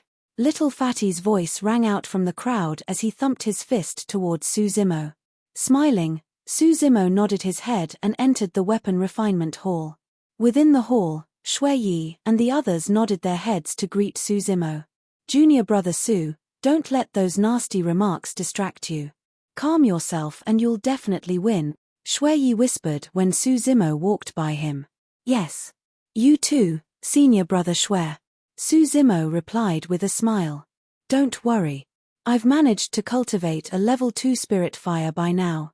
I might not lose to Feng Haoyu too. Shui Yi's eyes flashed with confidence. It was not easy for someone in their Qi condensation realm to cultivate a level 2 spirit fire as well. This time round, Su Zimo did not stand at the back of the hall. Instead, he walked right to the front and stood in the same row as Feng Haoyu. A tense aura gradually spread through the hall. Junior brother Su, I haven't seen you for half a year. Even though your cultivation hasn't increased much, you seem to have gotten much more daring. Feng Haoyu glanced at Su Zimo and remarked blandly. I've always been daring. Su Zimo's tone was indifferent as he did not even look over. Feng Haoyu continued, if you beg for mercy and admit defeat now, I'll give you some face after the Spirit Peak face-off and let you suffer a less shameful defeat. Is that so? Su Zimo smiled calmly. Of course, Feng Haoyu did not simply want to bicker with Su Zimo. His main goal was to disrupt Su Zimo's mind. Be it weapon or elixir refinement, any bit of distraction could result in a failure. Unfortunately, Feng Haoyu did not manage his goal. His 2 punches seemed as though they were hitting cotton and harmless. By the way, I forgot to tell you something. Feng Haoyu's lips curled as he extended his palm. With a swoosh, a flame rose in it. Dark red color. It was a level 2 spirit fire. Immediately after, Feng Haoyu's palm stirred as a spirit wind was injected into the level 2 spirit fire. Swoosh. The flames grew in size and the color intensified, transforming into scarlet in the blink of an eye. Level 3 spirit fire. Immediately, Feng Haoyu's voice rang out. I've also managed to cultivate a level 3 spirit fire. In front of me, your greatest support is nothing at all. It was clear that Feng Haoyu was trying to apply more pressure to Su Zimo. The more pressure Su Zimo was under, the more nervous he would be and the easier he would commit mistakes. A roar of surprise overtook the crowd outside when they saw the level 3 spirit fire in Feng Haoyu's palms. At first, I thought that this first match might be very intense. Now, it seems as though Su Zimo does not have much of a chance at winning. That's right. With the same level of spirit fire, how can Su Zimo's weapon refinement techniques match against senior brother Feng? Shuiyi's eyes darkened. He had given it his all to cultivate a level 2 spirit fire. He had thought that he could compete with Feng Haoyu, but he was still a little too weak. The other disciples participating in the face-off looked grim and nervous. Within the hall, Su Zimo was the only one who was calm as ever. He only glanced at it briefly before turning back. All 5 peak masters could not help but praise internally when they saw what happened. No matter what, Su Zimo's calm and composed attitude was enough to stand above the entire crowd. The disheveled old man stood up and gestured for silence with both hands as the crowd gradually quietened down. All disciples participating in the weapon peak face-off can come forth and select spirit materials. It is up to you what sort of weapon you want to create. Once the refinement is over, the victor will be judged after the weapons are submitted. Once the disheveled old man said that, the disciples in the hall went forth and chose the spirit components they wanted. There were more than 10 types of spirit components displayed, with the majority comprising of pure gold ores, the main material required for refining flying swords. There were comparatively less of other spirit components. The first step of weapon refinement, material selection, required some know-hows as well. If one were to refine a flying sword, other than pure gold ore, they merely needed 2 or 3 other supplementary spirit components. If they were to add in too many, there would be too much impurities, which would result in a difficult refinement with a longer time required. During each weapon peak face-off, there were no disciples who could refine an inferior-grade spirit weapon. Everyone refined pseudo-spirit weapons. Because of that, they were judged based on quality and the time taken to complete. Before long, many disciples were done with material selection. Su Zimo was the only one still hovering around the spirit components, thinking about something. Now that he already had 6 flying swords, it would seem excessive to refine another one. After much thought, he took a little of the different spirit components and headed back. That action of his attracted the ridicule of many. The more types of spirit components there were, the heavier the weapon created. If he was refining a flying sword, it would lose its advantage of being agile and it wouldn't be worth it. Is that Su Zimo stupid or what? Don't tell me he's trying to refine a huge hammer, right? Haha. From the looks of it, it's possible. Don't laugh. Who knows, he might be trying to refine a gigantic flying sword that would scare the hell out of you. There was a commotion outside the hall. Even the disheveled old man frowned confusedly at what Su Zimo was doing. The disciples headed back to their respective positions and took out their weapon tripods. They were all prepared. With a wave of his hand, the disheveled old man said darkly, "Let the weapon peak face-off commence." The moment he said that, The hall was filled with flames. Balls of spirit fire danced in the palms of many disciples, illuminating the hall in red. The crowd outside had quietened down too. Among them, Feng Haoyu and Su Zimo's level 3 spirit fires were the most eye-catching. Right after them was Shuiyi's level 2 spirit fire. Second step of weapon refinement, tripod warming. Almost at the same time, Feng Haoyu and Su Zimo were the first to be done with the tripod warming and insert their spirit components. Both of their movements were extremely fluid. It was clear they had put in a lot of effort. The 5 peak masters nodded approvingly. The scarlet flames burned under their weapon tripods as the temperature within rose. Before long, the spirit components showed signs of melting. Because Su Zimo had a wider mix of spirit components, his speed of smelting was evidently slower. Even with a level 3 spirit fire, Su Zimo had already fallen behind most of the disciples for this step. After an hour, the liquid within Feng Haoyu's tripod no longer reduced and he was done with the first smelting. Within Su Zimo's weapon tripod, the spirit components had only just started to melt. Burning scarlet red, they bubbled and impurities continued to be purged away. Right then, Feng Haoyu's advantage was obvious as he was far ahead of Su Zimo. However, Su Zimo was in no rush. Unhurriedly, he looked at the spirit components within his tripod and constantly increased the temperature of his flames to purge as much impurities as possible. By the time Feng Haoyu was done with forging and had started on tempering, Su Zimo was only just done with smelting. He was a full 2 steps behind. The amount of spirit component liquid left in Su Zimo's weapon tripod was significant. It was more than enough to refine a couple of flying swords, much less one. Just what sort of a spirit weapon was he refining? That question crossed everyone's mind.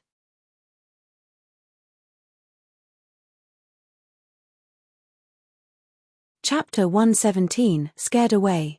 Chapter 117, Scared Away. What Su Zimo wanted to refine was a gigantic axe. During this period of time, Little Fatty had helped him a lot. The last time the both of them fought, Su Zimo unintentionally dug 5 holes into Little Fatty's gigantic axe. This gigantic axe was made for Little Fatty. Another hour passed. The other cultivators had begun forging, but Su Zimo was only just done with smelting. Assuming a lotus position, he recovered spirit chi while waiting for the weapon tripod to cool down. A few disciples were already eliminated by this step. Those disciples did not manage to control the temperature and failed to be able to forge, wasting all their previous efforts. Another 15 minutes passed. Suddenly, Su Zimo stood up and created a pair of hands using spirit chi. Reaching into the weapon tripod, he began to forge. On the other side, tinkling sounds could be heard. Feng Haoyu was already at tempering. Each time his wind hammer landed, it would remove some impurities from the flying sword, solidifying it further. Every single strike of the wind hammer on the scarlet flying sword would send sparks flying. Landing on the bottom of the tripod, those sparks were actually the impurities of the flying sword. At Su Zimo's side, he was done with forging. What's that? A gigantic axe. Furthermore, that axe is way too stupid. Controlling it would just waste spirit chi. Who would use it? That's right. That axe has already lost the nimbleness and agility that a spirit weapon should have. On the contrary, it's more like a weapon a boorish punk would use without any form of advantages. Outside the hall, many disciples were already making a conclusion towards Su Zimo's axe. Little Fatty was the only one whose heart skipped a beat. Blinking his eyes, a possibility came to mind. Su Zimo's expression was calm as always. After forging, he ignited his level 3 spirit fire once more and started heating up the gigantic axe. It didn't take long before the gigantic axe was heated to a red crystalline state. Just as Su Zimo was about to begin tempering, Feng Haoyu was already done with that step. At that moment, Feng Haoyu hesitated. The next step was the all-important spirit gathering. Right now, Feng Haoyu's advantage was obvious. Be it in terms of the spirit weapon's shape or refinement speed, he was superior against Su Zimo. However, if he failed the spirit gathering and his flying sword exploded, he would be eliminated on the spot. Immense boldness was required for one to attempt spirit gathering. In the past few months, Feng Haoyu had truly succeeded in spirit gathering once. However, he did not dare to gamble on such a crucial moment. After hesitating for a long time, Feng Haoyu decided to give up on spirit gathering and dipped his flying sword into cold water. With a clang, green smoke billowed as the flying sword was formed. Feng Haoyu was now the first to refine a spirit weapon in the weapon peak face-off. He placed the flying sword at the front desk and returned to his position, looking at Su Zimo calmly. Senior brother Feng won. That's right. Unless Su Zimo succeeds in spirit gathering, he won't have a chance of winning. Succeed in spirit gathering?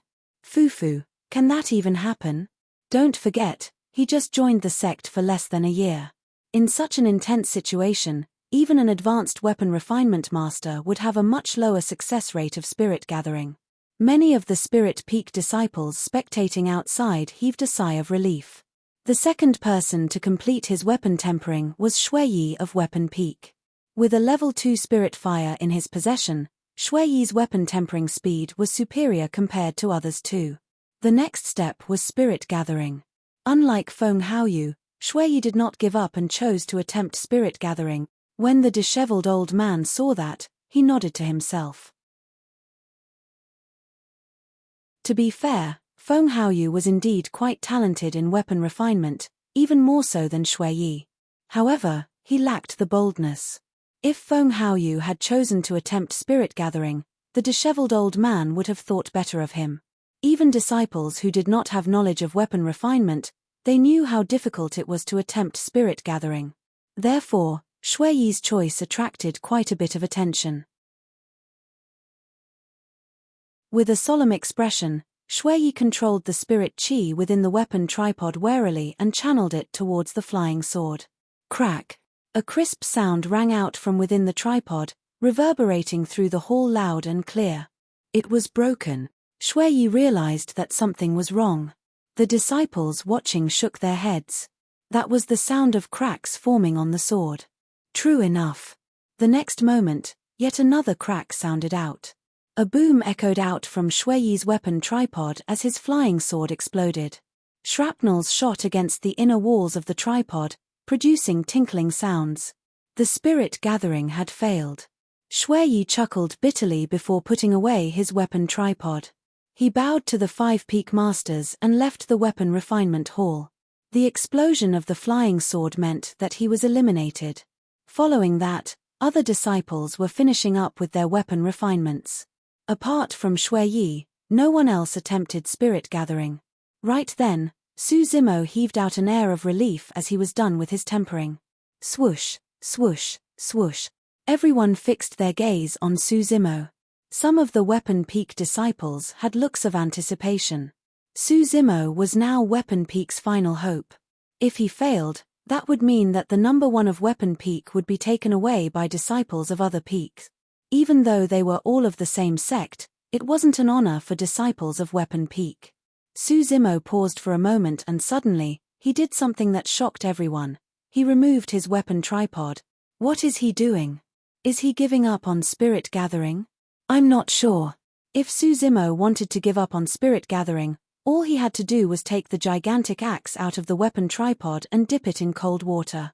There was no need to remove the weapon tripod.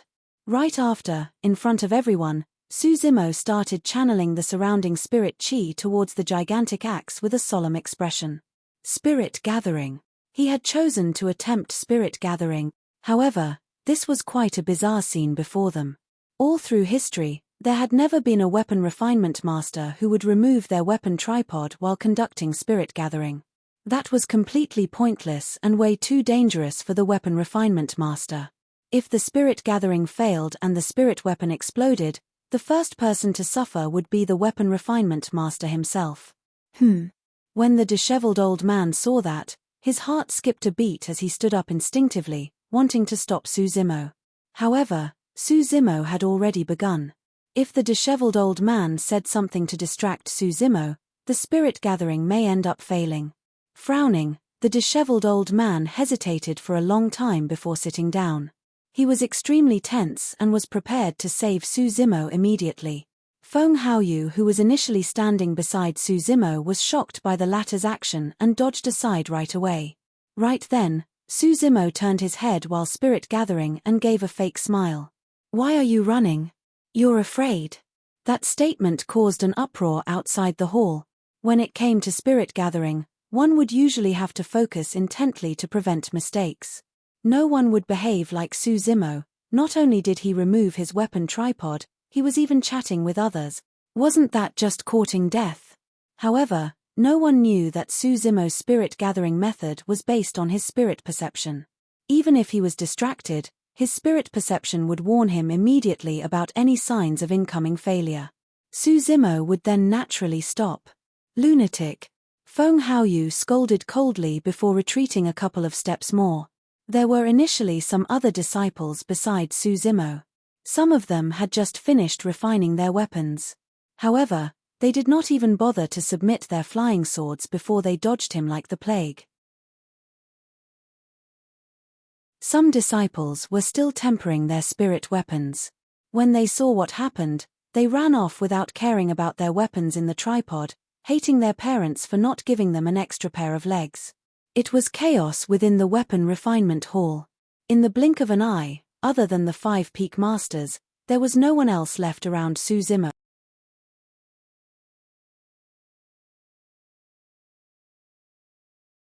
Chapter 118, Number 1 of Weapon Peak. Chapter 118, Number 1 of Weapon Peak. This was the first time a scene this chaotic had happened during a Weapon Peak face-off. But of course, it was also because there hasn't been someone like Su Zimo in history. In the eyes of everyone, he was a lunatic who did not care for his life. I think he's creating a scene on purpose because he knows that he's going to lose. In my opinion, Su Zimo has some ulterior motives. The way he behaved earlier seemed as though he was trying to hurt senior brother Feng. Maybe if that happens, the both of them won't have to fight anymore. The crowd outside the hall was rife with guesses.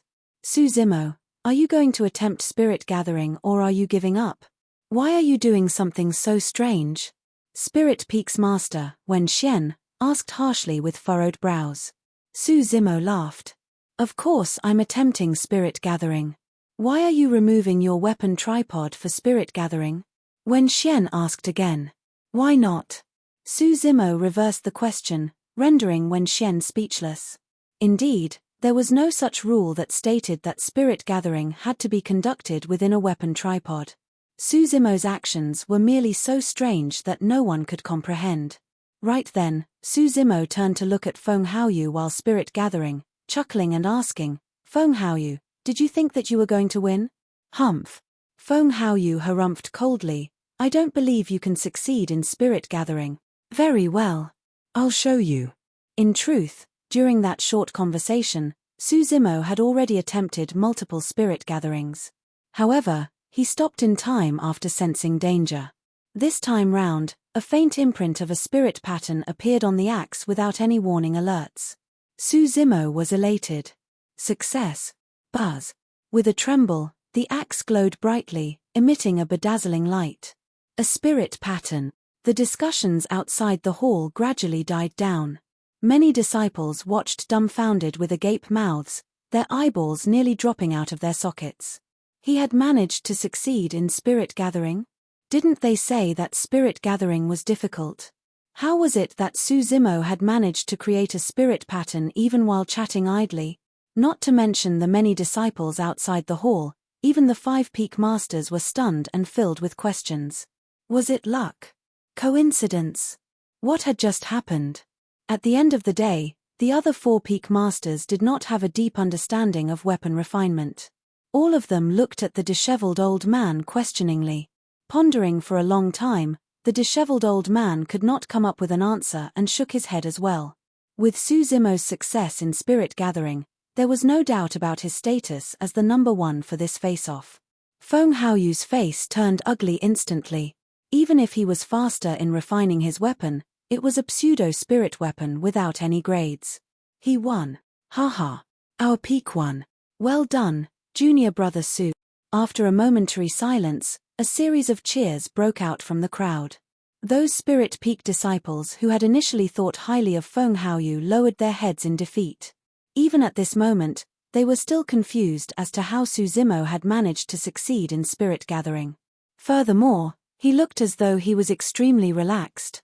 Others may learn about weapon refinement for many years without being able to refine an inferior-grade spirit weapon. Yet, this lad was able to create one even while chatting. Feng Haoyu composed himself swiftly. Sneering coldly, he turned to leave. Very well, very well. You win this round. We'll compete again on Elixir Peak's face-off. Even though his voice could be heard, he had already disappeared into the crowd. With a loud clang, Su Zimo dipped the gigantic axe into cold water. Instantly, an inferior-grade gigantic axe was formed. Shining with a cold aura, it looked formidable as though it could cleave an entire mountain. So what if it's an inferior-grade spirit weapon? Which chi refinement warrior would use such a stupid axe? What a joke! A Spirit Peak disciple remarked sourly. That's not a nice thing to say. That's the type of weapon I like. Little Fatty was displeased on the spot. That spirit weapon disciple sneered coldly. What's the use of liking it? It's not even your spirit weapon. Right then, Su Zimo beckoned to Little Fatty and declared, Fatty, this weapon is made for you. Here, take it. The Spirit Peak disciple who spoke had a livid expression as he disappeared into the crowd dejectedly. Little Fatty stumbled over to Su Zimo excitedly. Rubbing his chubby palms together, he wanted to laugh but he was embarrassed. Bro, for real? It's for me. Till now, Little Fatty did not have a single inferior-grade spirit weapon with him. He had not thought that Su Zimo would make one for him personally. Furthermore, this gigantic axe was absolutely suited for him, as though it was a custom-made piece. With this inferior-grade spirit weapon, Little Fatty would definitely be able to obtain a good ranking on the Spirit Peak face-off. Yes. Do accept it. Su Zimo nodded his head and passed the gigantic axe to Little Fatty. When Little Fatty took it over, he could not bear to let it go and remarked intoxicatedly, I'm going to hug it to sleep tonight. With that, Little Fatty pecked a wet kiss on the gigantic axe. The 5 Peak Masters smiled as they saw that. The brown-haired youth said in a low voice, that's quite a favor. It's just a pity. If Su Zimo could make use of the opportunity to create an inferior-grade flying sword for himself, he might improve his chances of winning against Feng Haoyu, Xianyi remarked. When Xian shook his head. The difference in strength between him and Feng Haoyu is too great. It's not something a couple of inferior-grade spirit weapons can make up for. The disheveled old man waved it off. No matter. Su Zimo can select an inferior-grade spirit weapon of his desire from the spirit weapon chamber for getting number 1 of Weapon Peak. Rising, the disheveled old man declared, the outcome of this Weapon Peak face-off is obvious. The victor is Su Zimo, disciple of Weapon Peak. Many Weapon Peak disciples cheered loudly. The disheveled old man continued, Su Zimo, come up and explain to us the meaning of why you removed your weapon tripod earlier. Su Zimo looked apprehensive. Don't worry. There is no difference between those who are ahead or behind. Anyone who accomplishes the feat is a master. Share your insights so that all of us can learn from it, the disheveled old man encouraged him. Su Zimo walked to the disheveled old man and whispered, Master, my method isn't really suitable for everyone. To be fair, Su Zimo was the only one who could attempt that method of spirit gathering. No one else could imitate it. No matter, just mention a couple of things casually, the disheveled old man persuaded again. Left with no choice, Su Zimo headed up the front. Facing the many disciples of the 5 Peaks, he coughed gently. Outside the hall, multiple disciples listened intently. It's actually a personal habit to remove the weapon tripod. I just feel like it'll help boost my chances of success in spirit gathering. Su Zimo braced himself and commented ambiguously. What he did not know was that his casual comment had stuck to the minds of many disciples. Removing the weapon tripod could improve the success rate of spirit gathering. Seeing the sparkle in the eyes of many disciples, Su Zimo continued hurriedly, removing the weapon tripod is a dangerous act. It's best if everyone does not try it. Even though he had said it out of goodwill, many disciples misunderstood that Zimo had only said it because he did not want them to learn his spirit-gathering method. Hence, for a period of time after this, disciples of the sect began to experience continuous accidents while refining weapons. Failing in spirit gathering, they were left half dead by the fragments of the exploding spirit weapons. You're tuning in to the Celestial War YouTube channel. Don't forget to subscribe and join us on this journey to catch the most captivating stories,